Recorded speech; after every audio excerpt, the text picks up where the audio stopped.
gentlemen, may I have your attention, please?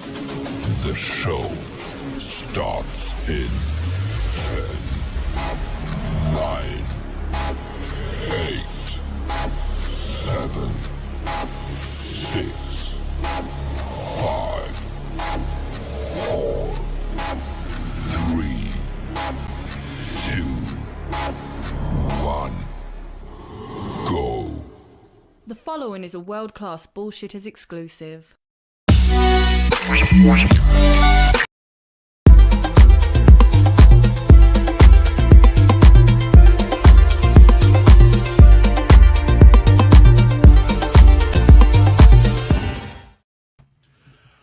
Welcome to World Class Bullshitters, the epitome of pop culture. I'm your host, Jeff Hicks, and with me tonight is the one, the only, Dion Green. Baby, boys and girls, children of all ages. It's times like these that prove that, yes, the universe does have a fucking sense of humor, because it be making people doing dumb shit. What's the dumbest thing you've seen happen this week, Dion? Go. 2 words, Kyrie Irving. Well, that man chuckling in the background is the last standing Simone Big Rig, Nick Utam. Yeah, glad to be here. And to offset my subscription for Twitter for $8, I will be charging $10 for my OnlyFans now, just so you know. It's worth it, man. That beard is perfect. Thanks for your support, Jeff, always. Hey, it's a great $10 a month, man. It's worth it. And finally, we are joined by American Ramrod, Kendo Slice.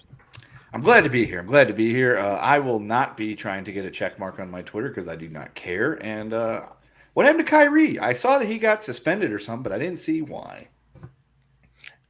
Dude, he has officially spilled all his spaghetti on the floor.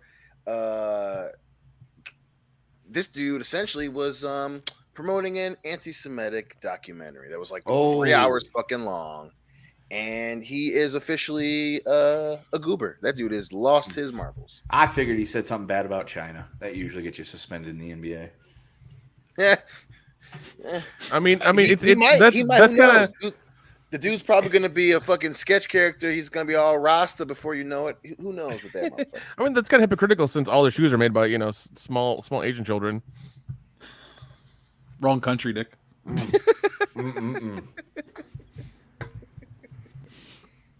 By the way, Nick, people in the chat want more feet pics on your Instagram and your OnlyFans. So, I'll see what I can do. Yeah. He's got a wish list, too. Get him that corn remover, and then it'll be even better pictures. Yeah, he can get a cob lost in a place you'll never imagine. Oh, Jesus Christ. So, folks, this is going to be a fun show tonight. We have some new shirts, a dozen new buttons, a lot of new topics, and a full tank of gas. So this show is ready to start. Now, before we get into anything official, Kendo, yeah. You've had some big life changes, man. What's going on? Yeah, that's right, Jeff. I've been going through a lot of things and doing a lot of stuff and thinking about the future because, that's what you need to do. Eckhart, he didn't think about the future, and, well, look what happened to him. But I've been thinking about the future and what I want to do and where I want to go, and I figured it's about time I actually start going in the trajectory that I went to. That's why this is Kendo, the decision. And I made a big jump in my graduate schooling, and I had a list of schools to pick from, and I've whittled it down, and I've made my choice. Oh my God, he's gonna do it! Yeah. What direction, sir? Are you planning on going? That's a decision, man. Before we go to commercial break. Right. Well, we got to go to commercial because we need to get them ads and get people really pissed off about this decision. So, do you want me to press one real quick? Because there's a button that YouTube has that'll actually play an ad. Just start doing some commercials or something. Sure, we'll do commercials. Now, Kendo, this big decision is exciting because we've all been friends for such a long time, and we all love to support our friends when they have these big things happen. So, I just want to say how excited I am. In no way am I using this to prolong anything. I just want to tell you just how excited I am for all of the things that are coming your way, Kendo. Yeah, I too am excited. Grad school is a big deal to me. I was already doing it. Now I'm making the jump. I've decided to go Division I because I still have 4 years of eligibility left. And in the event that I actually, get myself in shape, I could become the first middle-aged football player. That'd be awesome. But no, my whole goal from the time I got out of high school was to get a PhD.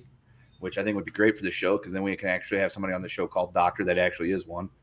Yeah. But so I found the program I'm looking for. Did the homework, did the right work, and I made it. There was, like I said, a list of schools. Michigan State was one of them, but Michigan was one of them. Florida State, Penn State, Nebraska, Arizona State, Texas Tech, Texas A&M, University of Texas, University of New Mexico, New Mexico State. There were several. I narrowed it down based on a few things. And could you please keep listing them to make this go on even longer? So, well, all right. I'm just going to say it. I've made my decision, and I'm taking my talents to Lubbock. I am a Texas Tech Red Raider.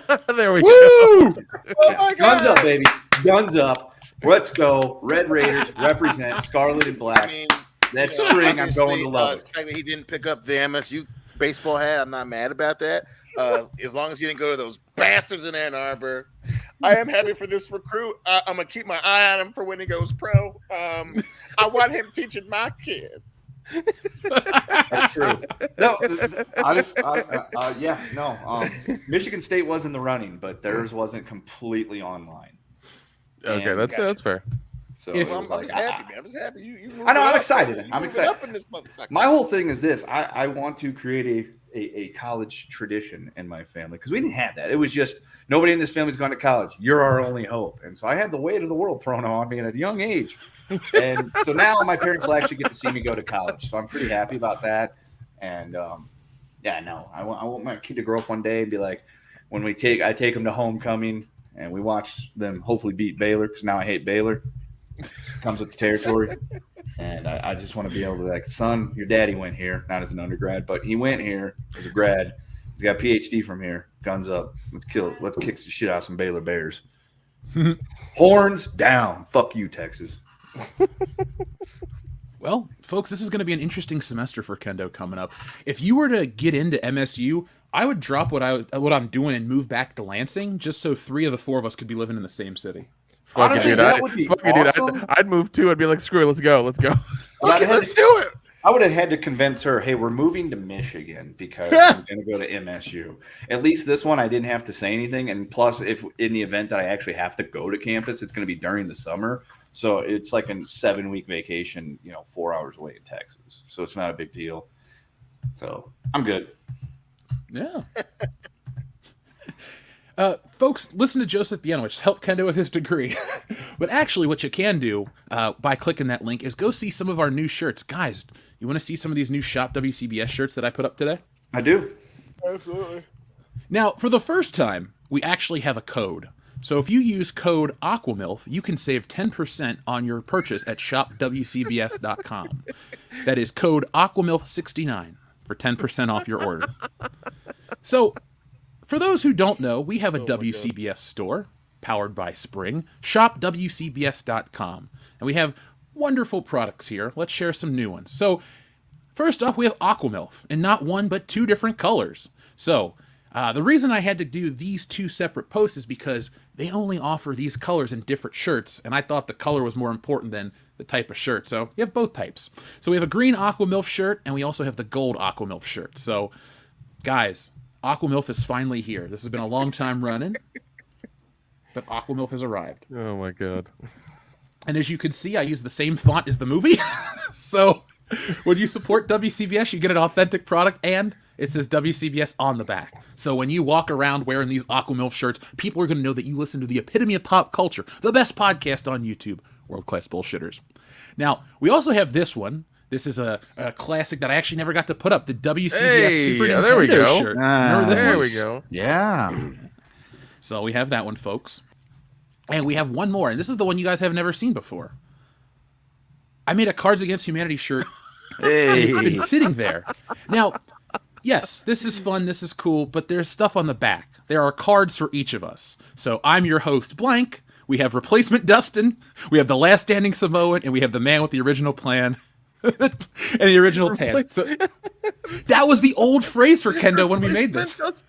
Yeah, I was Replacement Dustin. Yeah, the first couple episodes I was Replacement Dustin. Then I just become Dustin with a lot of. Well, it was better that than him coming up with a different name every week and trying to be funny and witty about it. So, yeah.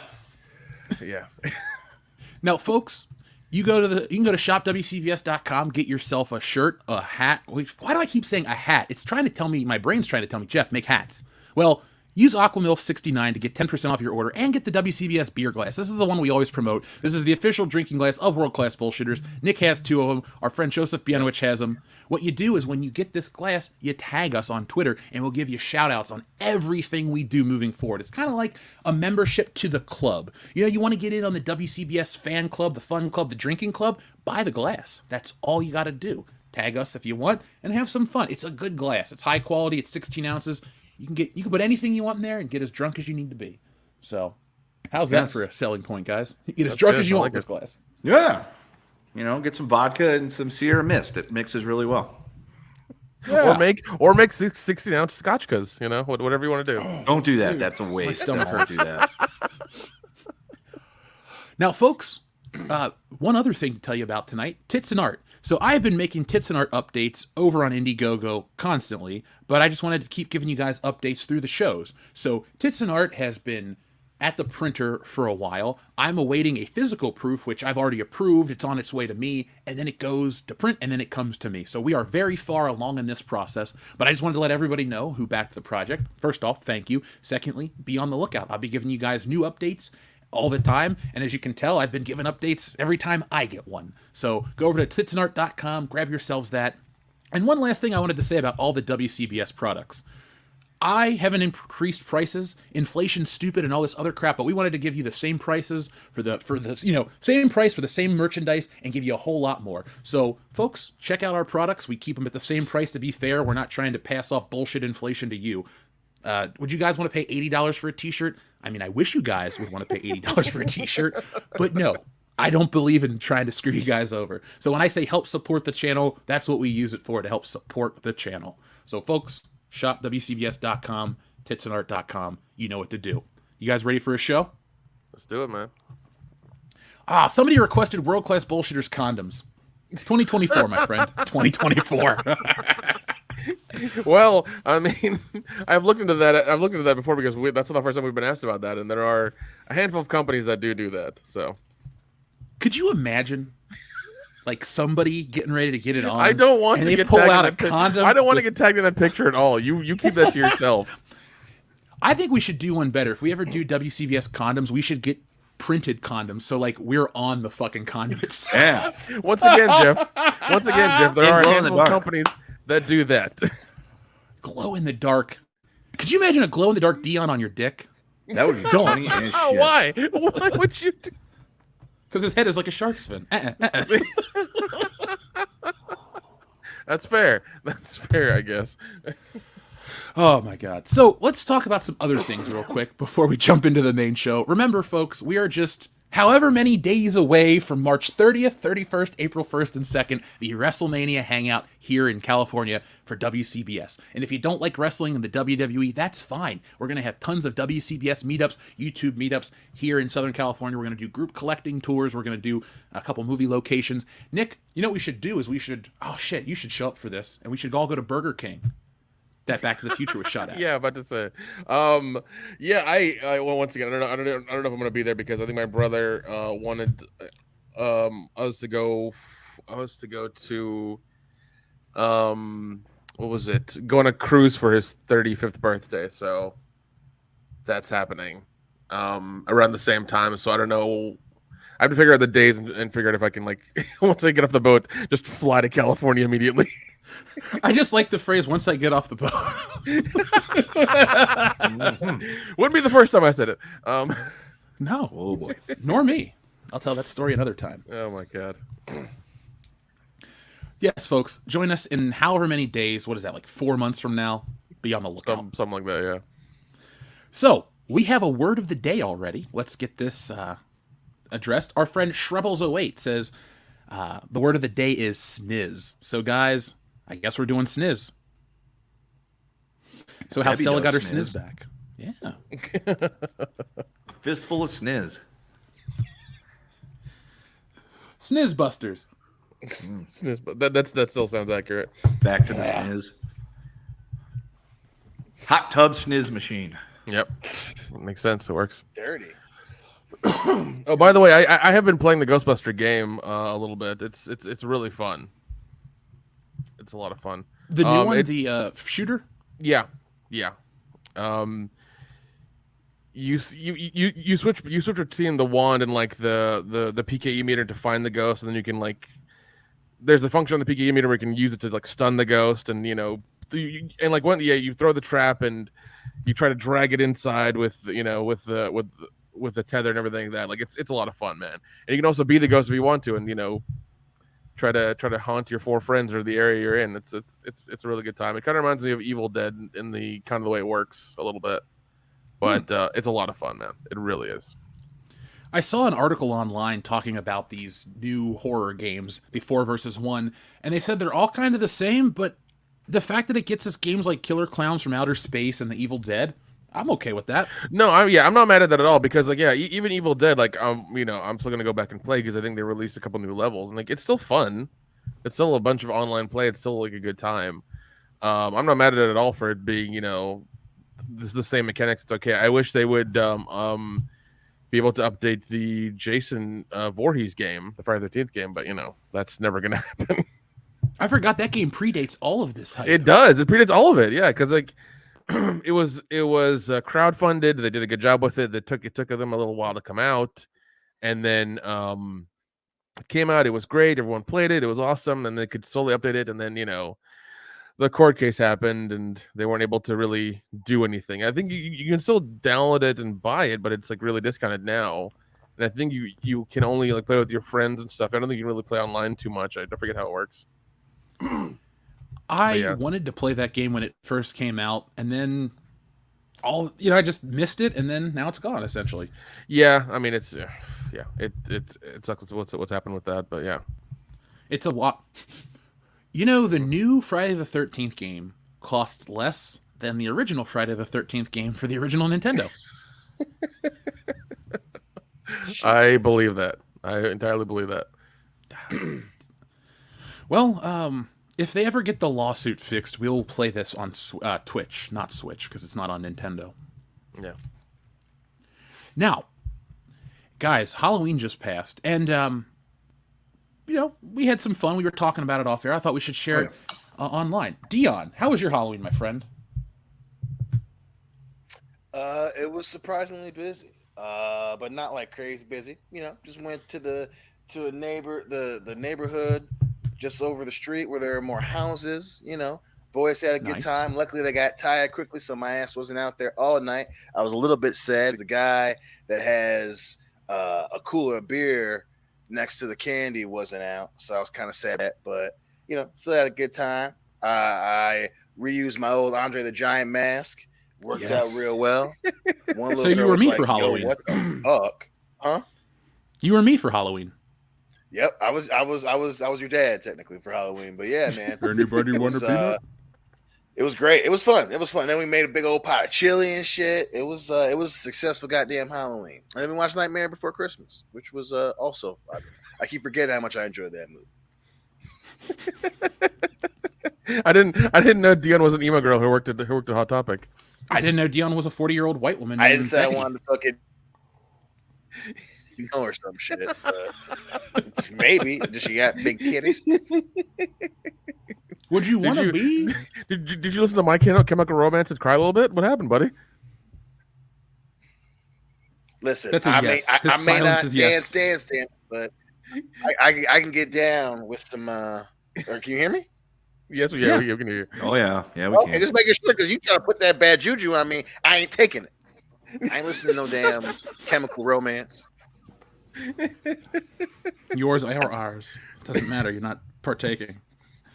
Nick, you're a big Halloween guy. You said that October was going to be your bitch this year. How was your Halloween? No, it was good, man. It was good. I went to a friend's Halloween party. He invited me, last week or whatever. So I had to kind of get a costume together because I wasn't planning on doing it. So I had to like run to Spirit Halloween and get something that fit. Just kind of put something together. And went to his Halloween party. It was fun, man. I got real drunk, and had a good time. Luckily, I made it home in one piece, so it was good. I did get home and and I was still really drunk, and I turned on 1978 Halloween, Yes. and fell asleep about in the first 10 minutes of it. I don't know if that's a dig at the movie or you were just partying too hard. I was partying too hard. We'll go with Okay. that. I'm not going to dig at the movie ever. No, I'm not going to do that. Better not, bro. If it was That'll 2018, kill this show. If it was 2018 Halloween, that's different. But I'd be I pissed wouldn't that you were watching it. Yeah, exactly. I wouldn't even do that. But no, that's what happened. But yeah, I had a good time. What about you, Kendo? I got home, had plans to do a few things before it got dark. Kids started trick-or-treating at like 4:30. I was like, what the hell? I was like, it's not even dark yet. Why are you out here? So I ran out of candy at like 7 because people started trick-or-treating so damn early. Adults were in costume coming around trick-or-treating asking for candy. I found that to be extremely off-putting. I gave them durian candy. I have a plan for next year. I'm going to get some of those little baby carrots. I'm going to cut them up and put them in Tootsie Roll wrappers for the kids that are too big, not in costume, and the adults. No. What you do is you get Brussels sprouts and cover them in chocolate and give it to them. That's what you do. That's also not a bad idea. The only problem is then I'd have to wrap them and all that. That's okay. Yeah, that's true. But yeah, so my plan is to get more of the durian candy, get some, carrots, wrap them up in Tootsie Rolls, and there's apparently this chocolate company back home that makes like the hottest like chocolate. Or you can also get like these super hot like 6 million Scoville unit gummy bears. So I'm gonna give those out next year to the copious amount of adults that don't need to be out there. Yeah, dude. No, there's a fucking cutoff for for asking for candy. I mean, come on now. I agree.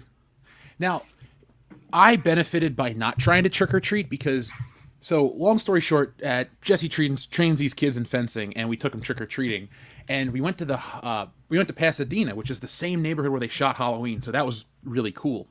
And so they shut down the roads, they do all the right stuff, and we excuse me. And we all got kills, our man. costumes Speed on. kills. Speed does, dude. I kept looking around. I'm like, where's the fucking Michael Myers station wagon at? When I was a kid, I went to a car show with my aunt, and they were like, and this is the biggest car show. It was called, it's still around, it's Auburn, in Indiana. Fuck, I saw Justin Bieber there one year. So it was like a really big car show, and they're like, hey, Jeffrey, what are you excited to see? And I was like, I want to see the station wagon from Halloween. And like, it broke them because they thought it was funny. And I'm like, yeah, man, I went to an international car show, and I wanted to see a shitty Vista Cruiser. I was a dedicated fan. Amen. But I digress. The best part about Halloween, though, is I had a Burt Macklin costume, so it was a big FBI jacket. Everybody kind of looked to me as an authority figure, even though I wasn't at all. And it was great because when we would go to certain houses, everyone would get candy, and they'd think I was the dad, so they gave me alcohol. It was great. Awesome. Yeah. This mom comes up to me. She's like, hey, Chris Pratt, happy Halloween, and gives me a cup of wine. I'm like, cool. So I had a great time. Oh God.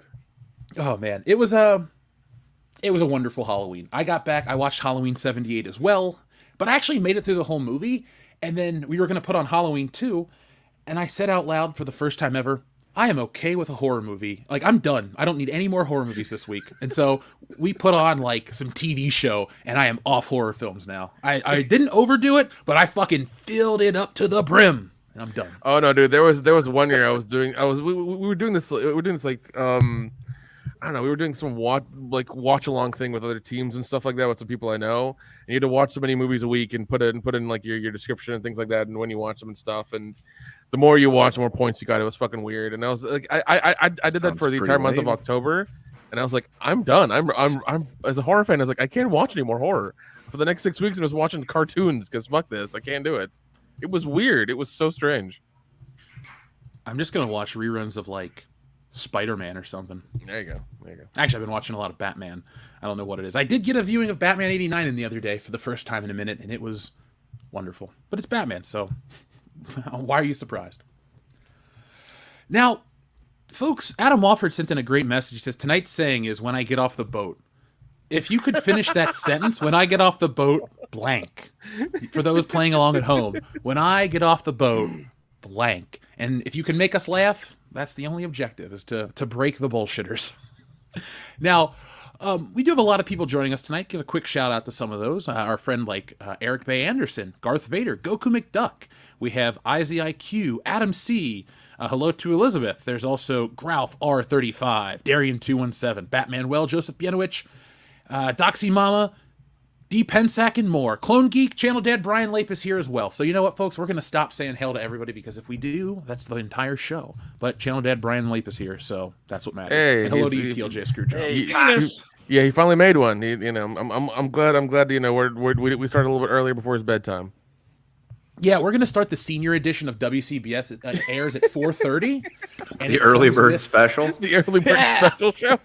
It's just us giving 2 middle fingers. They drink cold or warm prune juice. Yeah. Warm. It helps them sleep quicker. Yeah. Gotcha.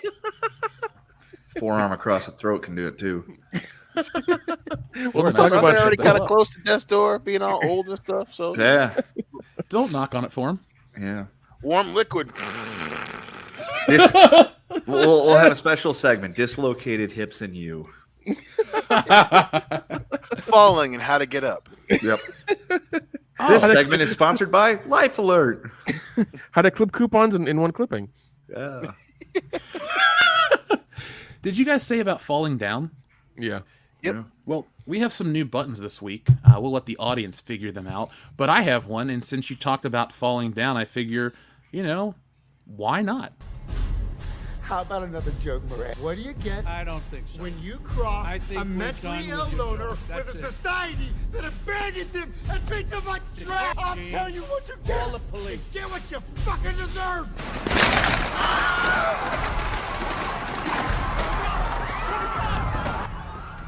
Good night. That's not where I was expecting the falling down reference to go, but I like it. I mean, I didn't have any Michael Douglas buttons available tonight. Sorry. Yeah. And there's a meme going around that's like, the older I get, the more I understand this guy. It's like, yep. Oh yeah. Yep. I get it. He was the anti-hero in that movie. He was actually the good guy. Isn't it weird to think that that's a Joel Schumacher film as well? Yeah. I mean, it has some beats of a Schumacher movie. Add a few the part in explosions the- and to be a little bit more clear, but yeah, man, I always forget that that's a Joel Schumacher one. Because, for an entire generation of people, he's the guy that ruined Batman. But before he touched Batman, he made some decent movies. So it's kind of... It's just difficult to see his name pop up on a film and not want to vomit blood like you do when you watch Batman Forever. Batman and Robin, excuse me. That's true. All right, so let's start tonight's show, and then we'll actually, should we check in with the audience real quick before we start tonight's show? Might as well. Why not? All right, Kendo, since you're going to be a doctor, you get to pick the number. You know what? I'm gonna go with number 5. Let's go with 5. Yo, Joe, First off, you want to work out with me? Take your clothes off and lay on that bench. Whoa. Seriously, take your clothes off, lay down on that bench. You want to work out with me? No. What are things that you could never One of do the in greatest this of all current year for 500? Things you can say in the gym and the bedroom for 500. Yeah. Some of our buttons come from an era where you could make certain types of entertainment, but you can't make those things today. So, folks, figure out some of those numbers and help us press the buttons based on things you can't make today. Yeah. Yeah, dude, I had so much fun with these ones. It was the research was great. So now let us check in with everybody. Let me pull up the window here. Folks, how you doing tonight? Hopefully you're having a great time with us like we are with you. So, first up, we have one from our friend. Where are we at here? Joseph Bienowicz. He said, word to play for Sniz. How Stella got her Sniz back. Crimson Sniz. The hunt for red Sniz. Terminator. Dark Sniz. Ooh. How would you guys feel about, October Sniz instead of October Sky? Does that sound dirtier than it is? Yeah, it does. It does. I feel like there'd be a lot of leaves in that version. Yeah. I mean, it's just Sticking Jake together. Gyllenhaal. That was a terrible joke and it hurt my soul. Thank you. What about all the pretty snizzes? I can get down with that. Yeah. Or American Sniz. Resurrecting How about Miss just- Bari's career. Do you think it will? Maybe. I don't know. Be like, you're getting up there in age. Why don't you go ahead and just whip that beaver out and see what we can do, and maybe you can make movies again. The biggest disappointment of my life was when I went and saw that movie, The Beaver, directed by Mel Gibson, and it wasn't an Italian beaver picture. Yeah, It was, dude. That movie was so fucking weird. It was so strange. Especially the ending was so. Oh man. So weird. Like, what is he up to these days? He's still making movies, as far as I know. Yeah. Okay. I just haven't seen a Mel Gibson picture in years. He hasn't made anything I wanted to see. Right. Yeah. It's all like B action movies and stuff, or shit like that. But Well, he's got all that Passion of the Christ money, so it's not like he's hurting. So Yeah. true. That's actually a good thing. Like, that could be a trivia question. What was the last movie that Mel Gibson made? not Get Carter, because that's Sylvester Stallone. Was he one of the Expendables? His last one that he was in? He was in the Expendables, but I don't think he directed it. Okay. No, he didn't direct it. He was just in it. But I think he just had some little short. Hacksaw Ridge. Hacksaw Ridge, according to this, is the most recent one. It looks like he directed. Yeah. So here's his directorial life: Duh. The Man Without a Face, Braveheart, The Passion of the Christ, and Apocalypto, and Hacksaw Ridge. His most successful movie is The Passion of the Christ, by the way. That Which has made the most money. Yeah, his company, like, didn't he self-finance that and make the money himself? Like, all that budget, that profit went to him. Like, that's why I said about it being most successful. He paid for that movie. If you look at director on IMDb, it goes Hacksaw Ridge. The next one coming up, pre-production, Lethal Weapon 5. The one above that is Passion of the Christ, Resurrection. Yeah. Seriously, they're making a sequel to Passion of the Christ? Is it coming out in Easter? What's going on? Easter 2020. Well, remember, they already did Passion of the Christ too. Judgment Day. He without sin kicks the first ass. It was Jesus and Chris Tucker. There we go. Right. You praise Jesus? So, to answer your question, Icon Productions is the one that distributed The Passion of the Christ, and that is a production company founded in August 1989 by actor-director Mel Gibson and his Australian producer partner, Bruce Davey. And it had a $30 million box office budget. Most of that was probably for Wood, Thorns, and Blood. And the box office was $612 million. So Yeah. I think Mel did pretty good for himself, and it inspired some of the best episodes of South Park. Oh, God. Yeah. I remember those. I remember when that movie came out because I went to Catholic school. And Was it mandatory viewing? Like, you had to watch it twice and then, like, write a report about it? Yeah. No, because the way it went. Aramaic. Well, maybe it was the schools I was at, but like they didn't really like push. It's like it was a Catholic school, but they didn't really push certain things on you. It's like they taught you evolution and certain things that you wouldn't think that religious schools would teach. And so I was in high school when this movie came out, and everyone was like, "Yeah, it's a great movie," and they would talk about it. But I just was like, I knew the story from the Bible. Why would I want to see that movie? And then, my grandma went and saw it and said how great it was. I'm like, if my grandma likes it, I'm going to pass, because that's the last person I usually take film advice from. Well, at least it wasn't like how some of the stuff gets pushed on, young men at Catholic things, because, That's fair. yeah. That's the two things that we took away from this entire conversation was don't trust fucking Jeff's grandma, and hey, don't spend a lot of time with priests in back rooms. You know what I'm saying? Well, World Class Bullshitters does act as good life advice, so there you go. God damn it, Grandma! We're not watching Passion of the Christ again. Fuck, Dude. One of the last movies my grandma wanted to watch with me was? What? Kid Shorty? No, Batman. Oh, nice. She liked Batman. Like, when I would go over there and stuff, she'd be like, "Oh, let's watch Batman," because she knew I liked it. I'm like, all right. And I'm talking like Michael Keaton Batman. She liked Jack Nicholson, so Nice. she did have the recommendations. No, thank you, but the taste was pretty legit. Now, our friend SH Rebels 08, thank you. He says, "I'll take a You Get What You Deserve and a Joe Rogan Slapnuts, please. Also, Black Panther sniz forever." Well, we'll be talking about some sniz forever later on, but let me switch over to get you the old button.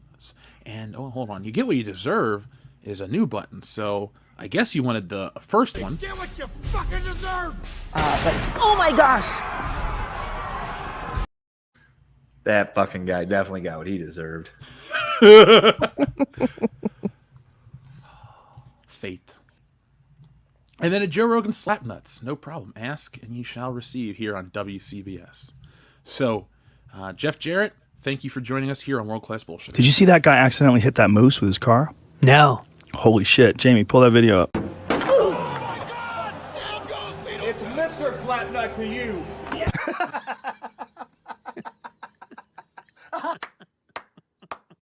He just debuted on AEW last night, and he's a young up-and-comer that's really hungry. I see a lot of things in his future.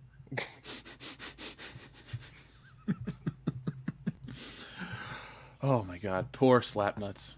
Poor Beetlejuice. May you rest in pieces. Actually, is Beetlejuice still alive? Yes. No, he Okay. died a while ago. No, he's still alive. No, I'm pretty sure he's dead. I think you're thinking of Hank the Drunken Dwarf. He's dead. But Beetlejuice is, I'm fairly certain, still kicking. Listen. Apparently, to Dion, all the little people look the same. Okay, don't judge Easy. him. Hey! Now, I do not give me that long-legged opinion, sir. I would never make such a claim. Hey, Dion? Are you Yes. sure you're not related to him? Uh-oh. As far as I know, All right, I'm because not. his name is Lester Green, Uh-oh. better known as Beetlejuice. Yeah, he's still alive. He's only 50. Yeah, he's 54 years old. Yeah. Now, Dion, are you related to anybody from New Jersey? Hope no. not. Because he's from Browns all Mill, my New Negro Jersey, fam are which from the seems a bit on the nose. We ain't like those twinkle toes down in Trenton. Oh God. I don't even know what that means. Now, we have a few more, and then we'll get into tonight's main topics. TLJ Screwjob asks, would Golden Child be canceled for Brother Numsa? No, I don't think so. I think that joke is it's got some questionable. I'm sure the really really sensitive people would take it questionably, but yeah, I don't think it's any like outright 80s jokes about like ethnicities or anything. I think it's pretty good. I mean, yeah, I don't think so. It's not like Raw or something. Or the Beverly Palm Hotel, because you know what? Well, we don't Yeah, need to Michael get into that. Jackson is not sitting on top of the world there. No. Rolling Stone magazine ain't welcome to this establishment. Yeah. That's the takeaway from that scene. Not the racism. Well, 1980s Michael Jackson probably wasn't allowed in there, but by the time he got to the 90s and he was essentially white, I think they had to let him in. I just thought of a really weird skit of like Michael Jackson in 1985, like literally on top of the world post Thriller, just being declined services because of his skin color. That'd make a funny skit. Like that'd be on In Living Color. Oh my God. Or just at the Beverly Palms Hotel. Welcome to Beverly Palms Hotel. Oh yes, I'd like a room. No, you're not allowed. Well, I mean, in. if he was in Mississippi in the '80s, well, even now, probably still be denied some services, you know. So Yeah, roll Tide. You cannot eat at this McDonald's, sir. oh man. So, TLJ Screwjob says Nick's the only one who's passing No Sniz November. Oh, Jesus. That is rough. That's kind of mean, too. It is just a titty bit. Oh, God. These people are coming hard in the paint for you. Yeah, well, it's fine. Only action I'm getting all year. It's fine. Self-deprecating, I like it. Nick, if you want to put up your personal P.O. box so the listeners can send you lots of gifts, Yeah. including Ladies of the Night. Oh, that'd be nice. I don't know how you get them. You'd have to overnight them, and I don't think they fit in my box. But okay, You'll fit in theirs.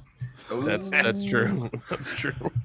What you do is you just get her a first class plane ticket on a red eye. She shows up. That's how you deliver a Lady of the Night, Nick. Yeah, and the whole time you're going, you start yelling at her, call me Car Ramrod, Car Ramrod, Car Ramrod. Say it with me, Ramrod. Oh God, I don't know, man. Only if Spirit Airlines, flies into your city, we'll use that one. Nah, man. These girls only fly Delta. Don't be Oh, cheap. fuck that. I got that kind of money. We'll resurrect Pan Am. That'd be great. Listen, it's Frontier, it's Frontier or Spirit. That's as high as I go. I'm sorry. What about Pan Am? I'll pay first class Pan Am anywhere in the world. Hell yeah, dude. I've seen that TV show. It looked great. Xavier to God lets us know that Jason versus Michael Myers in Death Battle was fun. Have you guys seen that yet? Nope. No. I will look that up because I'm a fan of Death Battle. And the fact that it's Michael versus Jason, well, that sounds fun to me.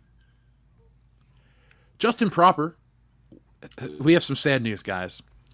R.I.P. Franklin. Now, what that means is, up the ass Franklin has been nuked. I heard it. I got the email. Somebody sent me an email telling me, actually just showing me what YouTube said to them, and so they have been taken away. Oh my gosh, that's terrible. Now we need Elon Musk to buy YouTube so we can get up the ass Franklin back. I don't know, man. He was there was, I don't know if he said it or there was some rumors that I'm hearing about, like he wants to do pay creators to to make content on Twitter, so that might be a thing. Yeah, dude, we have been promoting FUD since the fucking beginning. Yeah. Now is our time. We have been cool. We've waited. We're fucking taking what we want now, and we want the gold, sucker. On your side this entire time, Elon. Oh my god, it's been hilarious this whole week. Everybody's been freaking out. It's been funny as shit. Oh yeah, it's awesome. Oh my god, I love it. I've been enjoying the freak outs as well. Like seriously, it's the shit with Stephen King made me laugh. Oh god, dudes, he's having a total fucking meltdown, and it's incredible. He's gonna write a book about it, I think. Yeah, my favorite is the bitching about a rich person being rich and being an asshole by rich people who are assholes as well. It's like, yo, there's a lot of pots and kettles in this fucking room, okay? Yeah, and then they never seem to catch that part, do they? No. And the thing I love is that he said it. I remember I kept reading the articles because they were fucking everywhere. It's like he's gonna charge $20, and I kept like reading his quote. It's like he said he might do that. Like he might do that. And that was just like a price he had in his head. I'm just like, he kept saying he might do it. It's not gonna happen tomorrow. Everybody's acting like it's gonna happen fucking Monday. I'm like, no, give it a fucking minute. Like, Jesus, man, it was so weird. And you know, as you said, Kendo, all the rich people were just getting mad about it. It's like, so what? So what? Now the blue check mark doesn't mean what it meant before. Yeah, that's fine. I want it that way. I think it'd be awesome if like all of us can get a blue. Like, I'll pay $8 just to get a blue check mark. So yeah, WCBS. As soon as that's the thing, we're gonna pay and have a Twitter check mark. Why the fuck not? Yeah. Now, just for the hell of it, since we're talking about people and Twitter, here are some of the celebrities, and I'm using the term loosely, and some of these people I actually like. These are the celebrities that are leaving Twitter, which is the modern day version of I'm moving to Canada. I love it. So, I love it. I love it. Let's start with the one that surprises me. Alex Winter, a.k.a. Bill from Bill and Ted. Jeez, really? It's not very excellent, dude. Yeah, nah, dude. That's a 68. I'll owe you one later. Taya Leone, she's on here. There's also Shonda Rhimes. I don't know who that is. And I don't know who Sarah Bareilles is. But they're all quitting Twitter because Elon... Oh, Tony Braxton is quitting Twitter? Oh God. No. Wait, she's still alive? Hey, there's nothing funnier than when the crazies start separating themselves from one another. Because then they forget that nobody gives a shit. That's now, true. I don't know why this guy is on NBC News, but I guess because they're really scraping the bottom of the barrel. But Eric Larson, the comic book artist, Mr. Larson, Mr. Larson. All I'll say is this, folks. You know how much I love Spider-Man. You know how I talk about the artists like they're fucking living legends if they're still alive. Eric Larson is the only Spider-Man artist that I love his work, but had to fucking stop following on every social media platform. I want to watch these artists draw pictures, tell behind-the-scenes stories, show shit from conventions. I don't need you to tell me how to vote, and I don't need you to yell cuss words about fucking elections. I don't give a fuck. Dude, you're not a teacher. You're not a doctor. You're not an enlightened whatever. You draw pictures. You shouldn't give that kind of advice. I don't need it from you, man. I don't fucking need it. What was it? I found Christopher Titus's Twitter, and I was like, oh, I like him. He's a good comedian. Yeah, he's been going fucking crazy. Yeah, I followed him for about a week, and I was like, I can't do this anymore, buddy. I'll keep watching comedy, but your Twitter is fucking. You need to stop. You and Mark Hamill need to go like butt fuck in the bathroom or something. You guys have got the exact same views. I swear to God, like just keep it over there. Listen, and that's fine. You know, it's cool. What political view, for sure. But he just gets into arguments with people on Twitter all the fucking time, and he is just, he is trying to be the guy that's trying to save the world on Twitter. It's like, don't get me wrong, bro. Like, I can agree with some shit, but what the fuck? Like, easy. You don't have to make it your entire online personality. Right. Yeah, and that's what it was. It was just like a stream of those things. I'm constantly fighting. I'm just like, I don't care. I really don't, buddy. I'll once again, I'll keep watching your stuff. I like it, but I'm not gonna follow you on here. Mm-hmm. Yeah, like he had to get muted on Twitter. Now, we got one more celebrity that I didn't want to mention until the very end because this is the one that'll probably not surprise us, but we'll talk about the most. Mick Foley. So, this is what they're saying about Mick Foley. Foley, a retired professional wrestler and actor, said in a post on his public verified Facebook page that he's taking a break from Twitter since the new ownership and misinformation and hate it seems to be encouraging. My stomach is in a knot. I really do enjoy connecting with all of you on social media, but it can get overwhelming sometimes. I think I'll be back on in a few weeks, but in the meantime, I'll continue to post on Facebook and Instagram. Foley wrote on Friday, I hope you all be kind to one another. And then, hold on, this is where Mick Foley can go fuck himself. Please vote if you can. Our democracy seems to be hanging on by a thread. Mick, the only thing hanging on by a thread is your fucking fingers you're tossed off the side of a cage. Again, I love Mick Foley. I fucking love the dude, but he is not all there. I listen to his podcast. I listen to him lose his train of thought mid-sentence, tell the same story 5 times in a row because he's not all there. So I'm not going to take your advice on voting or anything either. Again, you're a pro wrestler. You exist to entertain people on the wrestling ring, or in the ring, and with your books and shit. But your political views are fucking stilted as shit. All celebrities are, because you are not in touch with reality. Your views and beliefs are not those of normal people. So stop promoting shit. Fucking talk wrestling and shut up. What's ironic is all these people are quitting Twitter and they're going to be joining Parler. So it's like, wow, okay. Oh God, what was it? My favorite technology site, Gizmodo, put out 5 alternatives to Twitter, and I was like, none of these. One of them was Tumblr. One of them legitimately was Tumblr. I was like, you guys are serious right now? Well, Tumblr's bringing back nudity, or at least allowing tasteful nudity. What does that even mean? No buttholes, or just basically no buttholes. You can't be sticking stuff in it and moaning, I guess. I don't know, but Dion just kind of buried the lead when he called it Timblr. We totally need to just create our own fucking social media thing. Call it Timblr, and it just has a picture of Tim Allen on the front of it.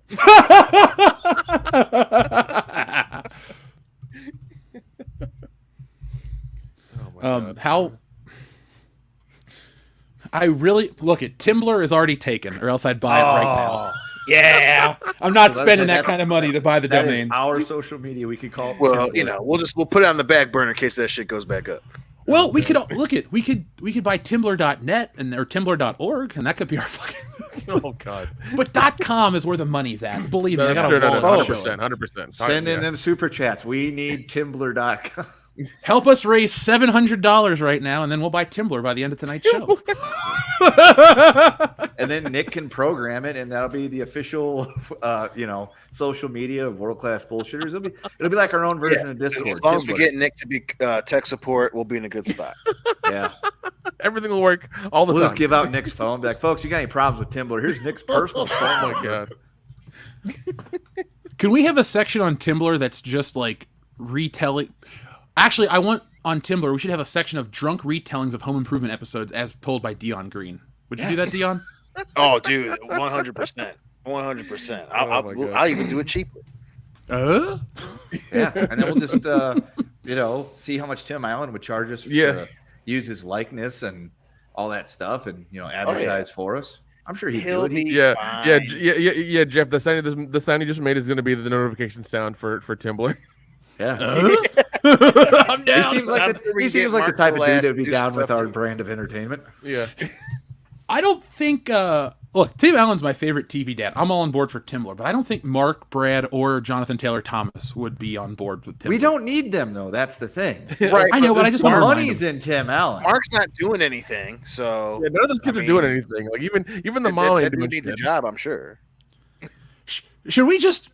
Hey, Tim Allen's very active on Twitter. We should just pitch him Timblr. Yeah. There you go. Like every fucking day, we send him the same series of messages about Timblr. There we go. That's a perfect idea. Oh my god, I fucking love that show. God, no, Right, and folks, you know what I to do love. if you Oh want my us to get god, Timblr. jeez, man.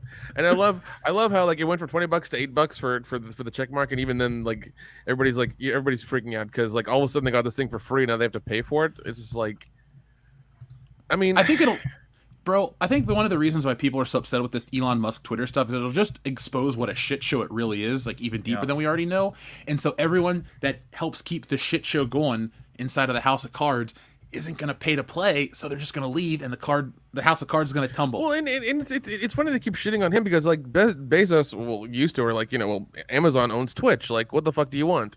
Google owns YouTube. Okay, like you guys didn't get mad at you guys seem to not get mad at this bullshit for some reason.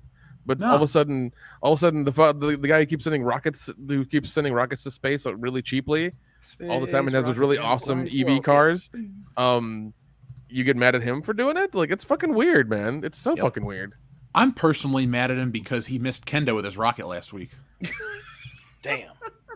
It's true. That thing, I that was hell bent for leather. I thought it was gonna kill me. Dude, I don't blame you. You know, I've seen I've seen those the launches whenever he does the satellites, and that's usually how they look like. It took me a minute.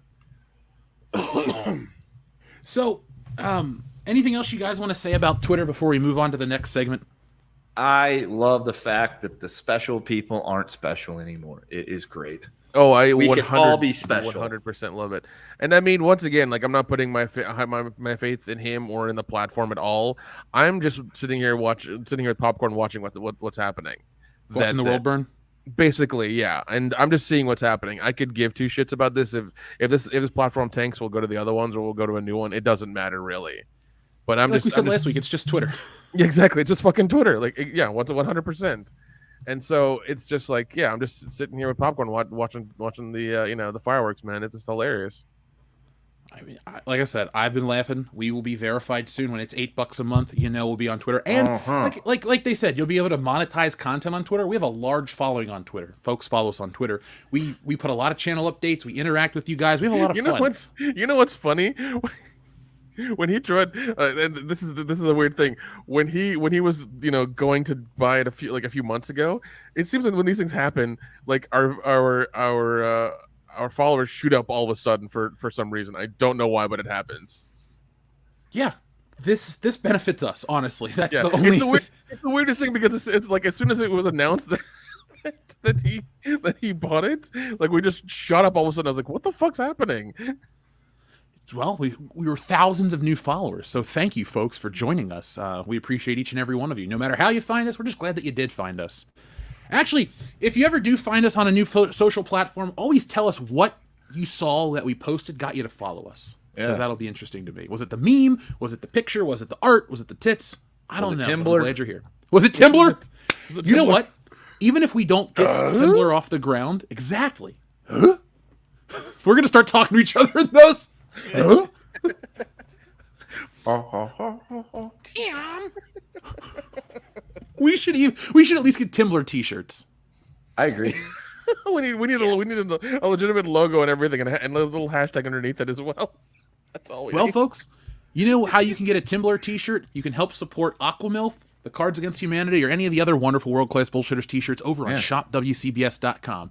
Like we said, we didn't raise our prices like inflation because of inflation. We just kept them the same prices, and we want everyone to wear the t-shirt. Get 2, get 3. Look, there's 7 days in a week. You don't wear the same shirt every day. Now that Halloween's over, Christmas is just around the corner. Okay, so make sure you get your Christmas presents early. Yeah. And look, it's a hard year. Do not get that shit out there. The fucking ghost of Mariah Carey is gonna pop up and start fucking singing that. Dude, All she's I want already for Christmas here. is you, Dion. She was released 3 days ago. It's just a matter of time now. Yeah, she's like the Kraken. Stay strong, brothers, in that cold winter night. Speaking of which, is there a way to like make that song illegal and make it like it's a war crime to put it on? Can we do that? Is there a way that we can make that song just like illegal to play? I got an idea. We should do, you know how we have our audio dramas, like we're working on the Stealing Solo one? Yeah. What we should do is we should do one where it's the story of us, and we go to the hard drive that stores the original copy of that song, and we're on a mission to destroy it and delete it from existence. We should put that out for next Christmas. And we run into Super Mariah Carey. No, I mean, Glitter might be my favorite movie according to this chat, but we want to get rid of the song. We don't want to meet Mariah Carey. We just want to get rid of the song. Her nemesis is Nick Cannon for some reason. He's still there. Nah, he's our ally.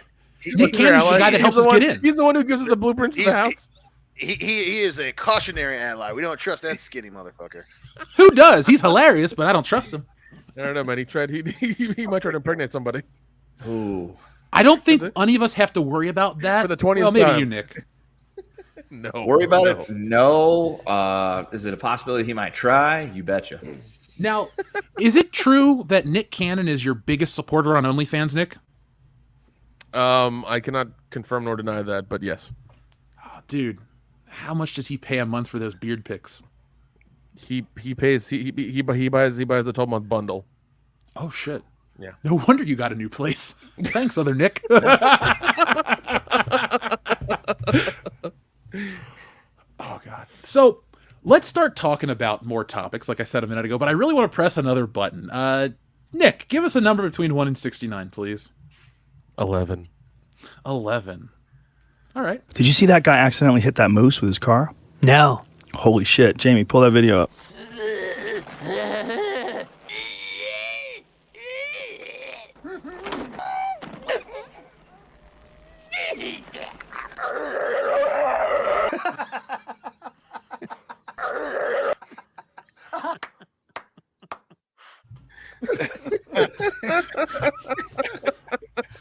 So stupid, it's amazing. That's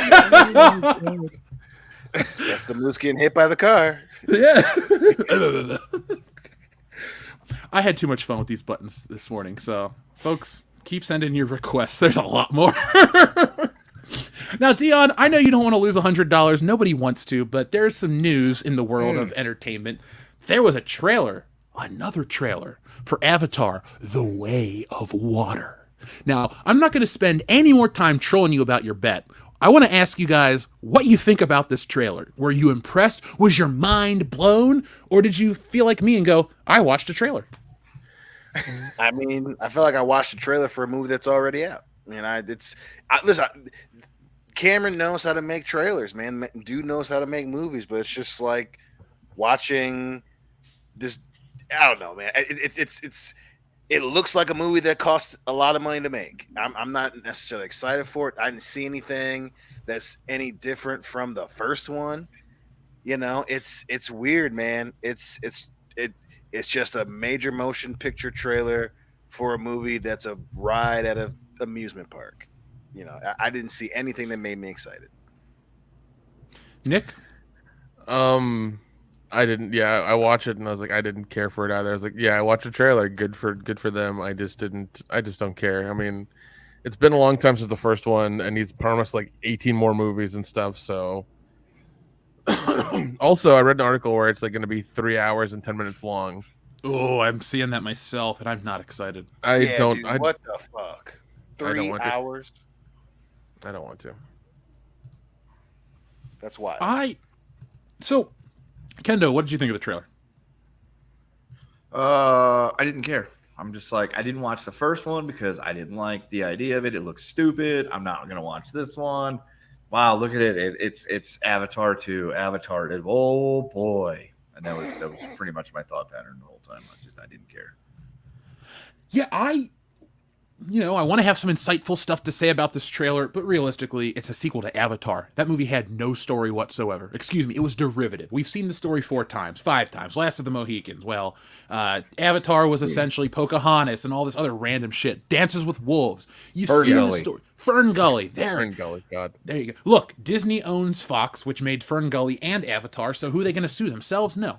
But this trailer was not that interesting. Like, I watched the 3 minutes of it. I stood there. I was like, all right, it looks even nice. Even the trailer was long. Fuck.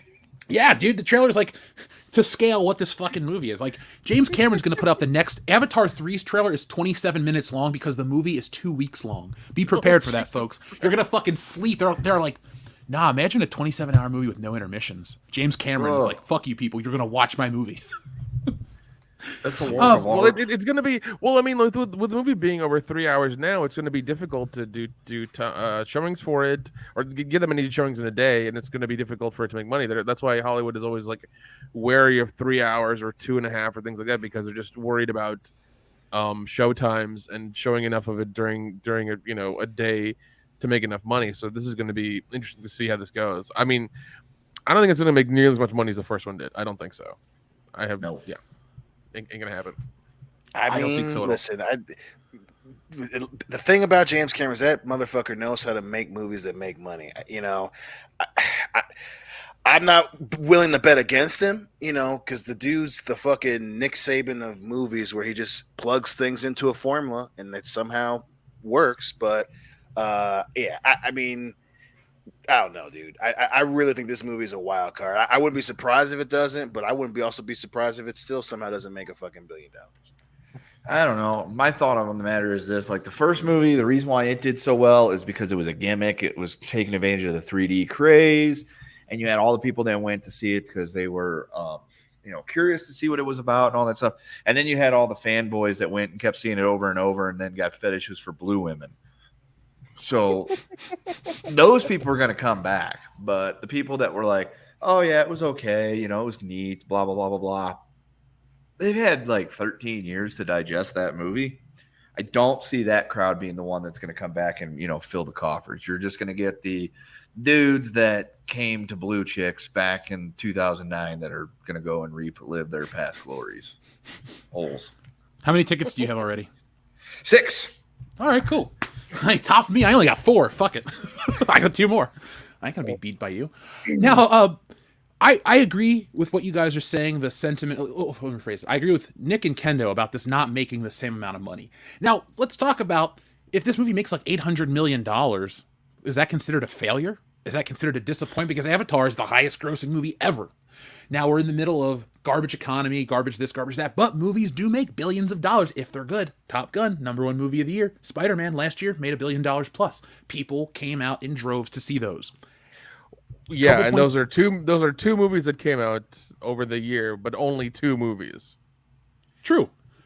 Now, I'd also say it 800 million is a failure because Avatar is going to cost what, like 300 million?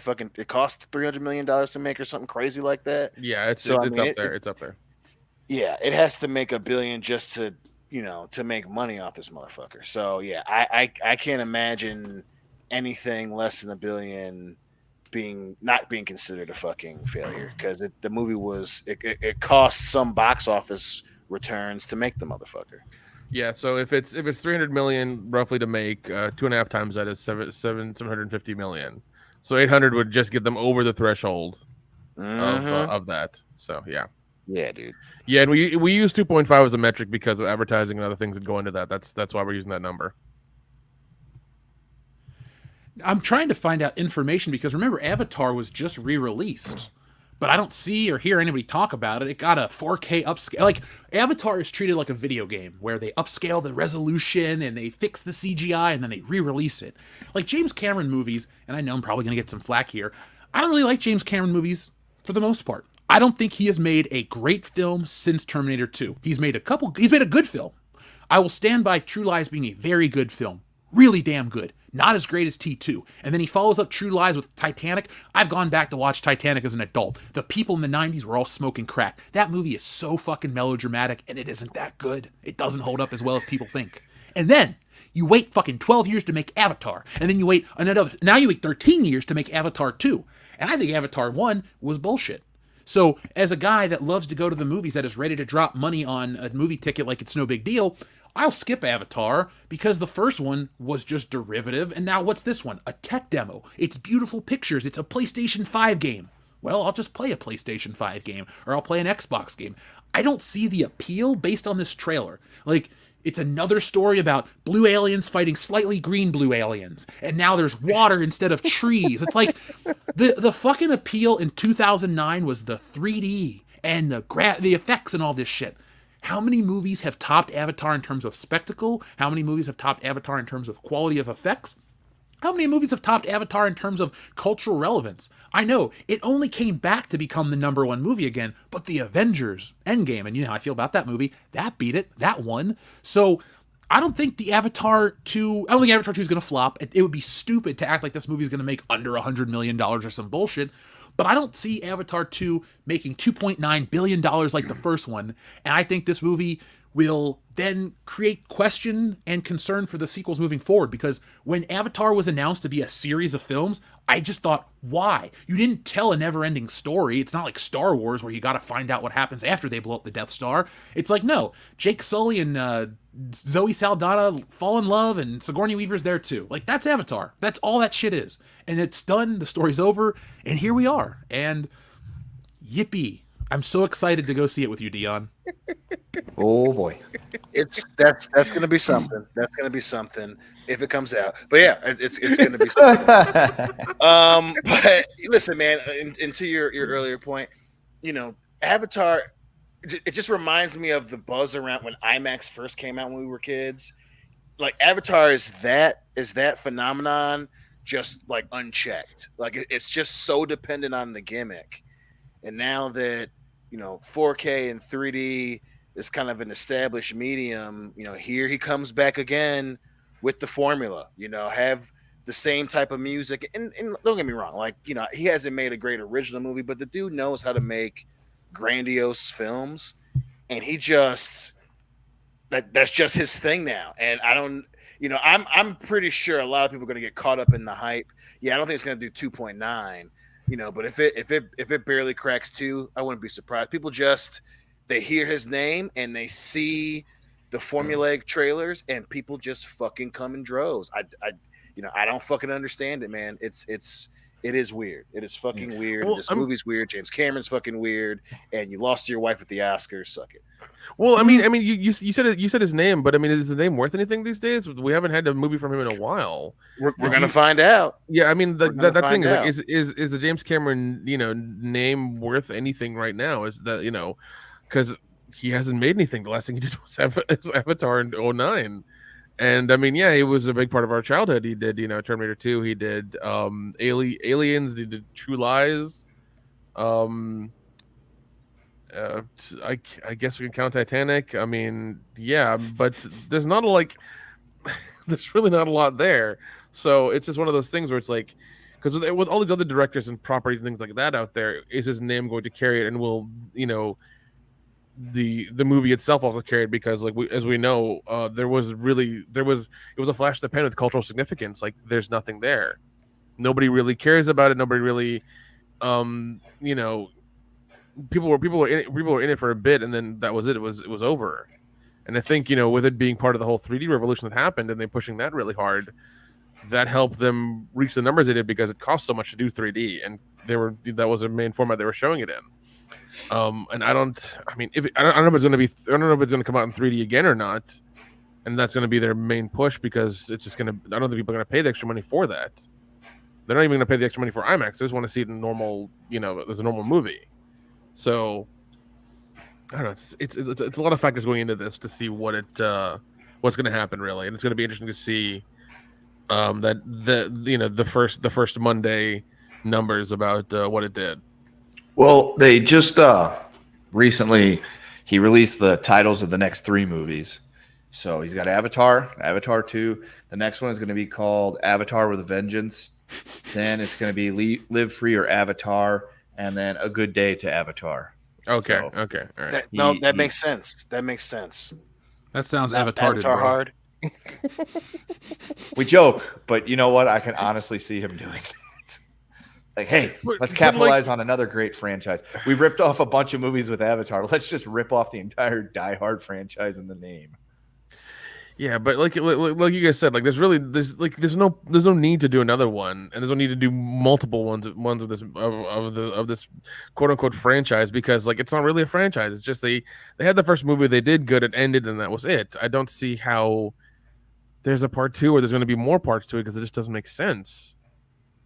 I don't know. I guess it's just him masturbating in the corner or whatever. I don't know. It's just that's what it feels like. Maybe if he makes enough Avatar movies, Linda Hamilton will come back to him and love him again.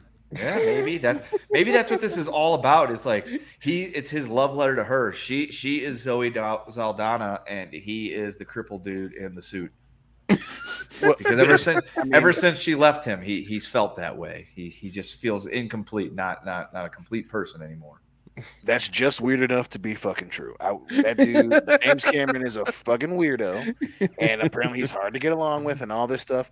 I wouldn't be surprised. Like, hey, baby, come back. I'm super fucking rich. I make documentaries, and I can make movies when I want. Please come back. Come here, I'll raise this bar every night. If you want to go see the Titanic, we can go to that right now. We'll take to the bottom of the ocean. We'll go right now. Get yours first, babe. Fuck. Even then, Titanic was probably about him and her. She was Rose, and he was Jack, and he didn't want her to let him go, but she did, and That's funny. That's funny. I'm just saying. This was started as a joke. I'm starting to see some parallels. So then, True Lies is about him working too much. Yeah.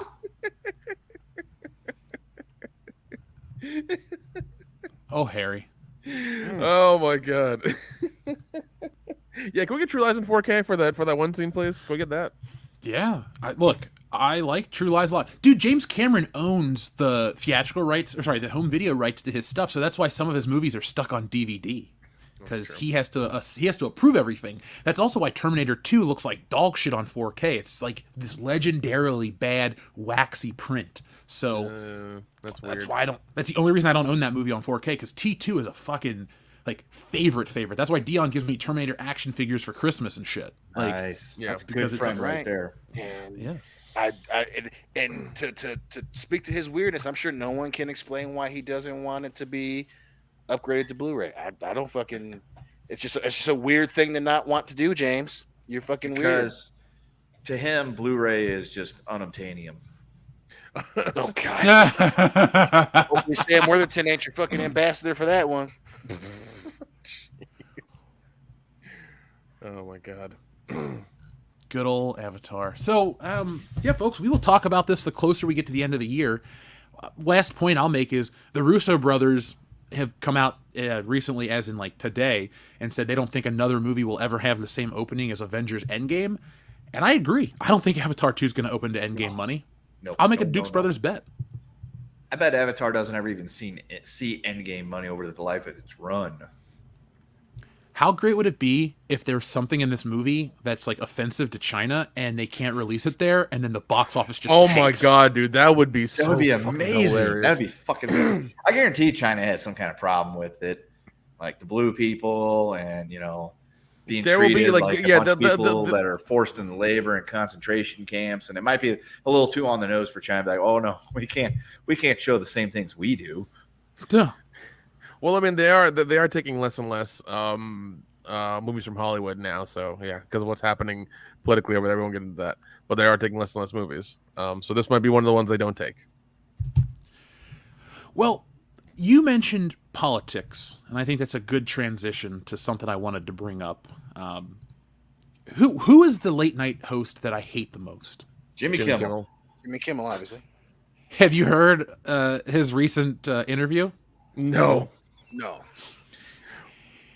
In an interview this week with the Naked Lunch podcast, Jimmy Kimmel portrayed himself in certain ways, but he says that he admits to losing half of his fans, maybe more than that, due to his constant Trump hating. Really? Now, you don't say. Now, I'm not here to tell you what to believe in, or I don't really care. We're here for different reasons. But I said every time that guy opened his mouth, change the fucking record. Have I not been saying this for the last 4 years? Give it up, Jimmy Kimmel. Absolutely. Especially with his fucking past. Yeah. Very fair point. Oh God! Somebody needs to go on that show and bring a little bag of black makeup for him to wear on the show. Yeah, just saying. Just walk up to him with a big old, thing of like brown face makeup and be like, "Hi, I'm Karl Malone," and see if he has like some kind of flashback. I love when he was calling people out and he's like, "Yeah, I'm gonna take a break for the summer." It's like I always take a break in the summer. Like, no, you don't. You can take a permanent vacation, Jimmy. Yeah, it's like no, you fucking don't. Listen, the dude is just, the holier than thou attitude is the fucking problem, and I'm not surprised he lost half of his damn fans because, again, putting all your eggs in that basket, all your eggs in that fucking basket. That's the, when you paint yourself into a corner, that's what happens. Yeah. Oh man. Well, I just wanted to take this podcast, to say "ha" to Jimmy Kimmel, who will never hear this show because we're not. I don't know. He doesn't like people. I don't know what the fuck to say. Jimmy Kimmel, you suck, dude. You haven't been funny in a decade, 2 decades, since the Man Show. There you go. Since the Man Show. Since the Man Show. Yep. That was an amazing show, but John says all late night hosts are ass. Yeah, ever since Conan, almost said Conan the Barbarian. Ever since Conan O'Brien left, he's a barbarian in some ways. Now, ever since he left, I don't give a shit about late night shows. James Corden's a douchebag, apparently. Oh my god, dude! No, Colbert, James Corden is such an asshole. Conan and Craig Ferguson, man. That's when things. No, Craig Ferguson. I liked him a lot. He was a lot of fun. He was a lot of fun. Is he still on? No. Okay. No, that's what James Corden got was his time slot. Oh shit! It's been that long. Yeah, you guys. I used to like the guy that was before Craig Ferguson, Craig Kilborn. He was funny. Oh yeah. Yep. He was before Jon Stewart, man. Yeah, dude. Craig Kilborn was. If anyone doesn't know who he is off of his late night shit, he was the douchebag in Old School, the one that was dating Ellen Pompeo, the guy at the very end that flips his car and kills Jeremy Piven. That's Craig Kilborn. Yep, that's him. It's funny though. Like when we were in college, Dion, the late night hosts were legit. People would watch them. We had shit to talk about. No, they were funny, dude. They were legitimately funny because they punched everybody. Like they told jokes about everybody. Well, I mean, they were starting to get stale, but we had Conan, we had Craig Ferguson, we had some interesting events and shit. The Britney Spears going crazy thing, and obviously. Elections and all that. It was a different time where they weren't, playing a fucking role as much as they do now. Before the Jimmy Kimmels and Jimmy Fallons, obviously it was Conan. It was him and Andy Richter and Craig Ferguson who was being thoughtful and talking about his issues with substance abuse and all this stuff, or his alcoholism rather. So there was more fucking to it than hey, just entertain the old people who are up late. Yeah, there was also Jay Leno as well. Well, Jay Leno was a fucking, corporate dude for a long time. He needed to move on, before when he finally fucking did. Yeah. Yeah. Well, I mean, he's got all of his cars now, keeping him warm. I think he's fine. He's so boring, man. Jay Leno is like a cup of warm milk. He put anybody to sleep. That's why he was the late night host for millions of people. I'll put on Leno. I'll fall asleep. Yeah. Oh, man. Nobody was as funny as Conan O'Brien when I was coming up because Jay Leno was old. David Letterman was funny at times, but I just didn't get it. And the old shit's way funnier, like from the 80s. That David Letterman is like, oh god, dude, no. The episodes where like his guest doesn't like him and they both turn into assholes are fucking hilarious. Oh my god. Because they both like have little snide comments and they fire back. Oh my god, it was funny.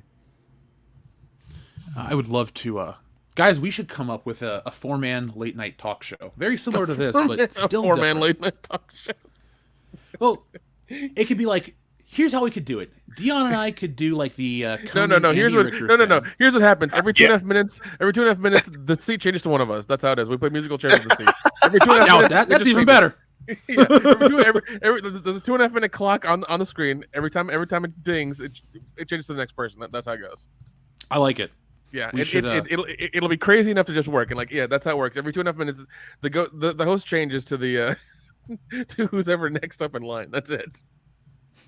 Doesn't matter if you're in the middle of a joke, or middle of a set, or middle of a question. You're next person. I'm on board. I am very on board with this. It would keep everybody guessing real quick. It's like, do what now? I like that idea, baby. That's some innovative shit. Yeah, Something Jimmy Fallon fucking did. you have 4 guests. You have no idea who's going to be next. It may be the same 2 people for a few minutes, maybe all 4 of us. And God knows what questions we're going to ask and what we're going to wear and what's going to happen. It's just you just don't know. You just don't know it all. Oh yeah. I'm really concerned with what Kendo's going to wear. It'll make or break the show. Oh, I'll dress appropriately. Folks, if you're enjoying this show, hit that thumbs up button to let us know that you're enjoying it. Also, go over to shopwcbs.com and get yourselves a shirt. Shopwcbs.com. Now, back on with the show. I can't believe how long we talked about Avatar. And for those wondering, I found the information. It was $10 million that it made in its re-release. So I guess that's kind of a good deal, that's right? a quiet ass 10 million, isn't it? Yeah, they stopped talking about it. I have nothing I've heard about it since. I didn't even realize it was out of theaters since October 14th. I thought it was like an ongoing thing. I didn't know that either. Holy shit. Dude, when Black Adam came out, I didn't even know it was in theaters. Like until you posted pictures and E-Type posted pictures about it. I was like, I didn't even this thing was in theaters, man. It was crazy. It wasn't that crazy of a movie. That's the sad part. Yeah. Oh well. You didn't pay for it. I did. I don't think because that TV show is out, he knows what the fuck he's doing. Jeez. I want to watch Young Rock, but I'm waiting for like season 3 when it covers like the part of the Attitude Era I care about. So come on, Rock. If you don't do an episode on Backlash 2000, screw you, dude. You know he won't. He won't do that. I know, because it's like even history itself. Like, for the wrestling fans, you understand this. Backlash 2000 is the shit. It's better than WrestleMania 2000. It's like the WWF tried to say, we're sorry for bad WrestleMania, let us fix up the show. But they won't, like, talk about the show in the history. They just kind of acknowledge that it happened, and they brush over it. But every fucking fan is on board with that shit. Everybody loves Backlash 2000's main event. But yeah, and I wonder how much. I wonder if Young Rock is getting good viewership or not. Because I wouldn't think so. But what the fuck do I know? I don't watch those shows anymore. So who knows? We're beyond sitcoms, Nick. I don't mind a sitcom. I just got to be good, and I don't feel like watching one about the Rock pander to the audience for 30 minutes a week or whatever. Be like, oh, my life was pretty cool, man. This, that, and the other. It's like I don't care. It's not even so much that either, but it's like he takes a lot of liberties with like the actual like history of the wrestling. Yeah. So like, stories involving him and the territories in Hawaii and Macho Man being there and all that stuff. It's like, yeah, he wasn't there. So there's a lot of the fan service element to it. It's like it's a fictionalized version of his life because, a lot of the stuff that that happens in the show could never have possibly happened in the real Rock's life because a lot of those guys didn't work in that territory. Gotcha. Now you're making me like the show even less, Kendo. Sorry. No, don't apologize. Look, I'm a fan of The Rock the wrestler, and maybe Dwayne Johnson's a great guy. Cool. But I only like the stuff he does as a wrestler. Very few movies am I on board with, so be honest, man. Call it like it is. Yeah. Now, guys, this is going to be a quick, short segment. I'm not even going to check in with the audience before we transition. But our friend, actually, she's not our friend. They are not our friend. Frosk, whatever her fucking name is. You guys hear she's desperate for attention and she's trying to attack some people. How do I want to phrase this? She's going after 2 actors that are well received with this audience that doesn't like her. It's like she's going after the people that make the videos about her. Yeah. So she's going after their celebrity contacts. What is she saying now? I'm about to tell you. So I pulled it up. So first off, she's going on about Henry Cavill. It says, Henry Cavill said some very questionable things around Me Too and dated a 19-year-old as a 30-plus. Seeing people throw themselves at his feet for The Witcher is weird. The show is whatever at best. So like we said at the beginning, Frosk is desperate for attention. Always has been. Always has been, but like this is like a death cry, a rattle, if you will. She's just like, people Just make can't videos about me, because we know who the fuck made videos about her. Certain channels, we did, we cashed in on it. Thank you, Frosk, multiple times. But it's like, honestly, it's so easy to make videos about her because like every once in a while, a pariah appears. It's like a wild Pokemon. And you don't need a Master Ball to catch this bitch. All you need to do is throw anything at her because everyone's going to click on these videos. You put her face on it, you put her in a Wokebusters magnet, people bought it. People went crazy for it. She's probably the most disliked person on the internet currently next to Alec Baldwin. So, cool. Taste of that shotgun, so people just can't stop. Whoa. You can't put Alec Baldwin and shotgun in the same sentence, man. Come on. Yeah, dude, he'll kill way more pistol. than one Get person. out of there! I like how she's trying to dunk on Cavill for having a girlfriend that was like 19 when he was like 30. But yet, I guarantee when Ashton Kutcher was hooking up with like Demi Moore, she was probably one of those slay queen type of people. Yeah, and that's that's a double standard, obviously. So whatever. Now, but also no. Of course, she's going to attack somebody that this audience likes because she knows that we really fucking hate her and that she wants the attention and she wants the videos about her because keeps her relevant. She's essentially radioactive, and nobody wants to have her in their workplace or their company or anything like that. Nobody wants her. Nobody wants her in them. Nobody wants to be in her. I mean, that's how this all started. Yeah, nobody wants her. Period. So I mean, like that's the problem, and she needs that.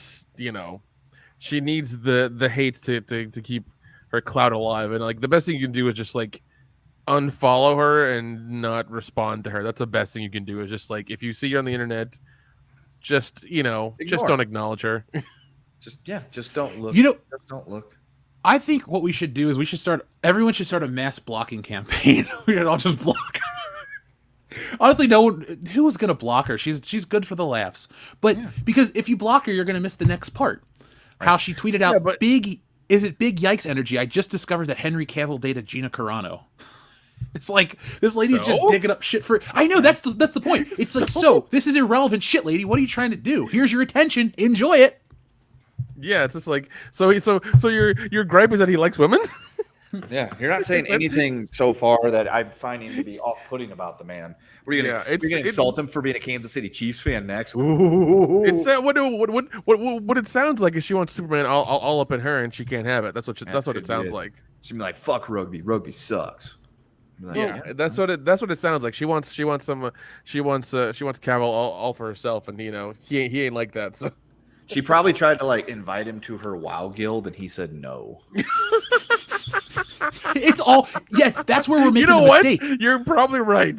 Yeah, it's nerd shit. She's not even a. She dropped a Discord link, and he said denied. Yeah. No sliding into those DMs.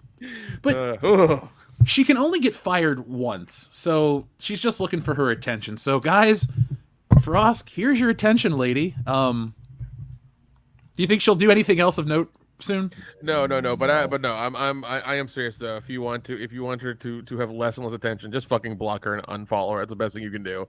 Because the less clout she has on Twitter, because she's gonna pay the $8. In fact, she's probably gonna buy like 5 years ahead of time if she can for Twitter. Because she seems like she's that desperate. Here's my entire severance package from G4. I want that check mark for perpetuity. Shit, they can't even afford that. Yeah, she's gonna want that check mark real bad. But yeah, I mean that's the best thing you can do is just like don't give her the clout, don't give her the time of day, don't give her anything, and just keep dwindling down her her power and things. I mean, yeah, she's gonna keep saying dumb shit. That's just gonna happen. But the best thing you can do is just fucking ignore it. Yeah, I mean, folks, your life will be exactly the same. Yep. And I think this show will be even better without her. But I did make a button with her. There's a long one, which, I'm not going to press, but should I press the Frosk button just for tonight since this is probably the last time we'll ever talk about her? Sexism in gaming. In joining G4... This is not where I thought we were going, but I'm here. I had no idea. I'm listening. Yeah. In joining G4, I was ecstatic to be part of something that I grew up watching as a child. But every time G4 is brought up in various channels, even in this YouTube channel, we have the chat in front of us. I can see you. Without a doubt, there will be backlash because I'm not as bangable as the previous hosts. It somehow... Talk to him, Frosk! It has somehow been expected that you can talk about how much you jerked off to women as a compliment. It's not a compliment. It's weird. It's dehumanizing and it's weird. Women do not exist to be be nice on the eyes for you. Morgan Webb, Olivia Munn did not exist to be nice on the eyes for you.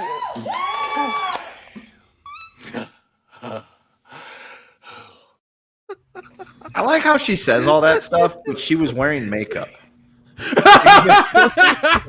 She sat in the chair. She got the makeup all done to go out on camera because she wanted to look as good as possible, but then still ranted and raved about how she wasn't considered attractive. It's like because she wasn't getting the ratings or the quote unquote respect Morgan Webb or the other girls got. That's why.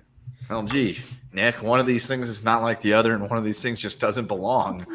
I agree. Well, and hey, she wanted to make it about her, and there you go. Now that's the last thing people are going to remember about G4. So well, yeah, play stupid games, win stupid prizes. And here's the thing: she got what she wanted. She told us not to watch, and we didn't. Yep. Now she's got all the time in the world for all those other things, like making herself more bangable because she's out of a job. She'll just go guaranteed she's going to start selling feet pics on OnlyFans. Yeah, but coming this December, just in time for Christmas, Frosk's OnlyFans. And then you know what I'm gonna start selling? A black kettle and a black pot on shopwcbs.com. Fuck that lady. We're gonna start an Etsy store as well too. Gonna buy me coffee and everything, man. Jesus, she's gonna have all that shit running. She's like, please help me. No, like the people that are yes queening her don't have enough money to look at. They can either help her or buy their check marks. And the people who are yes quitting her are just going to type that into Twitter, send it, and then move the fuck on with their fucking day and not give her one more thought or a penny or anything. Nothing's gonna happen because the people who do that shit on Twitter, first of all, have no fucking money. Second of all, don't give that much of a shit because they're all fucking they're couch chair activists. That's the most they'll do is debate on Twitter. Send a couple messages and then go fucking, do something else. God, I just want to thank her one last time. Frosk, you have made this channel laugh a lot. Thank you. Mm-hmm. Thanks for the memories. I won't be playing that song on this channel ever. Now, guys, we'll use that as a transition to check in with the audience, and then we will continue on with tonight's show. Folks, thank you for joining us tonight. Hit that thumbs up button. There's a lot more of you here than there are likes, so let's change that up, folks. We want to see 147 million likes on tonight's show. That's possible, right? Great. That would be great. Get us as the most liked thing ever on YouTube. 4 guys watching a woman talk about sexism as a dude gets diarrhea. That is the future of entertainment.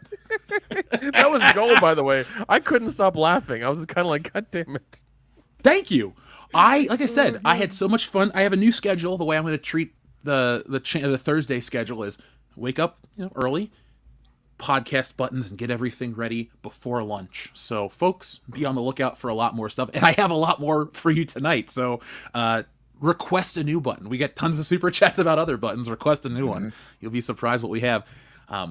I just hope we get to press the long version of Frosk before the show's over, because it's an extra 30 seconds longer. A couple more things cut in. Longer, harder, and more turgid. Yes! The Frosk edit. So, our friend Justin Proper, thank you very much. He says, Dr. Kendo Slice sounds terrifying. By the way, Halloween Ends was awful. Loved the first 2 movies, but the last one threw it all out the window. Oh, that's where you draw the line with the last one, but you were sold on the first 2? Eesh. Yeah, I don't understand that because they've all been inconsistent, just like the Disney Star Wars movies. Like they all didn't make sense. They changed tones 3 times. It was weird. And Evil dies tonight. Evil dies tonight. 40 years ago, Evil dies tonight. Yeah. Evil dies tonight. Oh my god! I got a coffee mug next to my desk. I want to break it every time you mention that. Really? No, it's a Golden Girls coffee mug, so I don't want to break it. Yeah, no, don't do that. No, don't do that. I'll send you a really cheap Halloween Ends coffee mug, something super cheap, and you can just break that every time. Michael Myers is the most vicious evil killer of all time, but I'm going to take him down with this fucking baseball bat. Good job there, buddy. You know what I did this Halloween, and it was wonderful, Nick? What? I watched the original movie, and I acted like no other movie was made after that. Which is fair. Which is the way that Carpenter intended it. He never wanted a part 2. He just wanted to make one good movie and keep the Halloween thing going on as an anthology. That's it. I like that one from Monster Zero. Knievel flies tonight? Knievel flies tonight. Snake River. Oh my! By the God. way, since we have was it Monster 01's name on the screen? I think today's like National Godzilla Day or something. Yeah, but I've been seeing a lot of Godzilla stuff today for some reason. Yeah, it's today's National Godzilla Day. Yep. So is he a good guy to us because of what he did to the Japanese? Because we were still mad at him? They're Sure, our friends now, but I mean, when it came out in the 50s and 60s, I can still see people having, a grudge. You know, you're not wrong. I actually was watching King of the Hill. I was watching King of the Hill the other day, and I was thinking, man, to like a ton of people, they would be the bad guy, like Cotton Hill, but to like everyone else, we're just like, it's just Japan, man. Everyone's cool. Like, you think a lot of people are left with that attitude? No, because most of them are dead. Yeah. Like my grandma, she hated Japan until the day she died. Like her whole thing was, I had no problem when they dropped those 2 atomic bombs on the Japanese, and I think they should have dropped about 8 or 10 more. So that was her view towards Japan, and even as she got older, she still harbored a resentment towards Japan. But they were the World War II people, they grew up dealing with the Japanese and the Germans being the bad guys, and took a long time for them to get over that shit, especially when that there was a long, mean war involved, and they knew people that got killed in it. Who did we grow up with the bad guys as? Like the Russians? I feel like we're a little too old or young for that. No, we still had Russians. I mean, the Soviet Union was still around, and technically the Russians were still viewed as the bad guys until like the mid 90s. A little bit of the Middle East as well. Also, a lot of bit of the Middle East actually. Yeah. Okay, a lot of it in the Middle East. Yeah. I mean, Iron Man, the first Iron Man, so. I forgot about that era. That's true. Yeah. Now, the last thing I'll mention about Godzilla real quick is there's a new movie coming out from Toho, so Yay. I'm actually excited about that one. Me too. Yeah, I have no issue with the 2014 Godzilla remake, but I didn't think Kong versus Godzilla was as great as it could have been. No. I think it was as good as it was going to get. I mean, I really enjoyed it. I loved King of Monsters. That form of movie is just super old. I don't see it getting much better. I know that they're coming out with the second one, so it's fun. But giant monsters running around is a simple formula. I mean, they still did what Pacific Rim got wrong. Or Pacific Rim 2 rather got wrong. My issue was that we had less monsters and more people. Like those movies were fine. I just don't need to see the people running around fighting the monsters in any like threatening way, because that was like my big issue with Godzilla versus Kong and Godzilla King of the Monsters. It was the Waffle Girl show, and I'm just like, no. Yeah. No, this is not about you. This is about Godzilla, and now Godzilla and King Kong and all these other monsters, and I just want to see them beat the living shit out of each other. I don't care about you. Although nuking the shit out of Boston did make me happy. And nothing was lost. Right. Sports fans around the world weren't exactly sad when Philly got fucked up.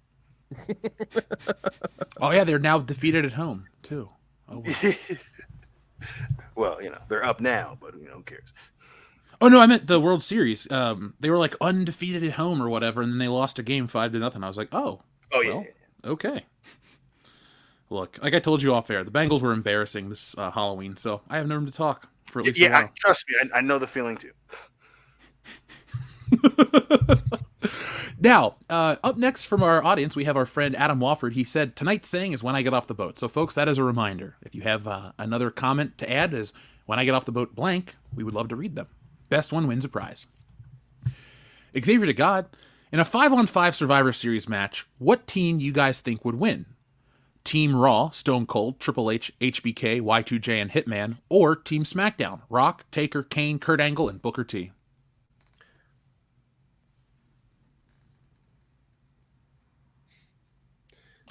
This is a good one. Yeah, if you guys are stumped, that means something. That really does mean something. Yeah, because it's like if you take each guy and how they would face off, like Stone Cold and Rock. My page froze. I'm gonna give it right now. SmackDown all the way. Angle, Booker T, The Rock. Even though Undertaker, they got the better athletes. Kurt Angle alone and The Rock. Just get the fuck out of here with that shit. SmackDown, I love Team Raw, but Not today. You know, I'm with you. I would vote ultimately Team SmackDown, but I always do the process of elimination. It's like, look, Stone Cold and Rock, that's a 50-50 who's going to win that thing. But Undertaker usually beats Triple H. Kane and HBK don't have much of a history, but like HBK is a short little guy. To hit the sweet chin music, he's going to hit Kane mid-chest. And like, even when they interacted, Kane would usually get the best of Shawn Michaels the few times And that not they to did. mention that, even if you want to go real life stuff, how many stories do we hear about people who wanted to kick Sean's ass and they would have kicked Sean's ass? You know, it's just come on now. You mean that like that bar full of people that all took turns whooping his ass? They said it was Marines, but it's just some pissed off boyfriends. Or it's fucking if for 14 Taker had to wrap his hands because they were worried that he wasn't going to do business and he was going to beat the shit out of him when he got backstage if he fucked up WrestleMania. Yep. That's the kind of guy Shawn Michaels was. Did you hear today that it came out he got paid $3 million for his match in Saudi Arabia? Yeah, dude, and he fucking regrets it, as he should. I mean, you knew what you were doing, Sean. Mm-hmm. Mm-hmm. If you do the comparisons in terms of like order as they're listed, I think the only person that would outright win on Team Raw versus Team SmackDown, like Bret Hart versus Booker T. As much as I love Booker T and I like him more than Bret Hart, they're not in the same league of a wrestler. So that's the one weak point that I think Team SmackDown has. Is even though Booker T's great, Bret Hart is like one of the greatest, and the other guys are all in the conversation for the greatest. You have two people on this team, Booker T and Kane, that are like two of the almost greatests, not absolute best. So that's where my logic comes from. Now, up next, we have one from our friend Xavier DeGod again, who says, Jeff, as a big comic book fan and Spider-Man fan, what did you think of when the Amazing Spider-Man beat the Incredible Hulk with his bare hands? Are you talking about like that story? Did they fight in the 70s and that happened? Or was it like when Spider-Man had the cosmic powers in the 80s is what you're talking about, and Spider-Man punches the Hulk right out into outer space? That's a cool story. It's a different thing. Back in the 80s, Spider-Man was imbued with the powers of, was it Captain Atom or somebody like that? And so he got these like superpowers. He was able to fly, shoot energy out of his hands. It amplified all of his strength and all this other shit. And he got into a fight with the Hulk, and the Hulk went to swing on him. He ducked and he uppercutted him into outer space, and it was cool. I do like that story quite a bit. Drawn by Todd McFarlane. So if you haven't read it, folks, I highly recommend it. Xavier DeGod, again, thank you very much. Fuck, Marry, Kill, Spider-Man Themes Edition. The animated series, Spectacular, and 1967. Fuck 1967. Marry the animated one, and I guess Kill Spectacular. Oof, that's a hard one. It's a great show. Good theme too. Yeah, see, I would kill the 70s one, marry the 90s one, and fuck the Amazing Spider-Man one or whatever that one was. Spectacular Spider-Man? Sorry, Spectacular Spider-Man, yeah. That's what I would do. Dion. Fuck the 90s. Kill, what was it, 70s? And I guess marry Spectacular. I will fuck the animated series. I will kill the Spectacular, and I will marry the original. I mean, the lyric Spider-Man does whatever a spider can. That wins, so there's my logic. Xavier Spins DeGod. the web of any size, sees a girl, gets between those thighs. Oh yeah, here comes Spider-Man. That's the best version of Spider-Man. That's the one we all know and love. The one that Tom Holland couldn't play. Xavier DeGod, thank you very much. Fuck, Marry, Kill, WWE Music Edition. Slow Chemical, The Game, and Metalingus. Oh, I am fucking marrying the game. I'm fucking Slow Chemical, and I guess I'm killing Metalingus. Dion? Marrying Slow Chemical, marrying the game, marrying Slow Chemical, fucking the game, and killing Metalingus, I guess. I'll answer with this. I will kill Metalingus. Sorry. I think I'll fuck Slow Chemical and marry the game, because even though I've never really liked Triple H as a wrestler. Like, I think he's great, but I've always booed him because he's the bad guy. But that theme song, man, he's probably got the best entrance. Even on a basic Raw or SmackDown, boom, time to play the game. Oh, he needs a spotlight and a bottle of water, and it works. And I think it's the fucking music that makes it work. Because when he had the entrance with My Time, the exact same entrance, it was cool, it worked. He knew how to raise his arms when the music swelled. But the game, especially when it's played live, or when it was played live, because R.I.P. Lemmy, I was the shit. All right, so after that one, we have a lot. Thank you, folks. Cesare Japan, who says, let me have number 19 button. The age that Foreskin or Fart Knocker or whatever her name is thinks that the age of Henry Cavill, thinks is not the age for Henry Cavill to date people. So, guys wanted a number 19. All right, you got it. Oh my God! Unbelievable! Oh my God! Damn. Hey, I told you that TNA was legit. Even though we can't do WWE buttons anymore, folks, we can do TNA buttons. That's why they don't care. They like the notoriety and the publicity. Threats are part of wrestling, you know? But you gotta look at the person that's making the threats. This fat son of a bitch. That's just a taste, folks. That's a lot longer, so I'm just giving you a little taste. Mojo. He's fat. Oh, man. Let's see, where are we at now? We'll get ready to talk about our next topic, Wakanda for Never. Or as it says in the title card, Forever Ever. We got tied into Kanye West. You know, YouTube is so crazy, it holds the comment, he's fat, for approval. That's awesome. That's Body weird, shaming, though. Jeff. You can't call somebody fat anymore, Jeff, especially a woman. It's body shaming. You're horrible. They are stunning and brave, and curves are beautiful. Now, even if all that is true, then why did this message from Clone Geek, would Dion rather bang an albino hut or a zebra? Why did that get blocked? Well, because huts aren't real. Because finally get some goddamn respect around here. Oh, you think people respect you? That's funny. I don't even know why John's comment was blocked either. Don't fat shame people, Jeff, you bigot. Come on, what is going on right now? You're a horrible, hatred-filled person, Jeff.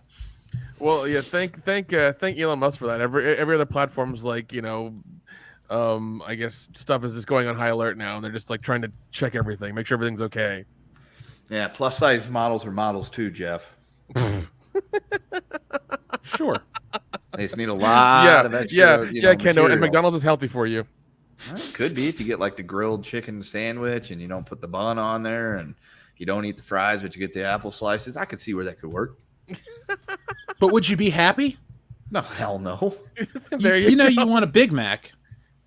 I do, but see, the thing is, happy in McDonald's is also kind of a misnomer. I'm never really happy when I go to McDonald's. Usually I settle for McDonald's. It's like I'm really hungry and there's literally nothing available, or it's the only place without a line. Now, I forced myself to eat McDonald's like the last couple of weeks when I went and got those little boo buckets for the kid, but that was a different story. I wasn't doing it for him or doing it for me. I was doing it for him. So I could, handle the McDonald's at that point. Plus, the chicken McNuggets were fresh. When they're fresh, they're good. Yeah.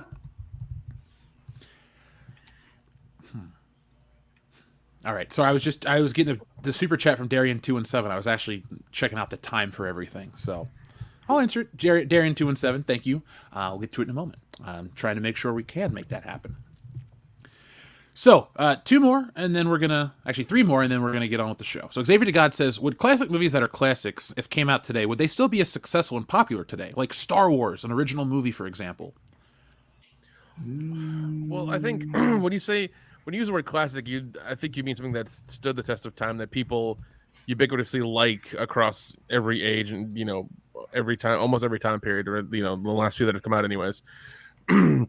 So that's what a classic means to me. If a lot of those movies come out now, they would be a lot of them would be struck, and just the directors and people who made it would be called bigots and racists and things like that. So I don't know. If they came out now, a lot of them would not be made and not be liked, and that would be the case because that's just I don't know. That's how I feel about the classics. Like, especially Blazing Saddles. Like, there's no way you could make that now. There is no way. I don't care who's writing it, who's directing it. That's not going to get made now. I had fun making the or doing research about it this morning when I was making buttons. Oh, good. You have a Blazing Saddles button? Not yet. Working on it. Thank the gods, Jeff. Well, I had it originally, the one that was like, where the white women at, but I was like, that's funny. Yeah, that's a classic one. But then I started, hilarious. here's what happened though. I started watching clips and we got to the singing part.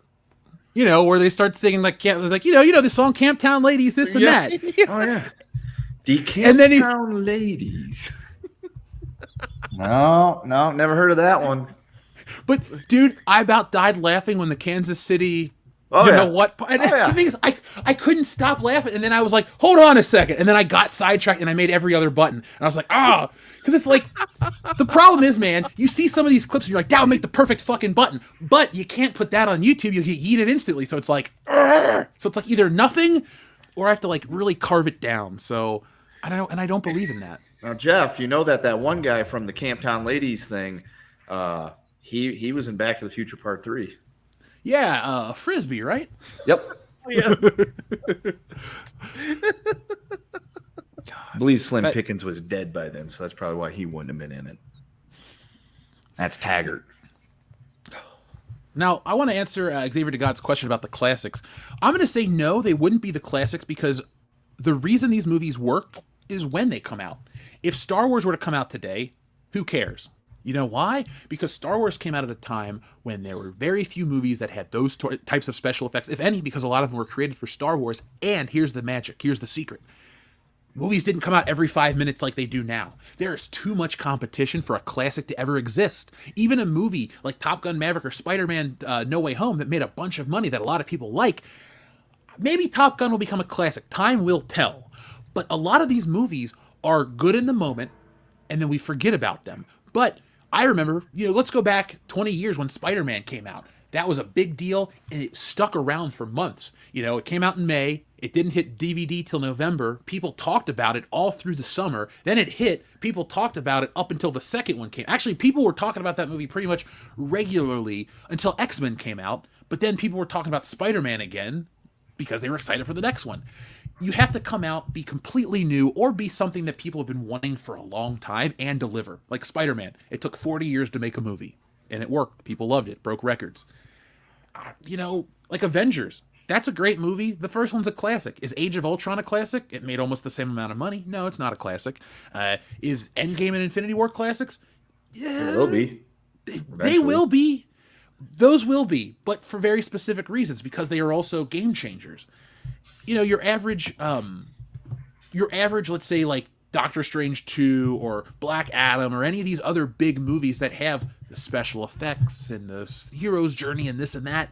No, it just because they came out when they came out, man. The technology, honestly, audiences didn't have the same kind of distractions.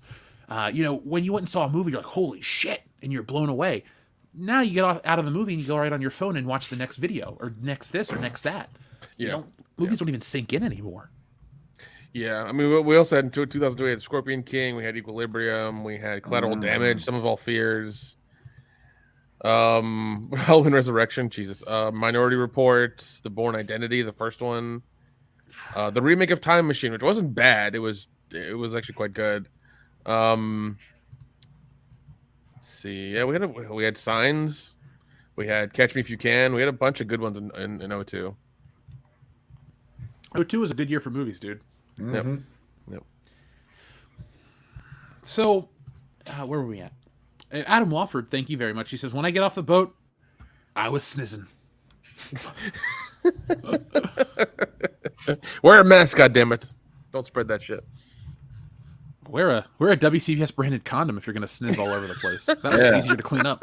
Don't wear a mask. Don't listen to Nick Fauci over here. Yeah, wear a mask. Get away your mask. Oh God, Kendo, no, don't. Please don't. Please fucking don't. Why not? He wants amnesty now. No, I mean don't do your impression. That's what I'm trying to say. All right, I won't. Thank you. Dude, when I saw that, I've seen a bunch of these amnesty memes. My favorite one, and I'm not even gonna get political, is like the people that are yelling about like put it like this: people that were treated like shit. They're like, "Oh yeah, fuck amnesty," and it just makes me laugh because there was a lot of garbage that went on recently. So Yeah, fuck Amnesty International. they're the worst, man. UNICEF or bust. Yeah. We only want our charitable donations to give out shit on Halloween. We don't care about other holidays. Actually, this year, guys, I think we should do one of those Toys for Tots things because I always talk about collecting toys. So maybe we'll do it this Christmas. We're in the season, right? We're getting closer. Do a crazy Yeah, it's stream. basically Christmas right now. I mean, so This it's fine. Christmas, we'll give you a toy.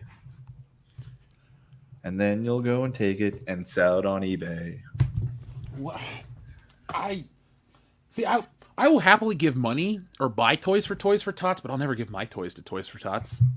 Like, what kid wants a 1992 McDonald's Batman? You'd be surprised. Well, they're not getting mine. Boys, it ain't got shit. Bro, I time traveled for that Batman. That's mine. I actually just had it since back in the day. So, let's get back into the show. Actually, this is the perfect transition because it comes from Retromeister and it's the next topic. Thank you very much for your very generous super chat. He says, Chadwick Boseman wouldn't want his memory to be politicized, which includes his Marvel character. He would want every race to enjoy the sequel, but the real question is, will we honor that request or tarnish it? Now, let's start talking about Black Panther because, folks, way back in 2016, we reviewed Marvel's Captain America Civil War, which was the first appearance of Black Panther on film. Then, 2 years later, we reviewed Black Panther the movie. 2018 was a very interesting year for us. Now, Black Panther was a movie. We gave it a fair score that we thought, and we've talked about it like it's a movie. We've always treated it like it is, a film.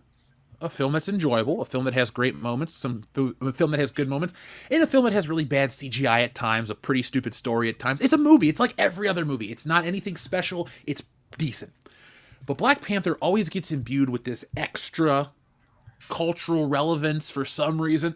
I'm being sarcastic. I know exactly why. And I don't like it because the movie's not even deserving of it. If you're going to do that if you're going to make something that's, going to get that kind of hype and praise, deliver something good because Black Panther wasn't that. He was better in Civil War. And so now we're on the heels of Black Panther 2. Now, we always cover the newest Marvel movie the week before they come out. This is the thing we've always done here on the channel. We're going to play our game. What's it going to make? Is it going to be successful? Are you going to see it? Etc. Because it comes out and, a couple days. We always do this the week before. And let's start doing that now. Now, Dion, you and I are the biggest comic book fans here on the panel. We've read thousands of comic books. We own thousands of comic books. And we both had experiences with Black Panther prior to the film. Based on what you've seen for Wakanda Forever, are you interested in this movie? I am. I mean, I am interested. Like you said before, we treated the first one as a movie and gave it an honest, objective score. And again,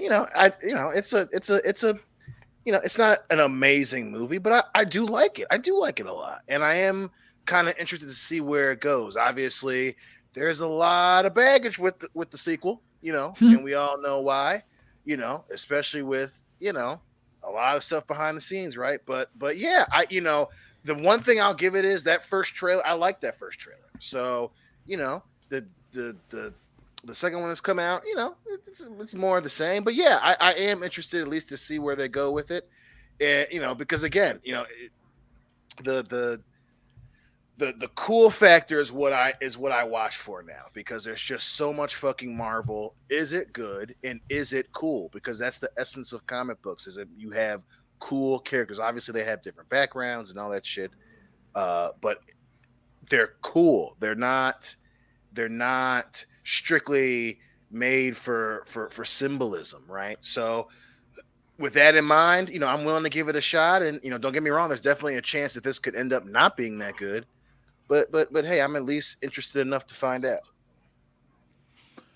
Kendo, what about you, man? Same question. I will watch it eventually whenever I have time and eventually I can get around to seeing it. It's nothing I'm going to rush out for or anything like that because I'm a racist. And it's just I'm not all that excited about it. The first one was fine. I liked it. I thought Chadwick Boseman was great in it. The second one I'm not that enthused about because one, he ain't there, and two, the character I kind of dislike the most from the first movie, Shuri, is the Black Panther based on what it looks like. And I would just like to point out that fuck you, I was right. I called that from the beginning. I telegraphed that one. I was told I was wrong. I didn't know what I was talking about. They want to make money. They won't do such a thing. So, yeah, I'm not that excited for this movie. Will I see it eventually? Probably. And I'm not clamoring for it. I don't care because I'm relatively checked out of most Marvel things unless they throw something up there that I'm actually genuinely interested in or want to go see. And this movie is not one of those things. It's not something that's on my radar. I will see it eventually. Nick. I too am a racist and will not go watch this movie. Yay. Good. That's why you're here on the show. Racists stand together. We unite. We're all sitting. Yeah, I just like before I've said multiple times on the show, I'm done with Marvel in general. I don't care for this.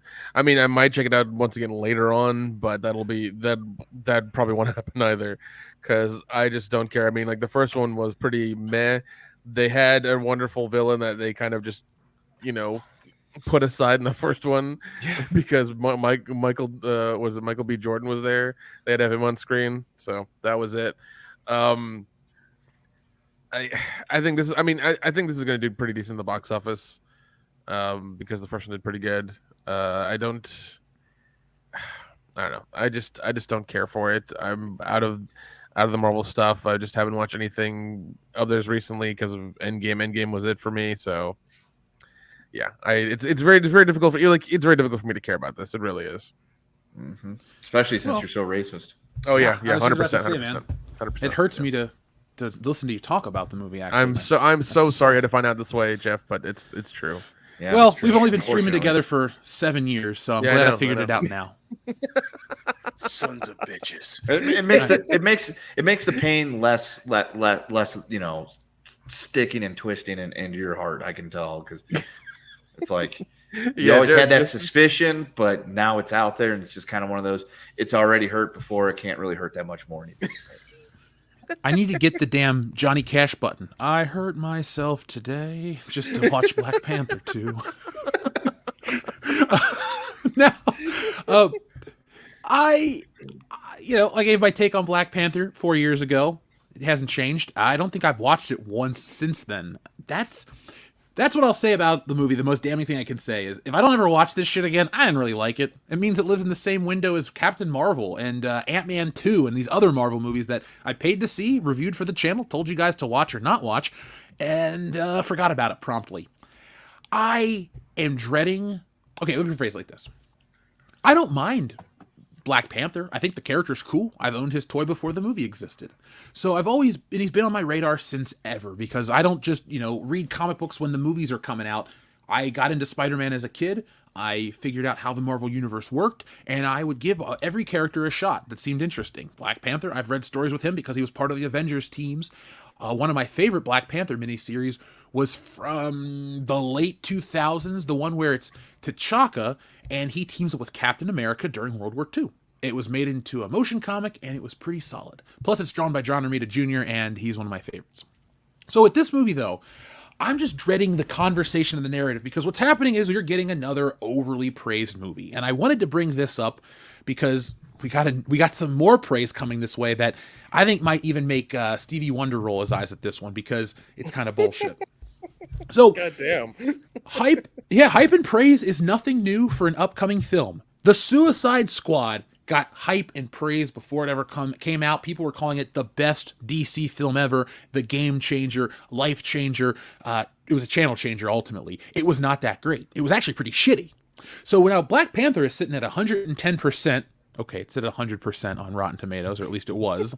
And so this movie is getting praised to high heaven. But this is the thing that I can't go for. Wakanda Forever star Angela Bassett could be the first Oscar-nominated actor for the Marvel Cinematic Universe. That's crazy to think that they haven't had one at all. Like it's just stop doing that. Stop doing that. Fucking just stop doing that. And then there's the fucking the documentary that's coming out, which is the worldwide phenomenon of Wakanda Forever in culture, and it's just like I it's just a glaring example of what the fuck is wrong with Hollywood, right? And don't get me wrong, right? I mean, there's a time and a place for these conversations, but putting all of this on a movie and then to see entire communities eat this shit up, like if the movie is that good, cool, but bitch, it ain't out yet. It isn't out yet, and I love Angela Bassett too. I do, but this isn't about Rwanda. We're not talking about the civil war in Somalia right now.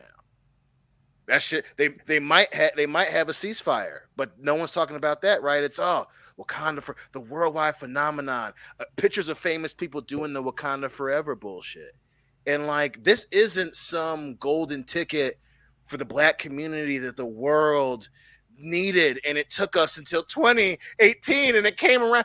Fucking calm down. Now, Dion, I was told differently.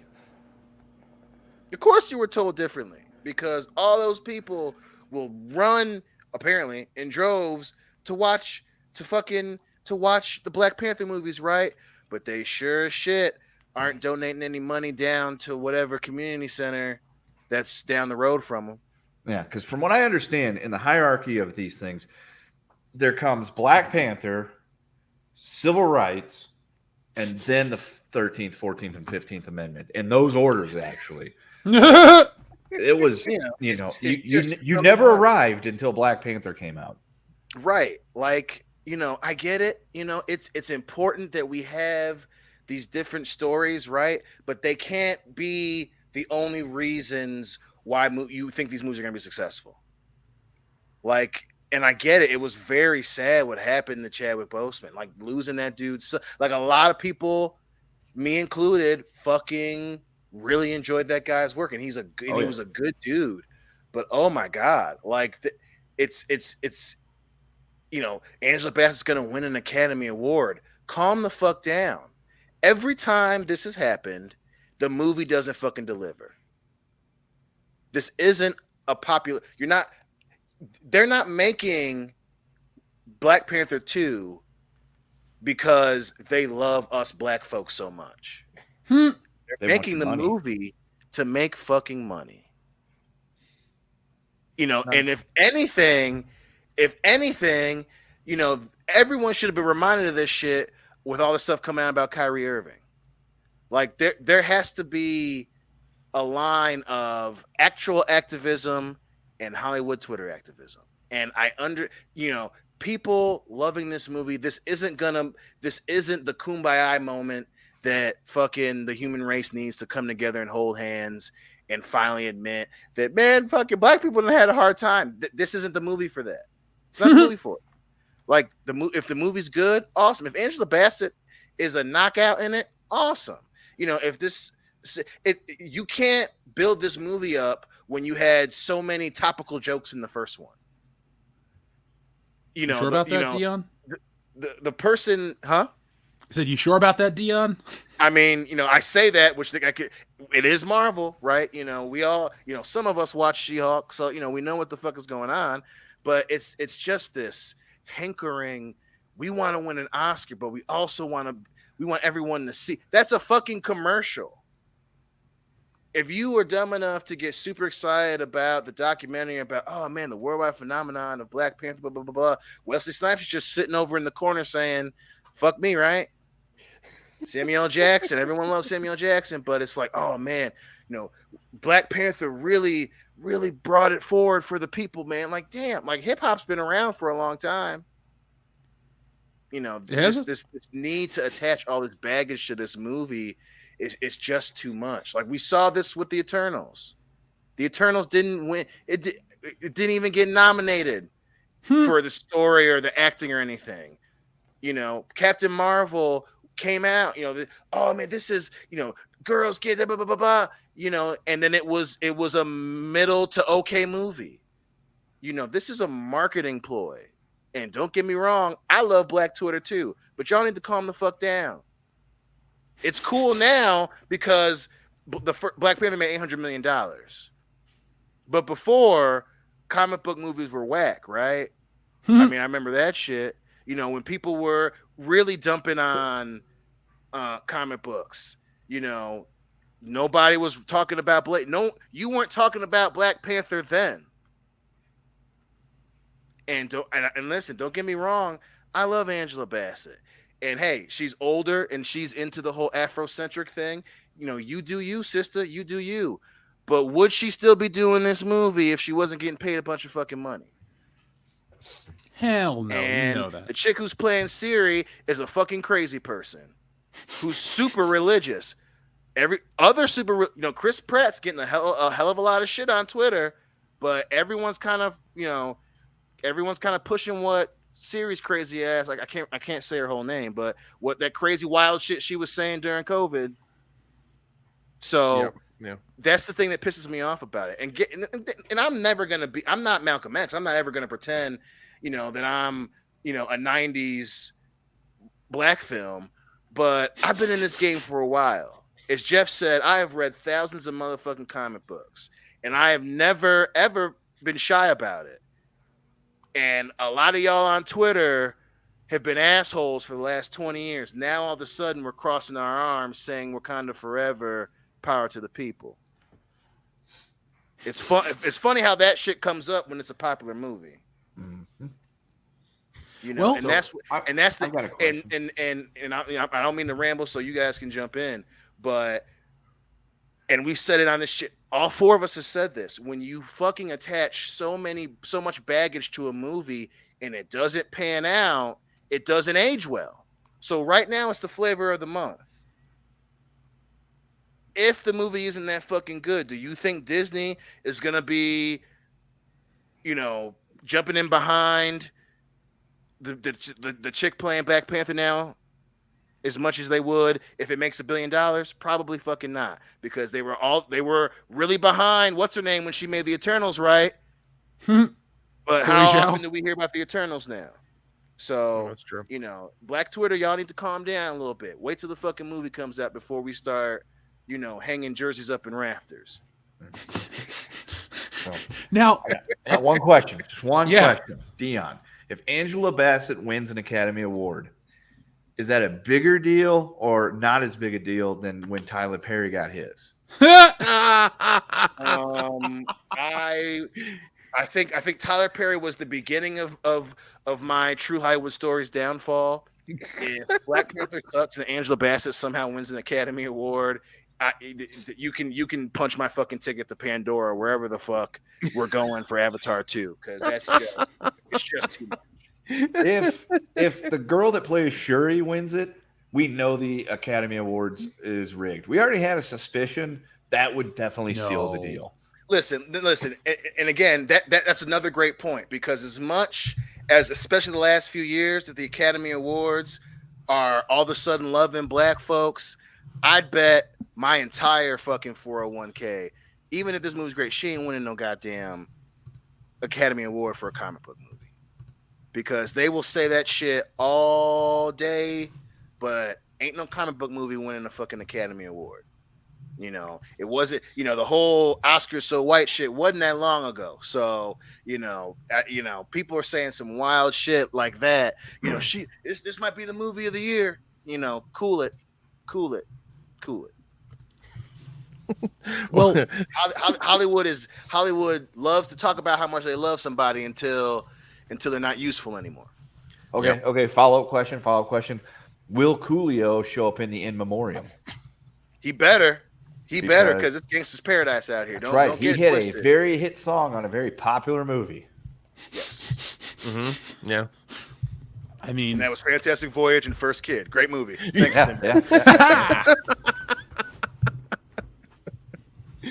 Oh my gosh. Yeah, I mean, I remember my brother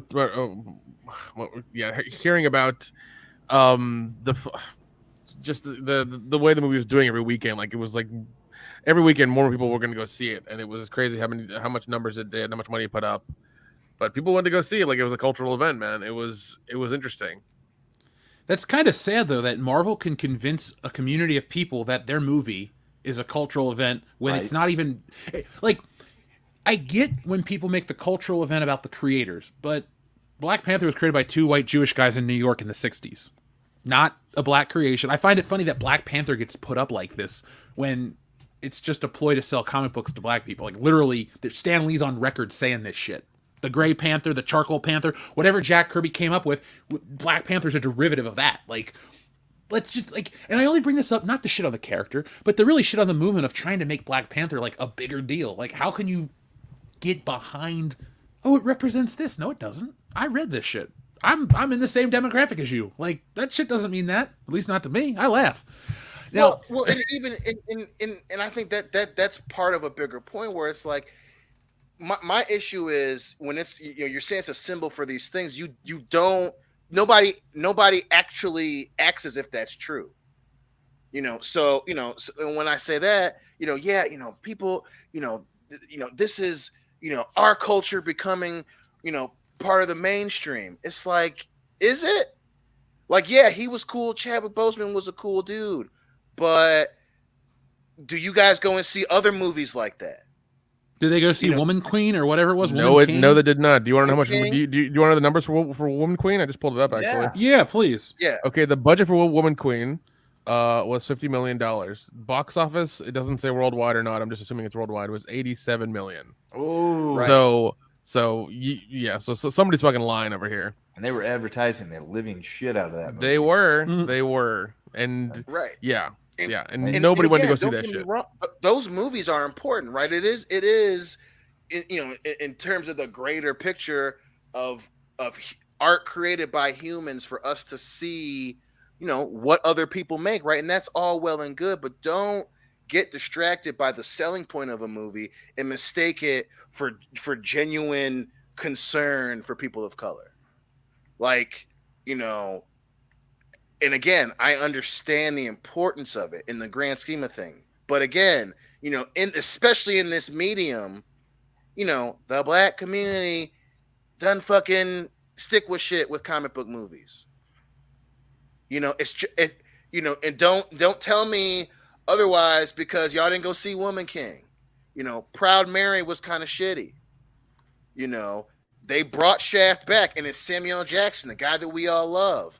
Not a lot of y'all went and saw it. So it's no different than when people jump on bandwagons for sports. Yeah. It's just saying, like, it's popular now, so now it's important. White Man Can't Jump just had his 30th anniversary. How many of you guys went and saw the documentary on ESPN Plus? How many people, Wesley Snipes is still around, y'all. Like, that dude, again, I love Chadwick Boseman, but if it's important to you to have black actors, Wesley Snipes is still here. Or is it because Black Panther was popular that now we're going to be all super excited about Black Panther? Where all these other great films by black actors and writers and directors and entire genres are coming up on anniversaries. Disney isn't pushing that shit out. Oh, it's a movie that's coming out and it's a blockbuster, huh? What the fuck do you know? Blade apparently is a fucking dumpster fire. And again, it should never come out. If it ever fucking comes out, Ali. I keep wanting to call him Mustafar Ali, but that's just Star Wars in me. That Moonlight movie won a fucking Academy Award, and that's awesome. But if Disney and Marvel, they love black folks so much, if you believe something, you believe it all the time, not just when your movie's coming out. I agree with that, dude. Now, I do want to read a little more about the Oscar thing, because this isn't some bullshit website like the Mary Sue calling for this. This is Variety, which vets their sources. Sadly is legit. But here's what it says. Just Tell me how hard you'll roll your eyes. Helmed by Ryan Coogler, the sequel to the 2019 Best Picture nominee. Wait, Black Panther's 2018, right? That's just a typo. Never mind. All right. Delivers a wrenching story of grief and reclamation as the family of T'Challa, played by the late Chadwick Boseman, adjusts to a world coping with his death. At the center of this saga is Angela Bassett as Ramonda, the Queen Mother of Wakanda, who carries the devastating loss of her child with stunning resolve. Bassett's ferocious work will undoubtedly descend upon wide-open Oscar race for Best Supporting Actress. Bassett's sole previous Oscar nod was for her turn as Tina Turner in 1993's What's Love Got to Do with It. Her pathway to a nomination this time around will be contingent of how strongly Wakanda Forever resonates with Academy members. With a multitude of populist flicks and hit sequels, Everything Everywhere All at Once and Top Gun Maverick among them, angling for contention, it's unclear how many consumer-friendly titles the Oscars will embrace. Noteworthy, no actor for the MCU has been nominated for acting despite DCEU landing noms and wins with the likes of Heath Ledger and Joaquin Phoenix, both for the Joker. There have been a few close calls, like Michael B. Jordan Killmonger from Black Panther. This really shines a light on how the Academy is falling apart, and it's just looking to, one, get people to watch the show by nominating popular movies, two, give into their own stupid egos by making up participation awards. Realistically, the Oscars mean very little outside of a gold banner on the top of your home video to maybe get you to buy a movie. I've found that this race to the whatever for the Oscars is just a race to the bottom. It's an embarrassment. Fucking Eternals, like you said earlier, Nick. Oh, Eternals is going to change the game. This is the Marvel playbook. Every November they put out some race-baity bullshit movie in the hopes to get Oscar nominated in the beginning of the year. Last year it was Eternals. That movie sucked. There's nothing to say about it besides it was terrible. And then this one got a reserved judgment. That's why we always do these things a week out. So we're not really trying to review the movie. We're trying to guess, and the general audiences haven't had a chance to see it yet. So with all this crap out there, I don't think anything from a comic book movie deserves Academy Award nominations. At least from Marvel. Your effects suck. Your stories suck. Your acting ain't that great. It takes cultural bullshit to get these movies to look better than they really are. You have to guilt people into seeing Black Panther, or here's the thing how Marvel does it these days. You get their characters like She-Hulk, Miss Marvel, Black Panther, all these characters that appeal to certain types of demographics. You get where I'm going. But if you criticize them, you're a sexist, you're a racist, you're a misogynist, you're an asshole, you're this, you're that. Look, guilty. Yeah, guilty. We're all guilty. I ain't watching Miss Marvel because I don't care about the character. I tried the comic book one time, and it was a bad once. I don't care about She-Hulk because that's not the She-Hulk I read in a comic book years ago. And I don't care about Black Panther because, though I'm a certain skin color, I feel honestly, I'll just say it like this. When movies get made like this, I feel like these people that make it think I'm stupid. They think that just because, oh my God, somebody looks like me on the screen, I'm going to go see the movie. That's the most dumb bullshit out there. That not only is it dumb and retarded, as you said, it's I don't say offensive, but it really is demeaning for how Hollywood sees black people or any minority. It's hey folks, we got Diego Luna in a show. Everyone's going to support it on this day. Hey folks, Pedro Pascal's in this show. Everyone's going to support it on this month. Can you people just make good shit and not have to good entertainment is cross-cultural. I got a friend, we both love Back to the Future. He's not white, I'm not white, but we talk about Marty McFly and Doc Brown like they're our best friends, like they're, the best characters of all time, because they are. Hollywood needs to learn that 50 years ago, a little more than 50 years ago, we were all cool with this shit. Something happened, people understood it was about not your skin color, but your content of your character, and people moved forward. Only Hollywood goes backwards to get some kind of fucking cultural boost to pat yourselves on the back. I don't care if Gwyneth Paltrow goes to bed happy tonight that, people are more culturally enriched. There are other problems to worry about. In Black Panther, you have other things to answer to instead of cultural relevancy. Be good. Because if we get the population of the earth, not everybody's black, nobody's from Wakanda, you have the rest of the world to worry about. Not everyone that's black is going to go see this movie. And that's the part that pisses me off, man. It's Wakanda's not a real fucking place. And again, don't get me wrong, I just, you and I, it's different for us because we were in the shit when it wasn't popular. So, that's the context for us, and even so, again, I understand, in a lot of cases, especially for people from different backgrounds, sometimes it is important to see people on the screen look like you. Okay. I get all that. I can, it doesn't work every time. But I get the idea behind that. But again, like you're saying, you can't believe in something only when it's fucking popular. Because when you do that, it's fucking disingenuous. That's the part, so, the whole being pro-black thing, it's awesome. It is. But Disney ain't doing that shit all year round. Wakanda is not a real place. If it was that fucking important, people would put a lot more stock in documentaries about shit that's actually going on in the black community. That's the point that pisses me off. The things that are still an issue.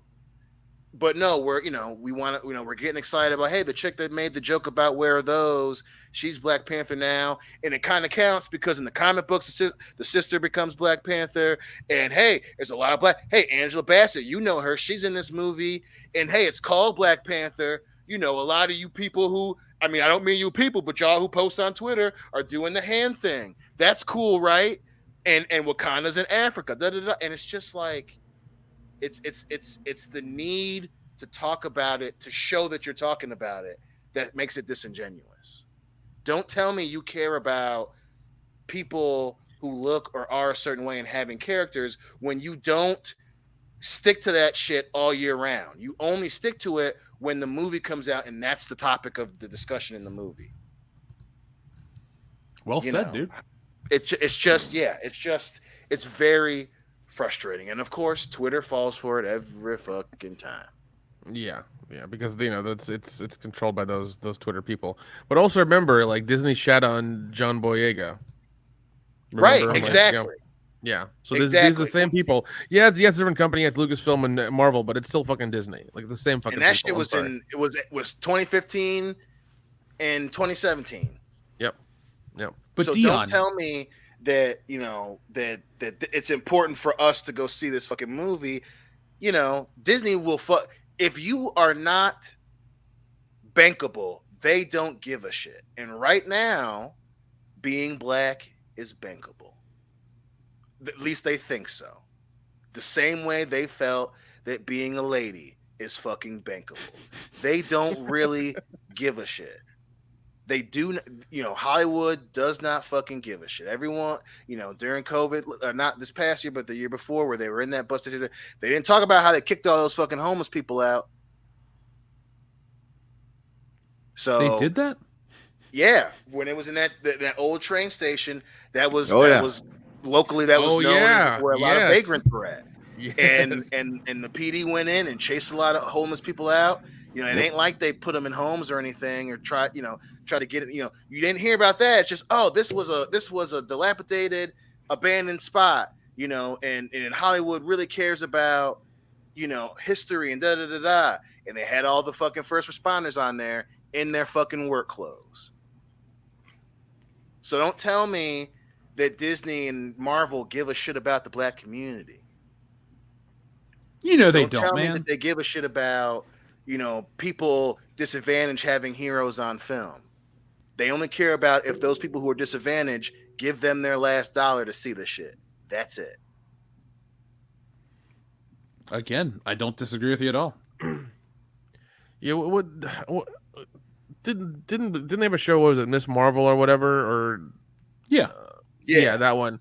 Yeah, they tried banking that towards me and my friends, and none of us gave a shit about it.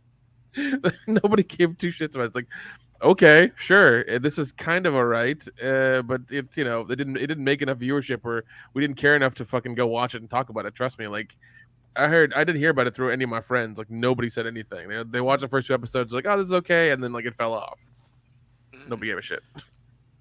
Well, and Miss Marvel was another great fucking example. Because with Miss Marvel they tried to, and Twitter never wants to talk about that shit, but hey, this is another Asian girl, and she's in high school, and she has these problems, but no one talks about how they changed the fucking character. They changed her fucking powers. Now, she's Miss Marvel, but she's really obsessed with this boy, and it's on Disney Plus. Okay, how many of those other shows are you guys gonna make? You gonna make any other shows with people of Asian nationality in those shows? I haven't heard shit about Miss Marvel yet. Are you gonna invite the actress for Miss Marvel out to see Wakanda Forever? Are you talking about her other products she has going on? We haven't heard shit. It was on to the next thing, She-Hulk, and then She-Hulk's done after trying to be relevant. And then now it's on to the next thing, and it's just this disingenuous bullshit. Hey, it's Miss Marvel, and if you don't like it, you hate young Indian girls. Like, wait, what? Guilty. All I'm saying is, goddamn you kid, change goddamn. the fucking character. She has way different fucking powers, and it's focusing on her being in fucking high school. Again, like, it's just this disingenuous bullshit. Like, every group is the target now. Every group's the target. This is what we're gonna do. We're not gonna make it like good, but hey, Academy, we made this thing. Did you guys see it? You see the person of color? They were on TV longer than usual. We should get an award for that, and you guys should watch because it's for the culture. Get the fuck out of here. Longer than usual. Like fuck, man. I mean, you're right. Like that's crazy. It's fuck, and you got people, fucking IGN and what's left of the Gawker universe writing all these fucking articles out. Do you guys cover that same actress after this? No. You do the same thing. You go on to the next thing that's popular. We got to talk about what's popular. You don't care about that community in the long term. Yeah, we'll talk about it when it comes up. Okay, well, I guess, fuck it. We're glad we got them on screen. Let's go home, Nick and Jeff. We're on screen. I guess whatever's coming up in January, we'll just jump to that fucking thing. Yeah, we made it. Jeez. And We're in and it also now, Mama. and also according to some people, Kendo should actually spend his own money to buy us tickets for the movie and then not watch it. I can't believe people want Kendo to spend money on us. Yeah, like that's a thing that I've heard about. I'm just like, really? This is how far you want this to go? That's really fucked up. Yeah, that's not how this. People don't owe these other people anything because of their skin color. They don't know them. So, like, stop. The whole mentality of, oh, I'm this, you owe me that. No. Kendo, don't buy anybody Black Panther tickets this holiday season, please. I don't know. Man. Yeah, I was hearing some wild shit about that. Obviously, it was on Twitter, but I was kind of like, really? This is the way you think? This is really fucked up. Oh, I believe me. You told me it. I knew where it came from right away. Oh, I'm sure. Yeah, I'm sure. Yeah, I don't know, man. Like, yeah, I'm not gonna watch it. If Angela Bassett wins, I'll be surprised if she even gets nominated. In all honesty, I will be very surprised if she even gets nominated for an Academy I'm sure Award. she will. See, the nominating because it's such an honor to be nominated. That's like a backhanded way of not giving somebody an award but giving recognition. So that way they can say, they can nominate her knowing full well she's not going to win the award and that she would win the award. But at least this way they can say, well, she was nominated. We nominated her for the award. Oh, my God. Yeah, man. That's the important part. Yeah. And then, too, it's like they keep backing themselves into this corner. So now you're making the movie about, well, we want Angela Bassett to be nominated for an Oscar. Like, so if it comes out and it's not that fucking good, what's the conversation then? This constant need to stack the deck, and try to convince people before they see the fucking movie of how good it is. It's just movies aren't like that anymore, especially coming from Hollywood. It's like people see you guys, but like people who are actually live in the real world, like they know what's happening, but gotta stick up with Twitter, man. If we just get people on Twitter talking about Angela Bassett getting nominated off this movie, well then boom, hey, that means that, hey, it's cool to be black. It's like, is it good? We know Angela Bassett is good. Is this fucking movie good? It's just ridiculous. It's absolutely fucking ridiculous. And every time they try that, it doesn't fucking work. It didn't work for Captain Marvel. It didn't work for Miss Marvel. Ain't nobody gonna talk about She-Hulk next year at the fucking Emmys. Jeez, that's true. You shut your mouth. Yeah, dude, that's gonna win like a bunch of Emmys. It is the Emmys. Listen, they're gonna get rid of the fucking statue. Listen, She-Hulk is gonna win like 2 Saturn Awards. Calm down. That's what's gonna happen. She-Hulk is gonna win 2 Saturn Awards, and that's it. Well, it's like it's just so weird. It's just such a weird hill to die on for people who are trying to make billions of dollars off of movies and off of TV. Well, and even to go for what you've been saying is like the movie Nope took so long to get to, I think, $100 million, and there was no support for that one. Almost no support for that one. Oh, the Jordan Peele joint? Yeah, the Jordan Peele one. Yeah, because the first one he did, they knocked it out of the park. Everybody was there every week, every day, watching it, full theater. But for Nope, it was very difficult to get to $100 million because he's had a track record, and for some reason that one just nobody cared for. It's almost like that's what a lot of people said whenever they're like, "Go see this movie." And from what I understand, it's actually not that bad of a movie. It's just that he did a very good job of driving away a potential customer base with the overhypeness to Get Out and his Twilight Zone rendition. Yep. That's exactly what happened. Yeah, and also Us was too fucking weird. I didn't like it. It was too weird. I don't ever want to watch that movie. Yeah, you're not missing much. You're not missing anything. Don't bother with it. Really don't. Yeah, and I think we reviewed his Twilight Zone episodes for Patreon a long time ago because they were. Yes, we did. They were fucking bad. Yeah, and it's just and he had 2 seasons and he got kicked out, thankfully. Rusty, but yeah, everybody thought with Nope and him with his name attached to it, it would make money immediately. It didn't. So that right there tells you there's a disconnect. There is. So guys, I think we've covered Black Panther incredibly well. Somebody in the chat could give us the timestamp. We'll clip this and actually put this one out because I think this is a great conversation. It's important to have. People like to run and talk about these movies, woke this, woke that. There's a conversation to have. Just I don't know, learn how to have the conversation instead of scream. Now, exactly, and therein lies the problem because everybody wants to be heard and nobody wants to listen.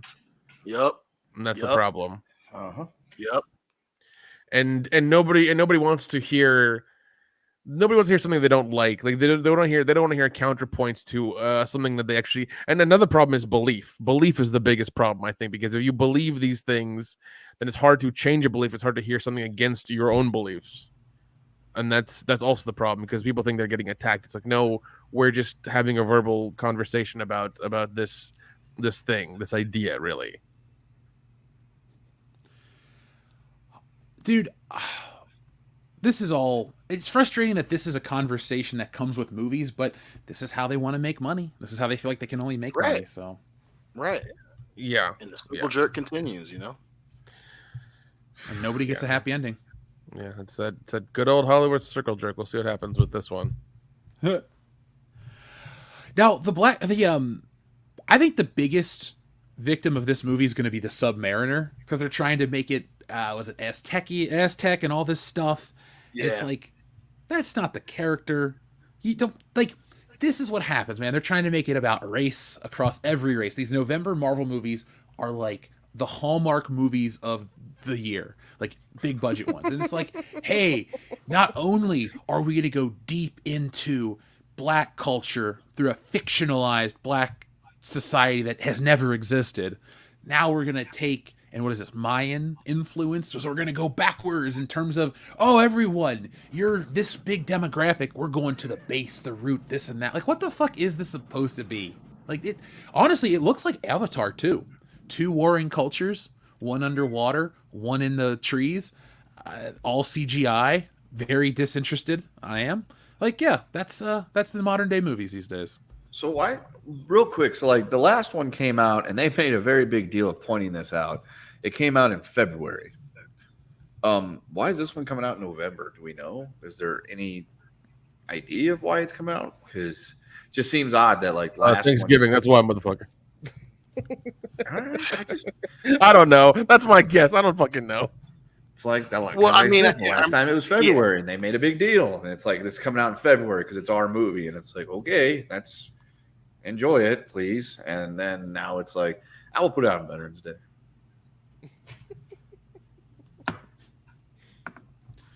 I don't think it's going to work. I think their branding message they shot themselves in the foot with their branding message of, hey, Black Panther February movie, you know what we're doing. It's like, look, unless they're putting it out for Dion's birthday exclusively. Maybe that's what it is because it comes out on his birthday, technically, sort of. Yeah, day after, right? The day after. It's within the moon cycle. You can get the ticket. You can get the tickets for the 10th. Well, no, you can, and I'll just take them. It's fine. Well, I was told I have to buy tickets for Dion and Jeff. Well, I have to buy Dion 2 tickets, Jeff just 1. No, you buy me a ticket on Tuesday because it's half price. Ah, I knew there was a catch there. I just couldn't remember I didn't read the small print. You guys ready to go be culturally enriched? Yeah. Kendo, buy me a ticket Kendo, buy me a ticket when RRR 2 comes out, okay? Okay. And I'll buy Dion 40 tickets and a bucket of popcorn. That's right. Because a mule would scare him? Yes. Exactly. It looks too much like a horse. Hilarious. Thank you. I'm just joking.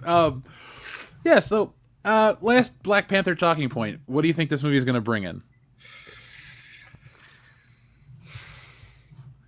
550. I think I'd say it makes 800 million. I'll say it makes 800 million. I'm gonna say closer to $1 billion. I'm gonna say 950. All right, I'm gonna stick with my 550.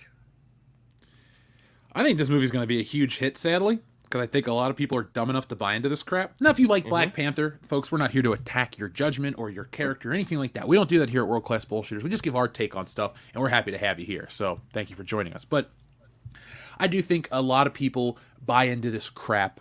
I don't like that they buy into this crap. And yeah, this is going to be a very successful movie. I'm going to guess it does less than Top Gun, but more than anything else this year. So it's Top Gun at like 1.2 billion. I'm going to guess. I'm going to go with Black Panther becomes the second biggest hit of the year. And I'm not excited. I mean, fuck, if it's good, I'm all about it. But it's just the fucking baggage. Well, people still are okay with the baggage with this shit. Well, but hey. Dion, what we always tend to do is we tend to judge these movies or these experiences off of their last running or their last go through. And the last time we saw a Marvel movie was Thor: Love and Thunder, and I fucking hate that movie.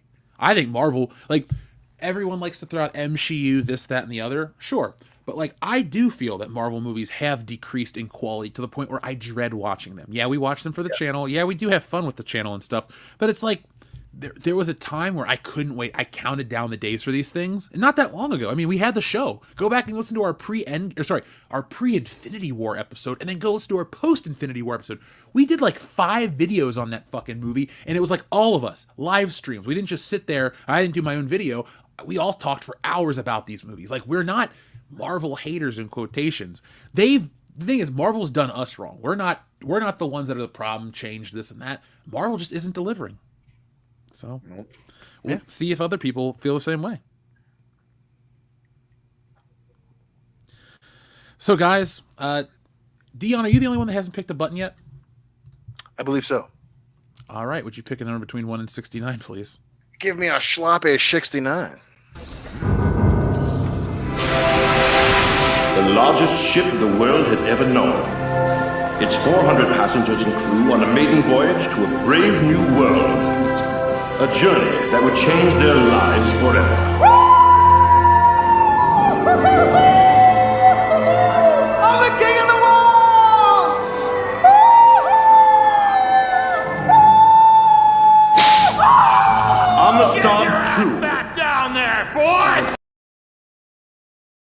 I knew what that was as soon as that thing popped up. I'm like, Yeah, I was like, here it comes. Atomic too. Oh my god.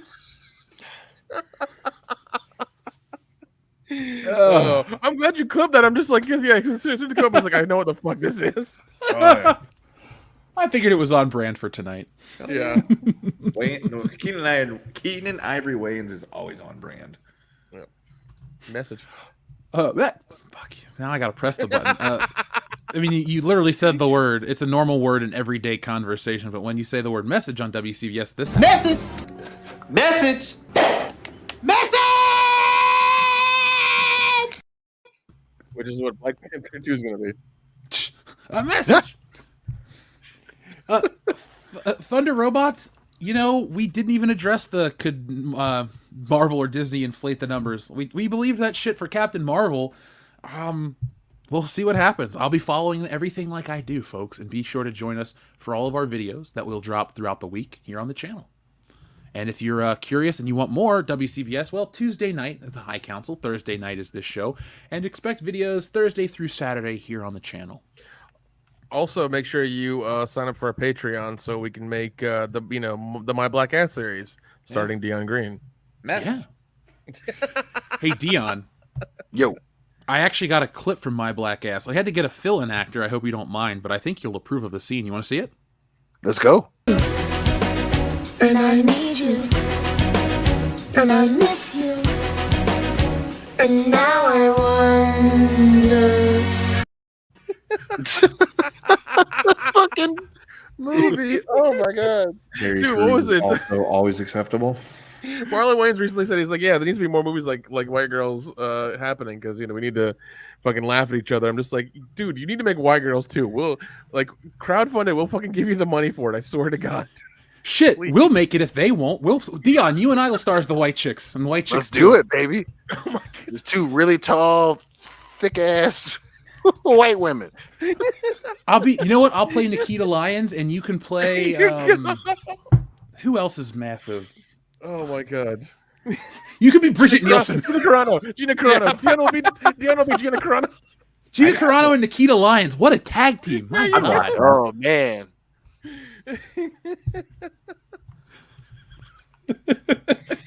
Oh fucking! Oh. If I have to direct, I will. It'll be hilarious. Oh my god! I'm in. I'm fucking in. Oh Jesus Christ! All right, we're off on a great start for the super chat string. TLJ Screwjob, this is awesome, dude. To quote Chandler Jarrell, want the sniz?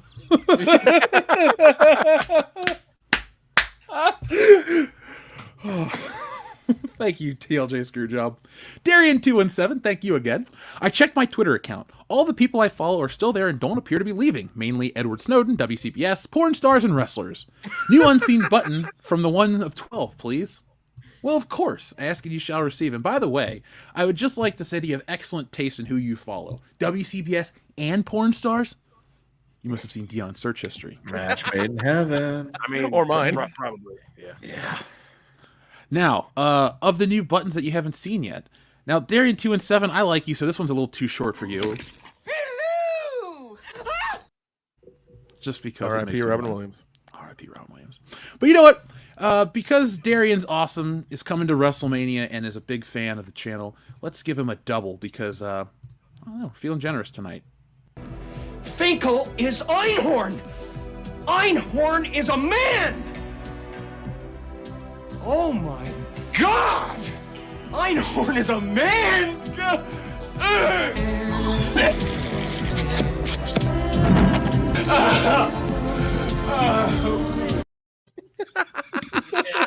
Yeah, they tried to cancel that for a little while too over homophobia.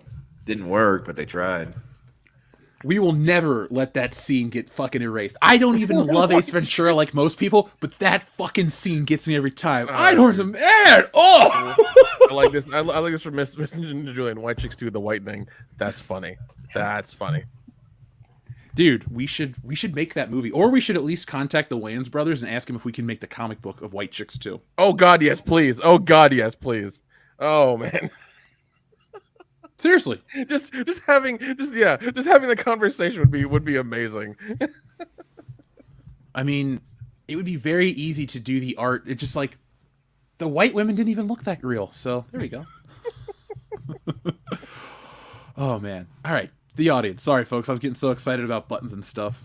Having too much fun. Can you have too much fun on the show? No, you can't. By the way, folks, thank you for letting us hit more likes than there are viewers right now. So let's keep those numbers up. Yeah, Dion finally saw female Blade in the chat on Twitter. I can't believe I missed that shit. Oh yeah, that was a good Halloween costume. That's why Nick's one of my closest friends. There you go, buddy. There you go.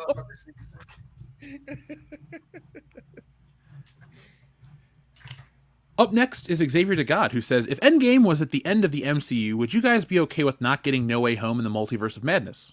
Yes. Yes. Yeah. No, because I really fucking love No Way Home.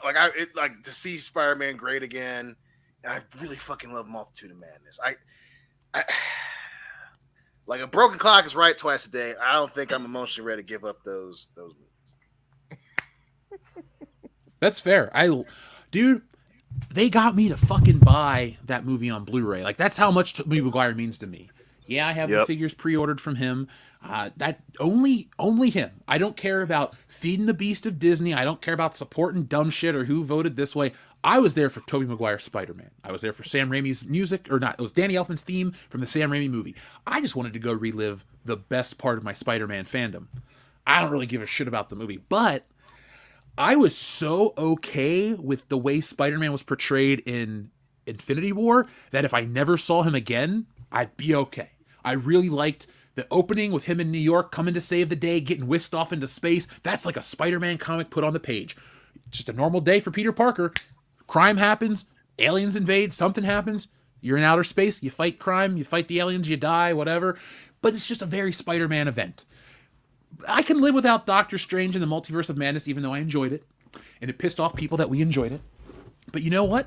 If it was just... What do you lose if you end with Endgame? Well, you get rid of Thor. You get rid of Black Widow. You get rid of Eternals. You get rid of... what else comes out that you get rid of? You get rid of all the fucking TV shows. You get rid of Loki. You get rid of WandaVision. You get rid of She-Hulk. You get rid of Miss Marvel. I think it's a fair trade to sacrifice Spider-Man No Way Home and Doctor Strange to get rid of all of that bullshit. Because, like I said on the High Council this week, folks, no matter what happens with Spider-Man, we got the perfect film in 2004. Ever since then, it's been downhill no matter how good it is. Xavier to God, thank you. TLJ Screwjob's up next. It says, favorite Goosebumps episode. My family had the Halloween mask one. Don't enter the basement and the medieval time travel one. So I'll say those for me. Do you mean the Terror and... what's the Tower one? Something in Nightmare and Terror Tower? That was a good one from Goosebumps. Yeah, no, the TV show, I think, is leaving or just left Netflix. Oh, it just left? That was one of the reasons I kept Netflix, honestly. Yeah, I'll check it and see, because I think it's either going to leave or it has left. Can you send us copies of that entire series in 4K? I can find the entire series. I don't know about 4K though. That's doesn't exist in 4K. We'd have to scan it in ourselves, Nick, and we don't have those resources yet, or the time, even when we do have the money. That's true. That's a lot of money. That is. It's billions of dollars for Goosebumps. What's it worth? That's $3 million at most. That's true. Yeah. My favorite episode, if you guys can think of them, like these are all great episodes. TLJ Screwjob. I like the one where there's the one with the superhero that comes. Wait, no, that's Are You Be Afraid of the Dark? That's just a better show. You thought of a better scary kids show. Are You Afraid of the Dark? Yeah, dude. Okay, so for Schlocktoberfest 1 back in 2016, I did a really long, elaborate video on Are You Afraid of the Dark versus Goosebumps.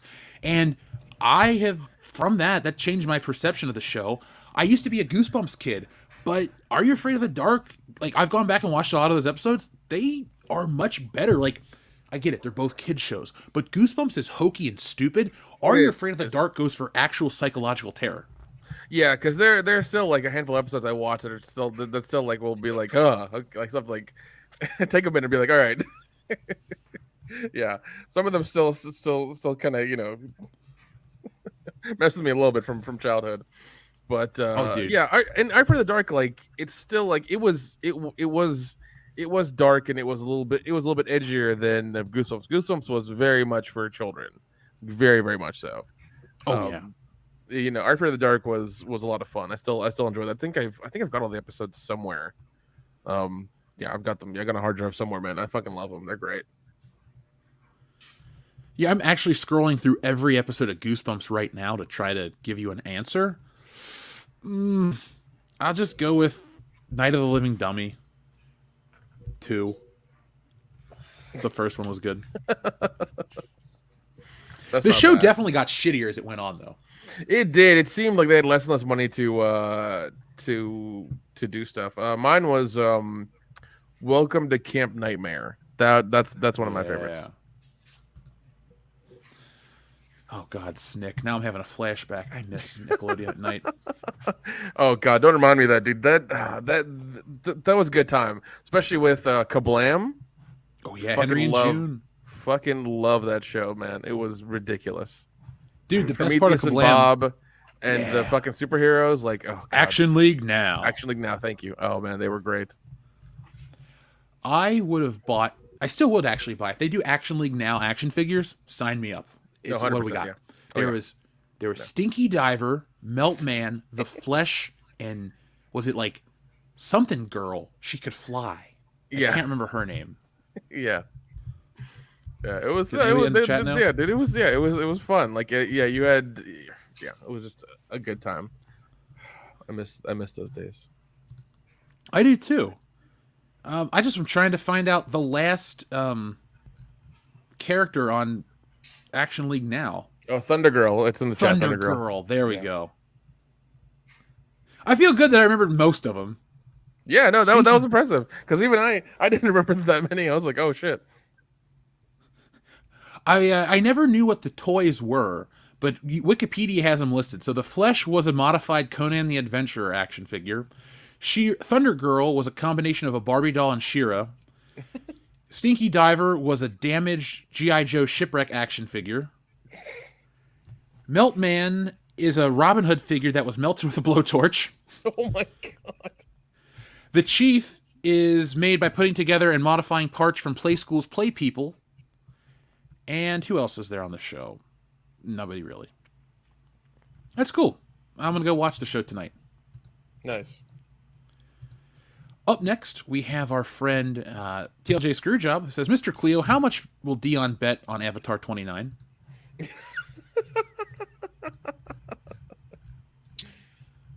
Well, when it comes down, yes, call me now. Make sure you always remember, child. Yes, because you're a Libra, aren't you, darling? The kids don't lie. And when it comes, brother Dion, yeah, Gyro provide, brother Dion. He's a sneaky one. Let's see what the kids say, because once again, the kids don't lie. See here, see, we see here the sneaky raccoon. That Dion, he's a sneaky fucker. He's a Libra, isn't he, darling? Avatar 29, about tree fitty.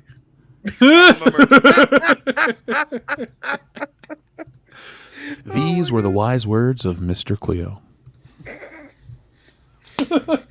Oh my God. Oh man, I love that we have our own WCBS psychic, folks. If you need any help, that's right, in anything besides solving a crime, call Mr. Cleo.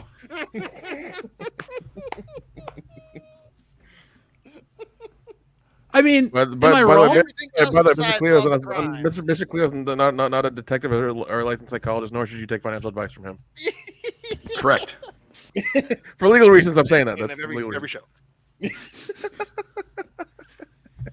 I think I'm gonna sit down and make the first T-shirt with a piece of art exclusively for it. I'll do a Mr. Cleo. I got ideas. It'll be very fucking cool. It'll be like part Doctor Strange, part blaxploitation. I got this down. But folks, nice. We'll get that. We'll get a couple new shirts with new art. Well, the thing is, they're all new art. I just made some of these today. But no, we'll get a couple of these elaborate ones ready. You guys will want it. Maybe we'll do one of those big full prints.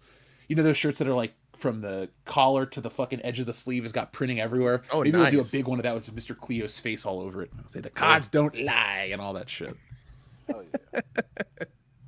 All right, folks, you want it? You got it. Up next, John Thomas, thank you very much for your super chat. He says, "Do you remember the old Night Gallery? There was one episode with a haunted hobby horse. Put that on the list for next Halloween." I didn't watch a lot of Night Gallery, so I do not know that one, unfortunately. Bro, I bought the Night Gallery Blu-ray box set last Halloween. I fucking love that show. Now, if you want to talk about some '90s Outer Limits, I'll talk to you about that. So some of those are really good. You know, Nick, if we ever need to just make more content, which we do, what we can do is you and I can sit down and we can watch like old sci-fi shows like this and just straight up. I'm down for that. Hey, Dion, how good of friends are we? Oh God. The best. Okay, so if I tell you crazy shit, you won't judge me and you'll still be my friend? Of course. I think I might download and play Fortnite. I'm sorry, what? They added Luke Skywalker and Han Solo, and you can drop, and you fight Darth Vader, and he can drop the land speeder from space. Dude, yeah, I'm not mad at you for that one. Oh wait, it's only for a week. Never mind. I'm not gonna. None of that shit lasts forever. They rotate that shit out. Yeah. Oh, see, I thought it was like because I always just wanted to play a 3D Star Wars shooter game with Han Solo running around lighting people up. So I was like, this is my dream. This is my chance. And then I'm like, oh, for a week only? No, thanks. Dude, play fucking Battlefield then, or Battlefield 2. Oh, I still have those games. Yeah, that's.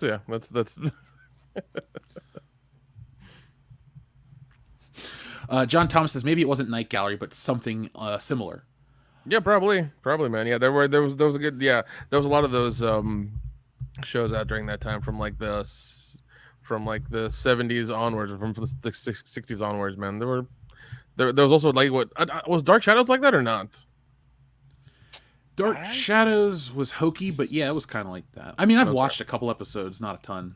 I saw the movie. Oh, the most recent one, or yeah, the old one, the new one with Johnny Depp. That one wasn't bad. That was actually kind of funny. I didn't care. I didn't dislike it, but I just didn't care to ever watch it again. Yeah. Goku McDuck, thank you very much. He says the new Treehouse of Horror was actually good. Ooh. I'm willing to give it a shot. I do like the Simpsons Halloween episodes. We're going to read these two from John Thomas. Actually, 3, because we're going to talk about something that's new and good, and Kendo is finally here to review it. So John Thomas, thank you very much. He said Chrissy Mayer had an epic impression of Frosk. Nerdrotic responded to her tweet by posting the Meravid. I do not know who she is, but thank you for telling us. TLJ Screwjob says, Frosk projecting because more women want Henry over her. Yeah. I'm not saying this, but I'm going to share a quote that I heard that applies to the Frosk situation. Dion, do you remember our old friend Hedgecock? I do. Somebody once said, and this guy is straight and he's married. Now he's married, but he said, there are dudes I would sleep with before I'd sleep with her. I feel like a lot of people feel that way about Frost. I'm not one of them, but there are people out there. I would judge them very little. Yep. We don't judge here on this channel. We also don't kink shame unless that's your thing. So don't tell us about it, and we won't ask about it. Are you saying that our official stance is don't ask, don't tell? Your words, not mine.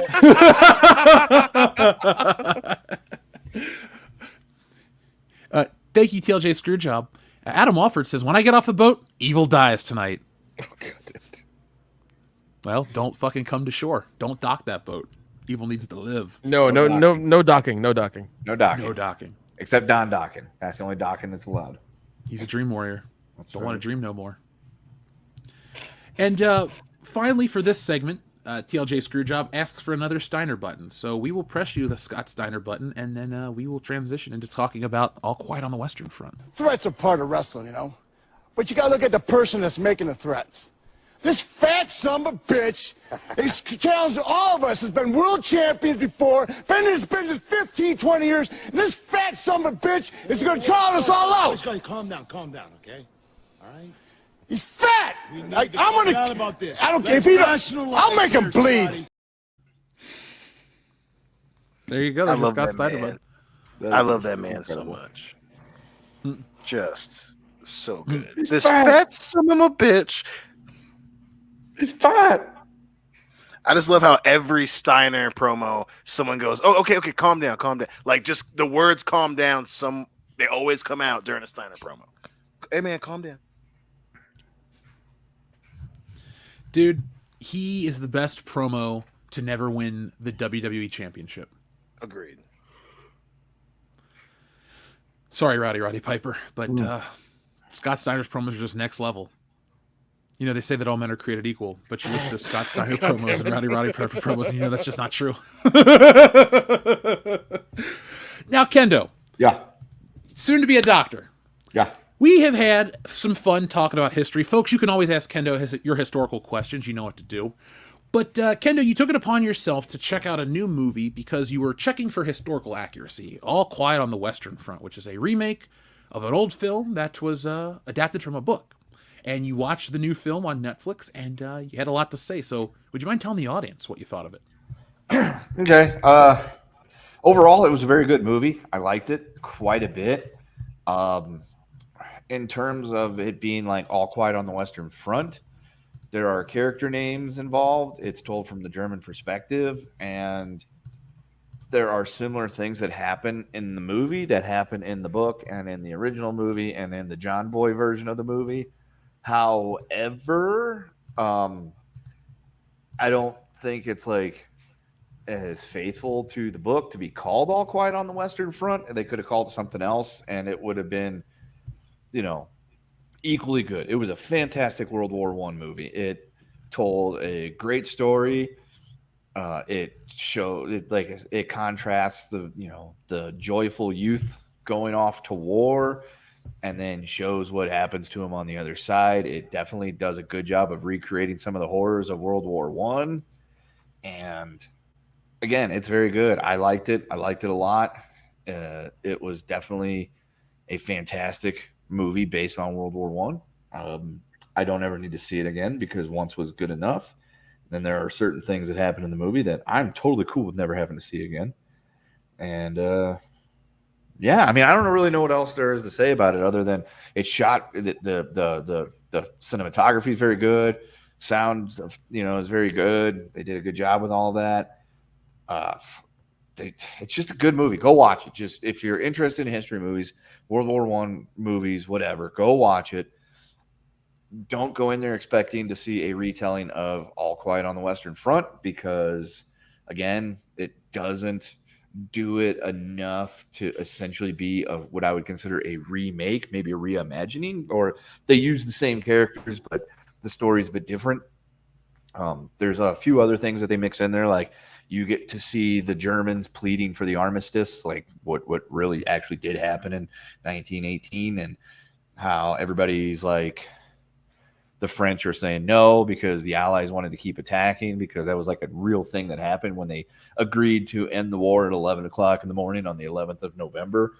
The Germans were just like, waiting for it to be over, and the Allies were still launching attacks. Like there was people being killed all the way up until the very end at that 11 o'clock mark. But I guess I liked it. I just didn't like it as an All Quiet on the Western Front, if that makes sense. It does. I've read the book a few times. It's a very good book, a wonderful book. I would recommend it to anybody. The 1930 movie is very good. The John Boy movie is also quite good as well. This is also a very good movie. It's just not. It's not that story. It's a similar story, but it's not that story. I mean, if their goal was we're going to use it, we're going to recreate it, and we're going to show everybody how war is bad, they did a good job at that. But how did you feel about the accuracy? In terms of like the accuracy of the book, or just the accuracy of what World War I was supposedly like? World War I, because I know you said it's more of like a reimagining of the book. Like in terms of what you know about World War I, how did you like what you saw on screen? it captured it really, really well, because in the book, the story starts in like 1914, 1915, I believe. This starts in 1918, so in the waning, months, or the end of the war. So the fact that these guys were still really happy to be going off to war seemed to kind of, no, I think this is 1970. Either way, by that point, they shouldn't have been that happy to be going off to war and singing and marching, because Germany wasn't doing so hot. And by 1917, the realizations of what this war really was had set in. I really like the opening. That was like 5-minute version of the opening scene of Saving Private Ryan, with a suicidal charge across no man's land, just French just mowing down German soldiers. And then I like how the one German soldier that you think is the character that they're going to be following at the beginning of the movie gets killed, and then you see his uniform being recycled and fixed, where they're like putting a pocket over the bullet hole so that they could reissue it to the new German troops that are coming in as replacements, because by that point the Germans had to do that. The blockade had pretty much stamped out any material they were getting into the country and all that stuff. So there was that kind of a realism type of thing, where they're showing like all these uniforms being, recycled, reused, all these bloody shirts being like steeped in boiling water to clean them so that they could be restitched up and fixed and given out to the new crop of soldiers taking place.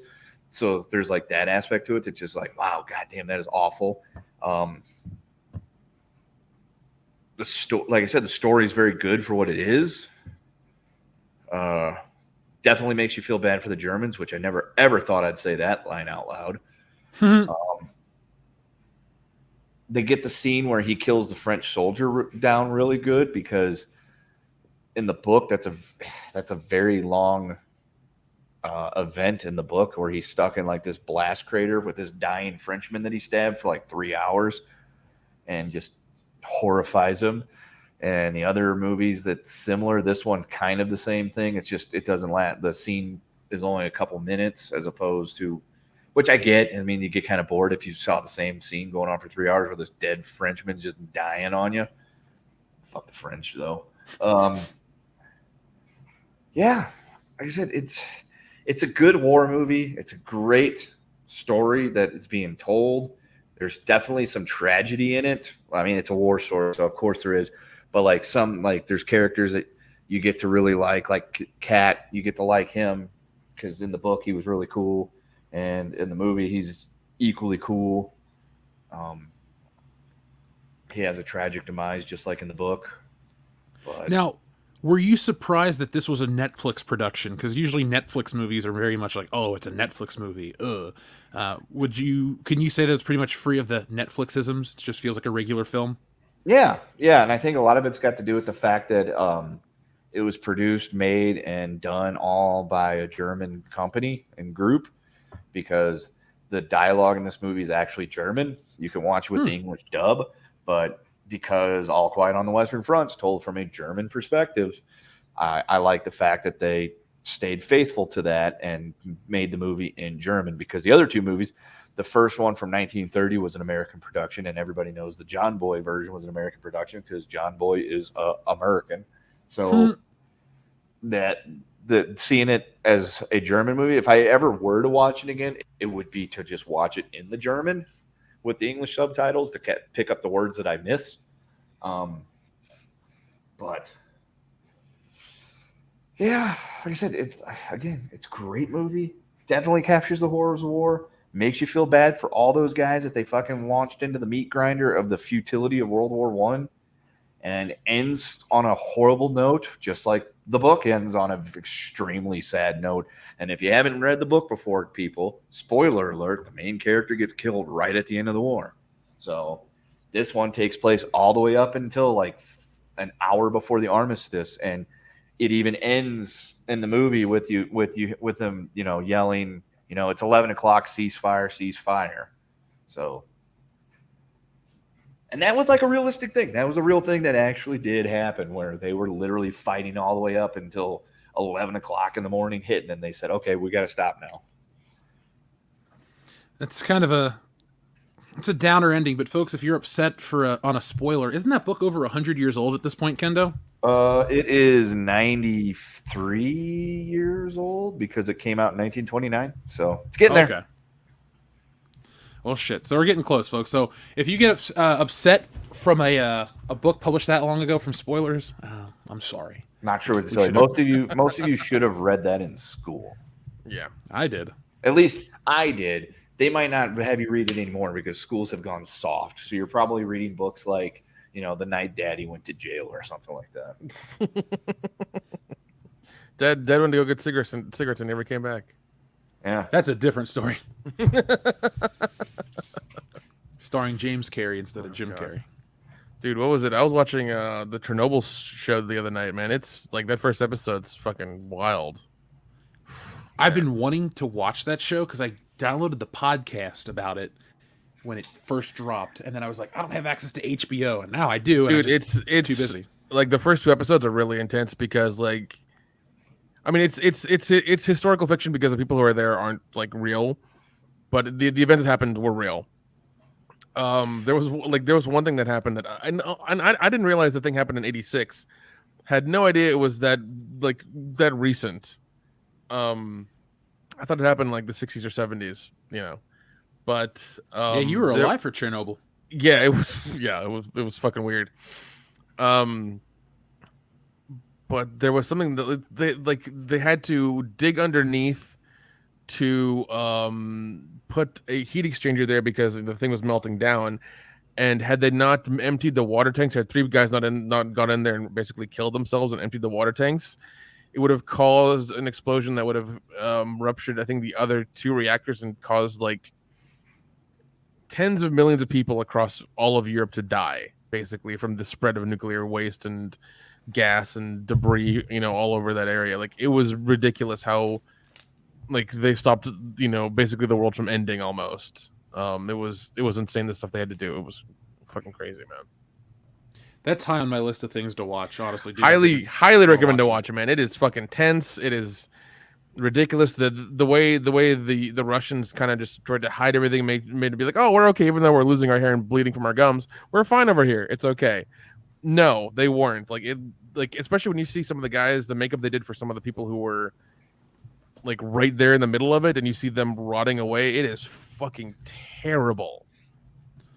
Isn't there one where a guy melts?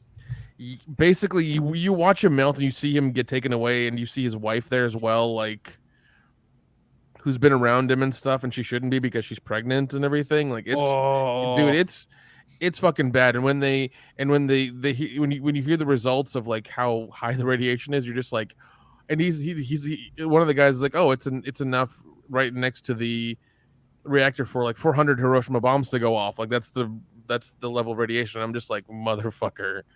Holy shit.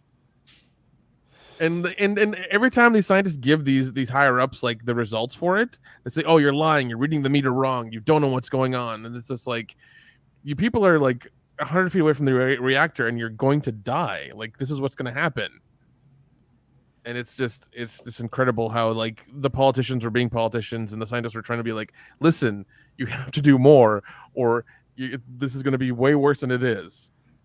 And it's really, really good to watch. It really is.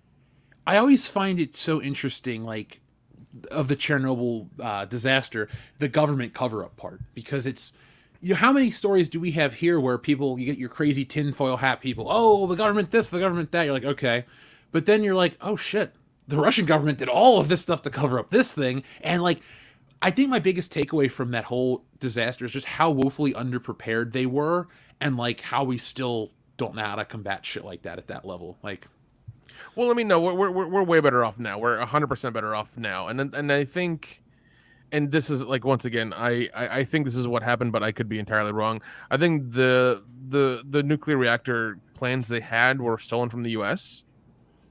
Oh, and that's the ones they had, and they were really, I think they didn't know how to interpret them. Once again, I could be entirely wrong saying that. That's just my idea. So yeah, take that for what it is. But no, like, just seeing the reenactment of the disaster and seeing the level of things that happened and the stuff they had to combat to make sure that, like, they didn't kill the world, was fucking terrifying. Yeah, but we're lucky because just think of how the world would be different if it was worse. You know?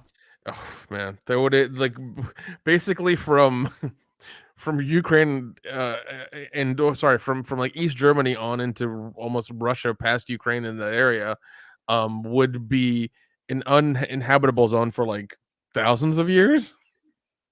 Like nobody could go there. Jeez. Yeah, that's how bad it could have been. Well, I mean, it was terrible, but better than it could have been worse. We'll put it like that. Now, guys, let's cover one more thing, and then we're going to put this baby to bed before we check out the audience one last time. So, we spent a decent amount of time talking about Wakanda Forever, Ever, and how it's coming out, and how these Marvel movies become these cultural events. But I saw some information about the X-Men, and this is information coming from people that produce the merchandise. And basically what they're saying is Marvel behind the scenes is like trying to figure out how much of the X-Men they can switch out without damaging the brand. But what I get pissed off about is the X-Men are already different colors, diverse, gay, straight, alien, mutant, human, hybrid, cyborg, fucking Reaver, whatever you are. Where does like X-Men need to change? It's all there. Instead of making Cyclops black, put Bishop on the team. Instead of making Gambit black, put any of these other characters on the fucking team. Put what is it? Not T-Hawk. He's from Street Fighter. But the Nighthawk guy. Well, he's from Mortal Kombat. The guy from fucking all new X-Men. Giant size X-Men from 1975. Put Warhawk or whatever his name is. Put that guy on the fucking team. Like, you got all of these characters that can check off these diversity boxes. But I guess what I really want to ask you guys is, with this new rumor coming in, do you think this is going to kill any chance of an X-Men moving forward? No, it won't kill it, but it's gonna cripple it while it's in the fucking crib. I mean, going back to our earlier conversation, right? You know, it's let's change things of characters because it's name recognition instead of actually bringing in characters that were you know, and again, you know, my view on that has definitely softened. But again, Cyclops ain't that character. It's just not that character. And if this ends up being true, a lot of people, like, again, this weird need to look like you care. And listen, if you fucking love the dude, you know, have him play fucking Bishop. You know, the Bishop we got in Days of Future Past kind of fucking sucked. You know, so. But again, it's, you know, and then if it is going to be, apparently, it's, you know, who knows? But you know, if this is a ultimate different universe, again, we want to see the Cyclops that we know and love. He just happens to be a white dude. You know, it's not worth getting this fucking activist about it. Like, everyone loves the cartoon. It's a white dude with brown hair. You know, you fuck. Like, it's just, you're gonna cripple it before the movie comes out, and people who do love X-Men are gonna be a lot less likely to want to fucking see it. Dude, I love the X-Men. How long have you known me? Over a decade. How long We have we talk been talking about it X-Men? All the fucking time. I mean, we talk about collecting too. What do I got? I got pretty much, they're not even existing yet, but I pre-ordered all the X-Men that they've made, bought all the X-Men that they've made, and I'm fully committed to the rest of the X-Men. These Japanese high-end figures. They're based on the Jim Lee designs. They're not cheap, but I fucking love the X-Men. I got this giant-sized Jim Lee X-Men book sitting next to me. John Byrne X-Men. Actually, just Chris Claremont X-Men is my fucking favorite.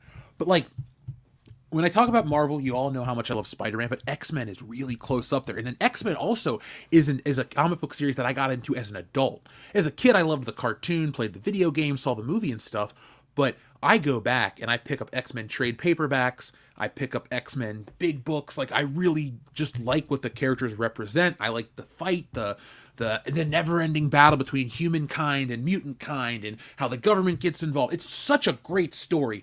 All you got to do is adapt it, because those timeless things that they talk about, like the Mutant Registration Act, you do not need to make them black to make that make sense, or you didn't need to make them any other minority by America's standards to make them feel like your story is, like the Morlocks. They're green cave-dwelling people that are living in the sewers and shit. You don't need to make them a different shade of brown to get your story across. God damn, That's the best sci-fi. The best sci-fi and all this shit, man. You use aliens as allegory. You use these mutants as allegory. You use the government as the government. But, like, you don't change up the characters because, for example, let's say you change up Cyclops. Well, then you got to change up, Mr. Sinister, and you got to change up Havoc, and you got to change up fucking Corsair. Like, that's 4 people right there. You can't just race swap one and the rest. And the thing is, it's a fucking tumbling. It's a snowball. It's like that Stormtrooper button we press. It's not good because the Stormtrooper just falls down and loses all of his armor. X-Men, if this is the next phase for Marvel, the Avengers are going to end in 2025. If X-Men is going to be the Marvel brand moving forward, you can't have Black Wolverine. You can't have it's not about black or white.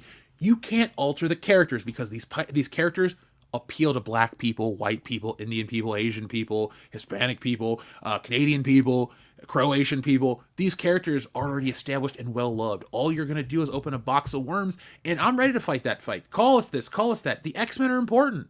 These characters are culturally relevant. All of our fictional characters, all of our pop culture characters are culturally relevant to some degree because they represent us. And like I said in this past week's video, these characters, people grow an attachment to them because they create a shared experience around the character. Dion and I have shared experiences around countless comic book characters, and will sit and complain if they alter them. There's no difference in, altering Sue Storm and Johnny Storm as there is Wolverine, Gambit, and Cyclops. Just don't do it. And last year, when everyone was up in arms about the love triangle, the three-way between Cyclops, Wolverine, and Jean Grey, and how Cyclops and Wolverine are bisexual and all this dumb shit, that pissed off people too. And it's not because they're bigoted. It's not because they're backwards. It's not because they vote a certain way. It's because those aren't the characters.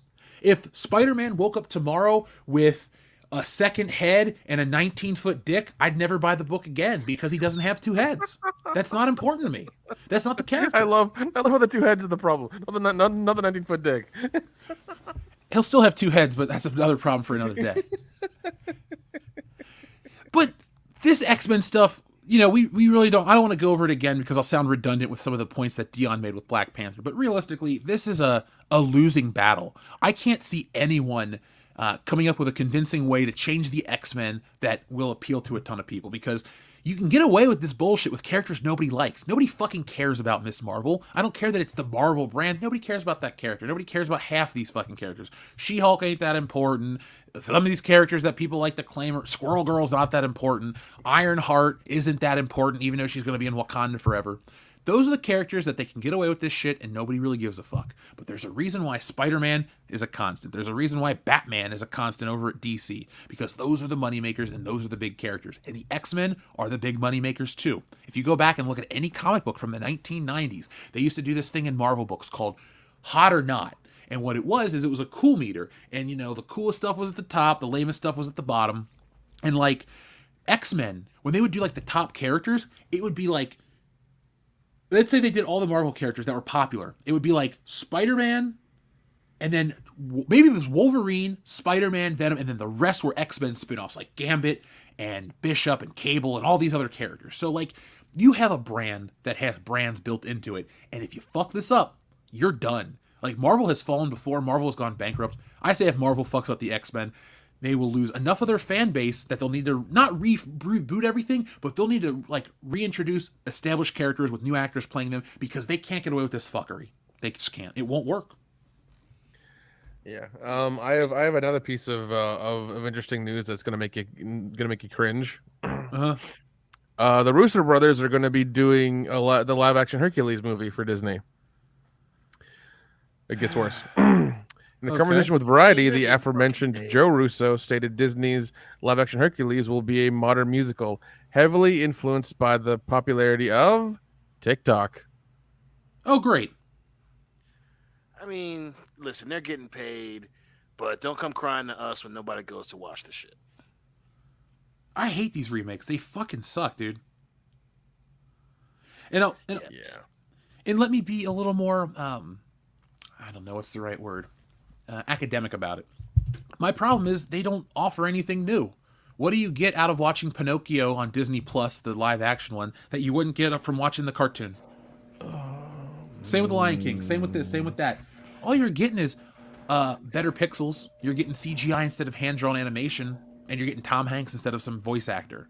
But is that really a different story? Is that really worth your time? Is that really worth society's time that we're going to invest in the same stories that we've been told 70 years ago? Hercules is just, I don't know if it's dead on arrival, but man, well, wait, Mulan didn't make that much money. These movies don't, only The Lion King was the big hit, right?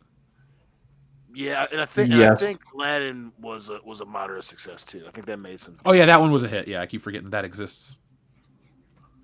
It pisses me off, man. I just want to watch the original. No. But you just made a really good point. That it exists, but it had no cultural relevance. Like that's why you didn't fucking remember it. Yeah, Will Smith slapped his way out of our collective conscious, so fuck that movie. Smack. Hey, listen, all I'm saying is, lessons were learned that night. Yeah, ladies and gentlemen, we do watch the Oscars every year. We have been for the past 5 years, I want to say.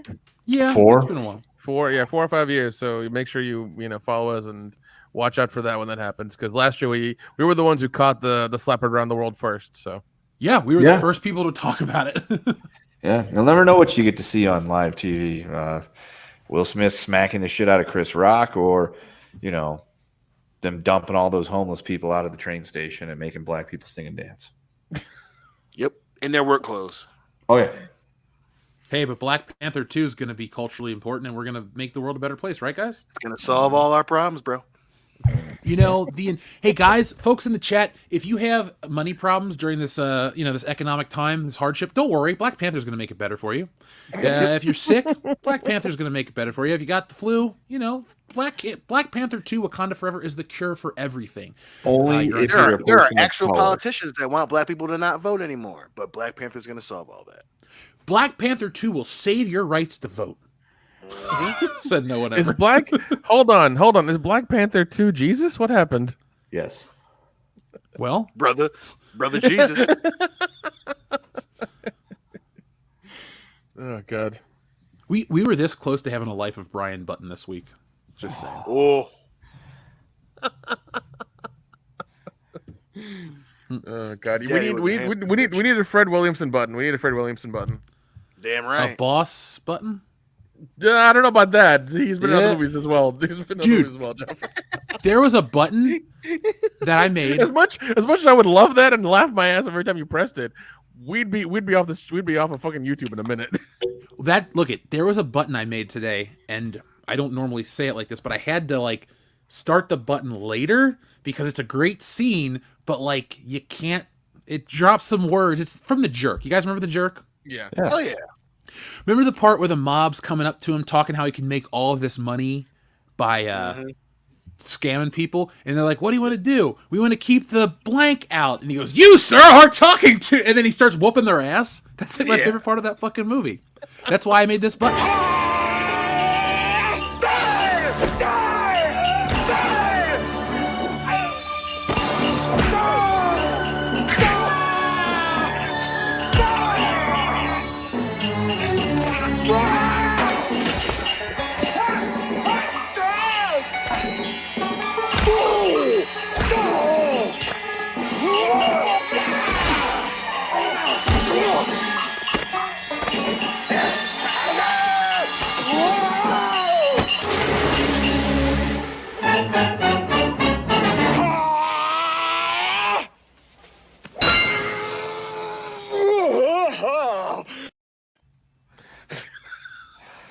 I will listen. As much as I love Wild Wild West, I remember being mad when they stole that joke. Oh, shit, they did.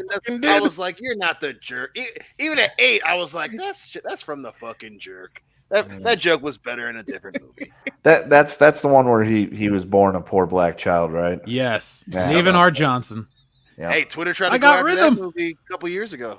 Oh jeez. That's my favorite Steve Martin movie. And actual black people were like, "Listen, don't you come for fucking Steve? You better stay the fuck away from him. He's one of us now. Goddamn it." Yeah, even though he's got rhythm. He does. Even though he's a very white old man who loves to play the banjo. That motherfucker was old in the 70s. Yeah, he had white hair in that clip. Yep. Him and Leslie Nielsen both, man. They were born. They ain't never been young. We ain't never seen them young. That's true. Nope. They was born in their 50s. Now, guys, let's switch back over to the audience. We've all had a chance to pick a number, right? Yep. Yes. So I guess it's my turn. I kind of want to see this one again, just because. No, this one. Finkel is Einhorn. Einhorn is a man. Oh my God! Einhorn is a man.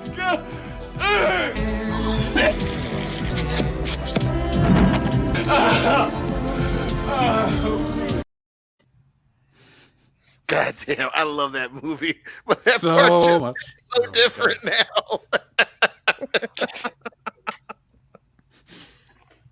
Jeez. Oh, folks, fuck. I love the 90s. Folks, expect us to talk about a lot of movies you can't make anymore. Join us each and every week on Thursday night to lament what we've lost and celebrate what we had. Now, let's close out this show. So first off, our friend TLJ Screwjob says, "Fuck, Marry, Kill: Blade 1, X-Men 1, Spider-Man 1." Oh. It was Blade 1, Spider-Man 1, and what one? X-Men 1. Shit. Mary Spider-Man 1, fuck Blade 1, kill X-Men 1, unfortunately. Yeah, that's my pick too. Yeah, I gotta go with it. I fucking love X-Men 1, but Blade and Spider-Man are just... And I love the first X-Men. Fuck. It's Yeah, good, I'm gonna agree with you guys, and it hurts to say it. Yeah, because the beginning of Blade is so fucking good, in that club and everything else with Tracy Lords and just getting drug into it, and he just kills fucking everybody. Listen, and plus, I've always said this, you know, and definitely feel free to stop me, guys, if you disagree. But the first X-Men, and it's fucking great. It's great, but the first X-Men's a trial run. Like it was a good first try, but X2 was just so much better. You know, you had skinny fat Logan, you know, Storm had that shitty accent. You know, you had the really, it was a great shot, but it was still too Matrixy, where you know, he cuts off one of the spikes to the Statue of Liberty, you know, and then they fucked up Logan and Sabretooth. Like, I love the first X-Men, but it's very clear that it was the first trial run. And then obviously, you know, apparently fuck Bryan Singer. Oh, 100%. I will follow what you said. We're good. There you go. I have nothing else to add. John Thomas, thank you very much. Did 1970s TV Spider-Man get a cameo in No Way Home? No, he did not. Nicholas Hammond was not in that film. No. He deserves a shot. I mean, look, if they had every live action one, they could have had him play like a person at a coffee shop. Or they could have had him play... You know what? He could have been like some neighbor that knocked on the door after Ned's grandma, you know, was getting Spider-Man to climb on the ceiling and made some kind of pun like, "Oh, I used to be able to do that," or some stupid line. That would have been funny. That would have been funny. That would have been good. Here we go. Oh, what'd you say? No, go out. I was just throwing some bullshit out. That's world class, man. That's what we always do. Yeah. I would have been cool if he was one of the other Spider, even if he had a minute. But like if he came from another universe and he's like old man Spider, that would have been fucking cool as shit. No, it would have been funny if he showed up at the end, like all of a sudden he's like, "Oh damn it, you guys beat him." Yeah, that would have been great. I'm too old for this shit. Yeah, there you go. Like he's like just zipping up the costume. He's like, "God damn it, I'm late." I would have loved that. But you gotta have the exact same costume too, with the shitty boots and everything. Yeah. I drink, therefore I am. What's up? He says, "Fuck, Marry, Kill Throwback Edition. Hulk Hogan, Randy Savage, Rowdy Roddy Piper. And may I please have a Jam Ram?" Well, you ask so politely, so of course we're going to give it to you. Now, guys, that's a hard Fuck, Marry, Kill. Let me press this Jam Ram, and then we're going to start. Jam Ram! That one's actually pretty easy. You fuck Piper, marry Savage, and kill Hogan. Yeah, I'm sticking with it. As much as I don't want to kill Hogan, we need Hogan. God, Piper and Savage were just so much better. Oh, yeah. Oh, my God. It was like, it's not even close. Now, I have great respect for Rowdy Roddy Piper, but I loved Hulk Hogan as a kid, so I'll fuck him, marry Savage, and kill Piper, and it hurts because Piper made They Live, and Piper's great on the mic, and he was an excellent wrestler. and I met him once, and he was cool. But I mean, it's Hulk Hogan and Randy Savage, Macho Man, dude. He's the fucking best of the '80s. Yep. Yes. Mini Mages, thank you very much. Long Shift, have you guys seen the Machine trailer yet? Bert said the guy that helped write Tropic Thunder is helping them make fat astronauts. I fucking love Bert Kirshner. That dude Now I is wanna see hilarious. I mean, I know I've not seen his stand up a I've not couple seen the times. trailer yet. The stand-up comedy special that was The Machine is hilarious, but I have not seen the trailer for The Machine yet. Nor have I, but I'm adding it to my list because I like Bert. And it's his birthday today. Happy birthday, Bert. Oh shit! He's 50. Well, guys, we have hope. We have until 50 to get a movie made. Hey, that shit counts. All right. Darian217, thank you very much for your very generous super chat. He says, "That sweet, sweet Saudi money. Michael's got $2 million. Speaking of that, are we going to do a live stream this Saturday for the next Saudi pay-per-view? Another unseen button, please. Thanks." Well, Darian217, I was looking up the time. It's going to be about 9 a.m. here, but I'll be out of town, but I might be able to pull it off. Follow our Twitter. Follow everything. What I'm going to be doing is heading up. We'll be in San Francisco. We're leaving as soon as this show's over, so I'm going to drive up through the night. But then I'm going to work tomorrow and get our video done for Saturday. Shoot for that. And then as long as that's 100% done, then I'll be able to do that. And it'll be different. I'll be in a hotel, so it'll be different audio. Not much, but yeah, just follow Twitter. Because what I'm doing, folks, what we're doing is all the big main US-based WWE shows, but we'd like to hit them all.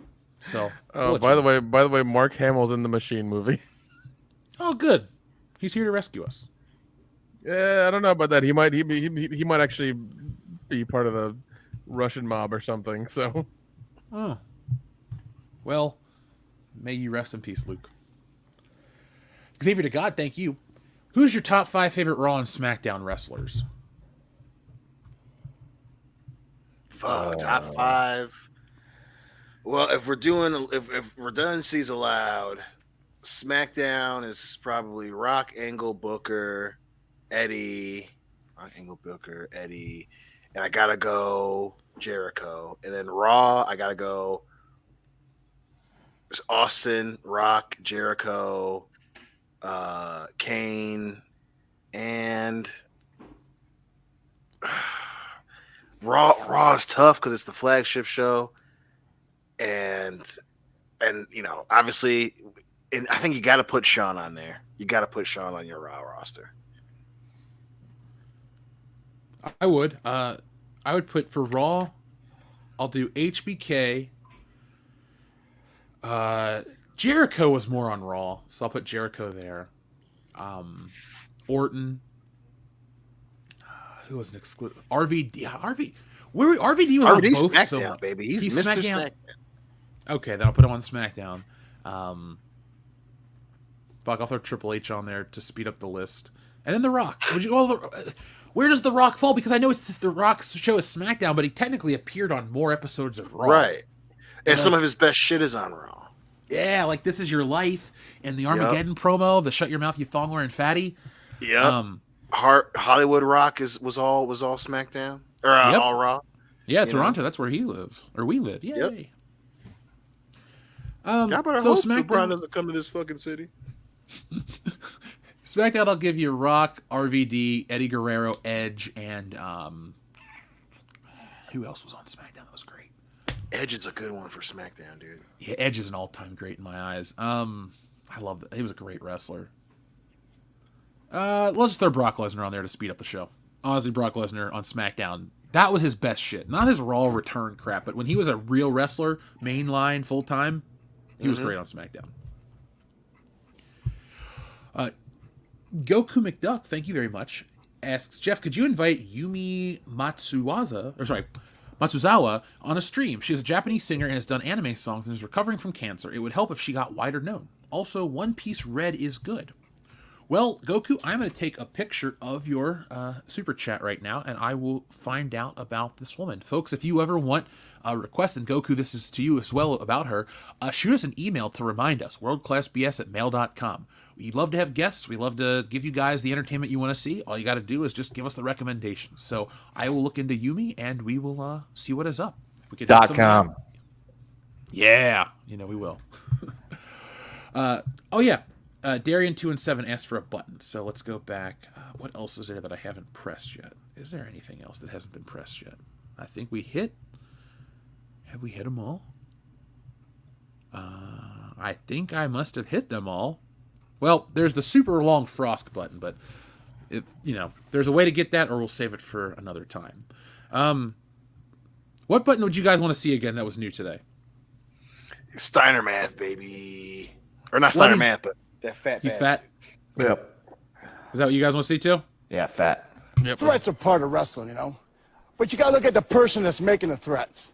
This fat son of a bitch is challenging all of us, has been world champions before, been in this business 15, 20 years, and this fat son of a bitch is gonna challenge us all out. He's gonna calm down, okay? All right? He's fat! God damn, it's just every time. I love Steiner. Fat son of a bitch. Thank you to John Galt. The super chat says Black Panther movie is about stopping child labor in Africa, slave labor in African lithium mines versus Elon Musk would be a much more relatable movie. Jeez. I mean, I'd watch it. I mean, you ain't gonna lie, It's like, what is that? Like the African Wakandan version of Sicario? I'm in. Benicio del Toro's in that one too. Oh, the collector's back. I thought Thanos killed him. Fuck, I'm excited. I will buy a ticket. Thank you, John. Goku McDuck says I saw One Piece Red today in theaters. Let's push it over Black Panther Wakanda. Also this week, super chat here in Mexico raised in cost. Well, Goku McDuck, you have sent multiples tonight, so thank you for supporting the channel as much as you have. Thank you to everyone, folks, who supports the channel. I understand how tough times are right now. Believe me, it affects us all. And so I want to thank you to each and everyone who's made this show successful, to help us grow, to help us support us, and all that wonderful stuff. And for those out there that want a little more, well, put a t-shirt on your back. Go to shopwcbs.com. We have new designs. We have Aquamilf, we have the Super Nintendo box, and we also have our Cards Against Humanity shirt. Now, all of our shirts are double-sided in prints. The Super Nintendo one features the WCBS quality seal, which is just like the Nintendo seal of quality. Then our Aquamilf shirt features Aquamilf on the front, us in the back. And the Cards Against Humanity one has actual cards on the back. So, folks, I have it on good authority. If you wear the Cards Against Humanity WCBS shirt titled Cards Against Bullshit, you can actually play those cards in the game you're playing as long as you wear the shirt. Don't hold me to it, but I heard it from a good friend. TLJ Screwjob, also, thank you very much. He says, Angela Bassett's like Hedy Lamar's best support. I don't even know who that is. Let me look them up. Terrible. Okay, so she's an Australian. Oh, sorry. I did know who she was. I was like, wait, what do they have to do together? Anybody have any opinion of that? What is it? Angela Bassett's like Hedy Lamar, best support. Headley. Yeah. Oh. That's me just making a mistake. Actually, the listener got it right. I was just like, all right, Hedley Lamar. Wait, no. They said Hedley Lamar, but Google is Hedy Lamar. All right. Hedy Lamar is the actress, and Blazing Saddles, the main bad guy, is Hedley Lamar. Headley, thank you, Headley. Yeah, that's we're talking about two separate things. I think we were talking about the actress Hedy Lamar. I'm like, all right, that's she's the supporting. joke. So like they refer to him as Hedy Lamar, and he's like Hedley. That's the joke in the movie where he keeps correcting everybody that calls him Hedy Lamar. Oh, okay. And you said you sat around all day looking at Blazing Saddles stuff. No, liar. I told you the minute I saw the Kansas City, who's, I couldn't stop laughing, and then I got sidetracked. Cesario Japan, thank you very much. Stemming from the High Council, why no Bishop, Shard, or Misty Knight movie? Established black characters, none of this blackwashing bull chips. I would watch a Bishop movie in a heartbeat. I like Misty Knight on the Black Panther show. I like the actress quite a bit. You know why Misty Knight will never get a movie besides her being in the Luke Cage show? because her action figure sat on shelves for 3 fucking years. She is not established or liked. She's just in a show. And that's the problem with the internet, though. People always want to pick, like, this isn't you, Cesar Japan, but, like, people want to pick random characters to, like, oh, they'll be fine. And then these are the bigger established ones, and they still don't resonate with the big enough audiences. Like, you got to go even higher. Like, Bishop is one of those characters that appeals. Like War Machine. You wouldn't make War Machine Russian or some dumb like shit like that. No, War Machine's great. Everybody likes Rhodey. So you wouldn't change him up. You wouldn't change up any of these big characters or any of these characters. I think this Namor shit looks terrible. Adam Wofford, thank you very much. Torn of at Midnight's Edge think they're trying to outdo, or Tom of Midnight's Edge thinks they're trying to outdo Avatar 2. They also pointed out how both movies have the same storyline. I just came up with that one on a fly. Yeah, they do have similar storylines. I've never said this. I hope Avatar 2 beats the shit out of Black Panther Wakanda Forever. Oh my. It's racist. Yeah. Well, I want those blue people to kill the other blue people. What do you say about that? Probably still racist, but I'm not sure exactly how. It's got to be a way. Look, it's not white people, so it's got to be racist. It's a tumor. It's not a tumor. Azrael 1984, thank you. Black Panther went from Black Panther to Wakanda, not ever. Yeah, I agree. I've said my piece. You know how I feel about it, folks. Join us next week to hear us not review the film. John Thomas, thank you very much. Speaking of Top Gun, the channel Owl Kitty has the Top Gun 3 trailer, LOL. I'll have to check that one out. Yeah. We always got to be careful with certain copywritten things, folks, so that's why we can't check out everything, but we'll, if you want us to watch stuff on the show, send it to us via email, and tell the guys to forward it to me, and we will screen it before the show and check it out. It's not that we don't want to watch the stuff, it's just we would like this show to stay up, because you can't find the last 2 episodes of the show because of YouTube. Thanks. Just give them the Top Gun button. Yeah, you know what, Kendo? That's perfect. Let me get the Top Gun button queued up right about now.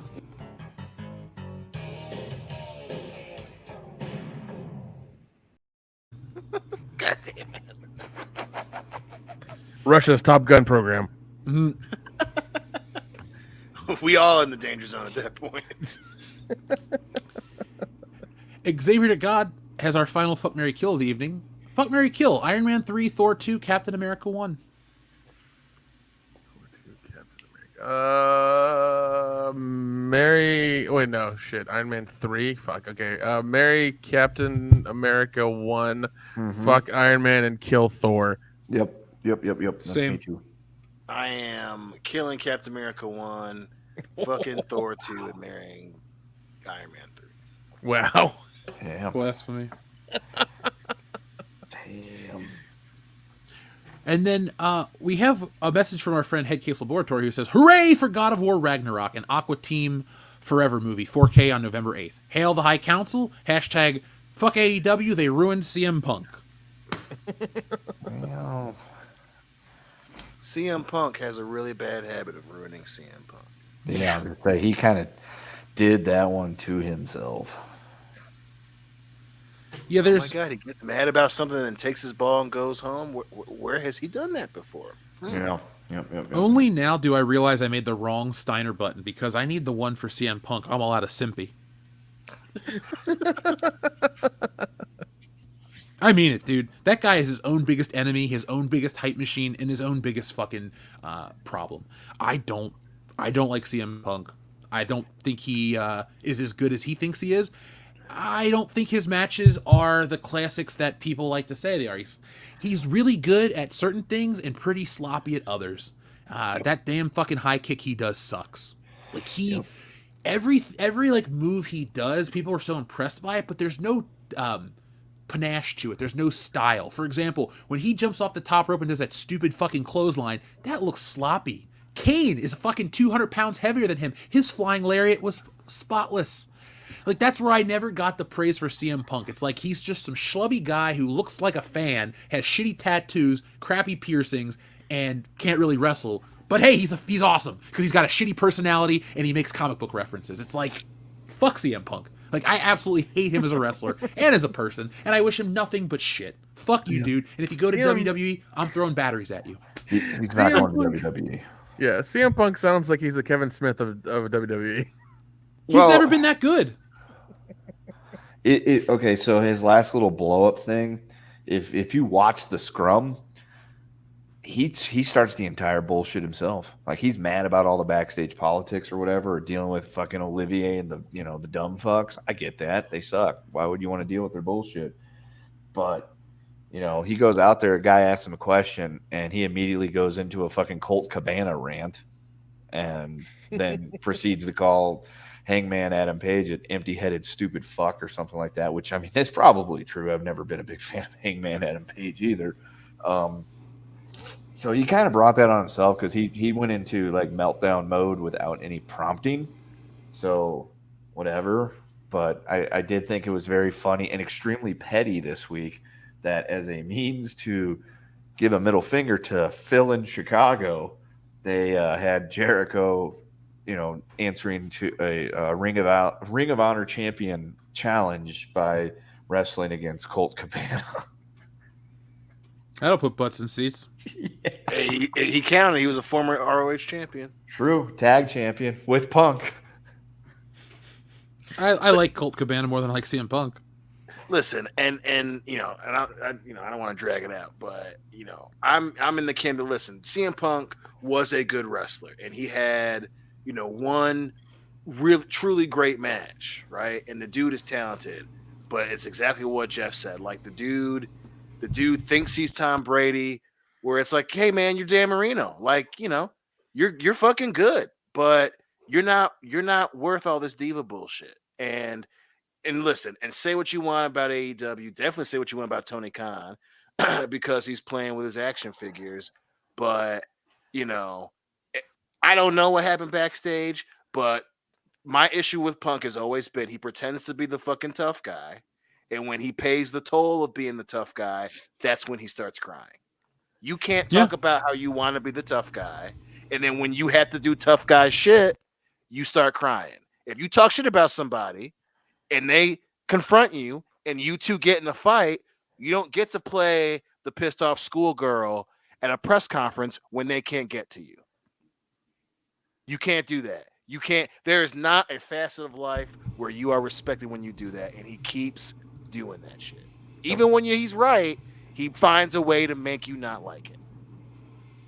Don't talk shit if you can't take a punch in the jaw, dude. It's as simple as that. Yeah, you're right, Phil. His straight edge gimmick, he could use a fucking beer to chill out. Oh, yeah. Seriously. Like, get laid, bro. Stop. We get it, dude. You think you're cool. All right. But stop complaining all the fucking time. Yeah. You're not as good as Daniel Bryan, so shut your mouth. Yeah. You guys had great matches together, but you're just not that guy, pal. You're just not that guy. I'm going to end the CM Punk segment with this. I don't think about it often, but when I do think about CM Punk, I think about the time he got his ass whooped in UFC, and then I realized it happened twice, and so I laugh. Yep. Was it Mickey Gall was the first one?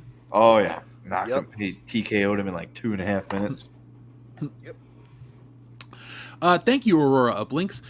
Realistically, we were going to talk. I was going to bring up some Andor stuff, how it was okay this week, but still not enough to get back into reviewing the show. So that really was kind of it in terms of that. But we got off on a tangent, and we've also reached the end of the show. So I'm glad you had a good time, though. That's the thing. We like to do more than just whatever people think brands we're going to talk about. We put on a good show, we have some fun, entertain a lot of people, and we'll be back next week. But we're not done yet. A few more. So, Xavier to God, fuck, marry, kill. Halo, Doom, Gears of War. This is just as a franchise. Oh, jeez. Marrying Doom, and sadly killing Halo. Marrying Halo, fucking Gears, and killing Doom. Marrying Halo, fucking Doom, killing Gears. Ooh. Marrying Halo, fucking Gears, killing Doom. Xavier to God, again, thank you very much. Fuck, marry, kill. WWE, WCW, ECW. Kill ECW, marry WWE, fuck WCW. Same. I will marry the WWE, fuck ECW, and kill WCW. Monster01, thank you very much for your super chat. In honor of Godzilla Day, I'd like to formally request button 11354. Also, always, hail WCBS, the mods, and the chat. Dion awake? Awesome. Got my nap in earlier.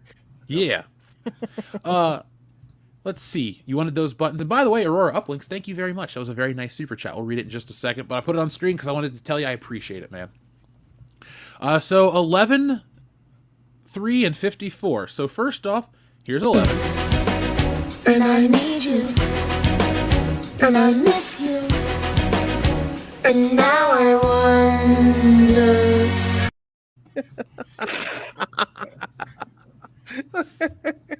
The next one. Oh my God! Unbelievable! Oh my God!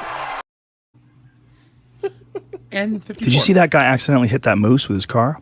No. Holy shit. Jamie, pull that video up.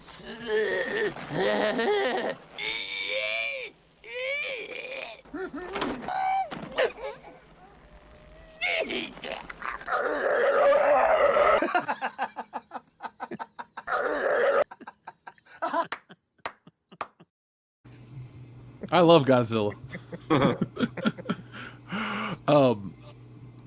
Xavier to God, thank you very much. Fuck, Mary, kill. Stephanie McMahon, Dixie Carter, Brandy Rhodes. Definitely fucking Stephanie McMahon. Killing Dixie Rhodes, and I get means I gotta marry Brandy Rhodes, or killing Dixie Carter, marrying Brandy Rhodes. We all gotta make sacrifices. You're gonna solve racism again. Boom. Thank you, Cody, for showing me the way. All right, marry Brandy, fuck Stephanie, kill Dixie. I will marry Stephanie McMahon because look what Triple H did and look where he is. So, come on. You ain't lying. Plus, let's be honest. She might be insufferable or annoying or this and that. She's not really ugly. I mean, there are times when Stephanie McMahon was pretty damn hot. So, I'll go marry Stephanie. You get the WWE. It's like, I bought this box of Cracker Jacks, and it was a good box of Cracker Jacks, but this prize, this is the fucking real thing. So, that's where I'm going for. I'm marrying up. Wait, are you calling her vagina a box of Cracker Jacks? Is that what's going on right now? I heard. It's pretty. Never mind. We're done. And then, yeah, I will fuck Brandy Rhodes because it's Brandy Rhodes, and I'll kill Dixie Carter because she killed TNA, but nothing of value was lost. Aurora Uplink says, here's a couple dollars, bit broke, but something. Again, Aurora Uplink, appreciate it. Folks, it doesn't matter what the amount is. We appreciate the support. And if you want to do something besides a super chat, you're into something a little different, we have Patreon, which offers a lot of content, but go check out our new shirts. Aquamilf is pretty hot right now. It's only available at shopwcbs.com. Yep, and sharing all of our stuff is free. Yeah, actually, that's a great thing to do too, folks. Share it. If it gets a like, hell, share it and like it yourself. That helps the channel a lot, actually. So if you're out there and you want to support the channel, just share everything. It doesn't matter who sees it. We appreciate it, and it helps. Ah, here's somebody we know. Greg Johnson says, just got off work, so got to catch up. Can I get a number 56? You got it, man. Greg! Yeah. I love number 56. That's one of my favorite numbers.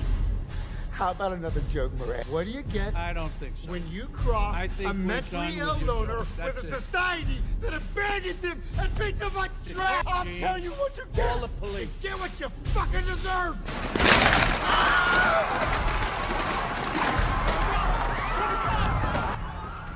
Good night. That's life. And then finally, our friend Aurora Uplink says, Ace Ventura 3, Tracking Godzilla. Sign me the fuck up for that movie. Oh, yeah. I'm watching. Yeah, Jim Carrey might come out of retirement for that one. Who knows? He can stay retired. I don't miss him. Now, guys, we've reached the end of episode 331 of tonight, of WCBS Tonight. Is there anything else you guys would like to say before we put this baby to bed? Follow us on Twitch. Just got Modern Warfare. Gonna be bringing that shit back. Gonna be streaming again. Let's fucking go. Your Michigan family's back at it again on Twitch. Yeah, folks. Yeah, that. Follow it. Yeah, dude. Dion's a great gamer. It's going to be fun to watch him shoot up some fools. I've been watching videos of people get teabagged in the new Call of Duty, so it's glorious. I haven't even thought about buying a copy. Say what? I'm trying to get some of these bugs I've been seeing for Modern Warfare 2.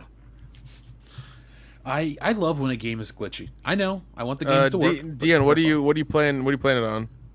PlayStation. Okay. But I got the cross-platforming bundle, so. Oh, so you can play like an Xbox? Yep. Yep. Oh shit. Well, maybe I'm gonna have to get a copy then. WCBS on Twitch, folks. Follow us. Nick, Kendo, is there anything else you'd like to say? Nope. No. All right. So, folks, thank you for watching. I'll be back on Saturday with a video. Be on the lookout for more content from us. Make sure you check out today's video on the X-Men race swap. It's a long video, but it's full of content, so I know you guys are going to like it. But we're going to get out of here, folks. We'll be back next time with more. So in the meantime, be smart, be safe, be cool, but always be excellent to each other. .com. Sexism in gaming. In joining G4... This is not where I thought we were going, but I'm here. I had no idea. I'm listening. Yeah. In joining G4, I was ecstatic to be part of something that I grew up watching as a child. But every time G4 is brought up in various channels, even in this YouTube channel, we have the chat in front of us. I can see you. Without a doubt, there will be backlash because I'm not as bangable as the previous host. It somehow... Talk to him, Frosk! It has somehow been expected that you can talk about how much you jerked off to women as a compliment. That It's shit not weird. a compliment. It's weird. It's dehumanizing and it's weird. Women do not exist to be nice on the eyes for you. Morgan Webb, Olivia Munn did not exist to be nice on the eyes for you.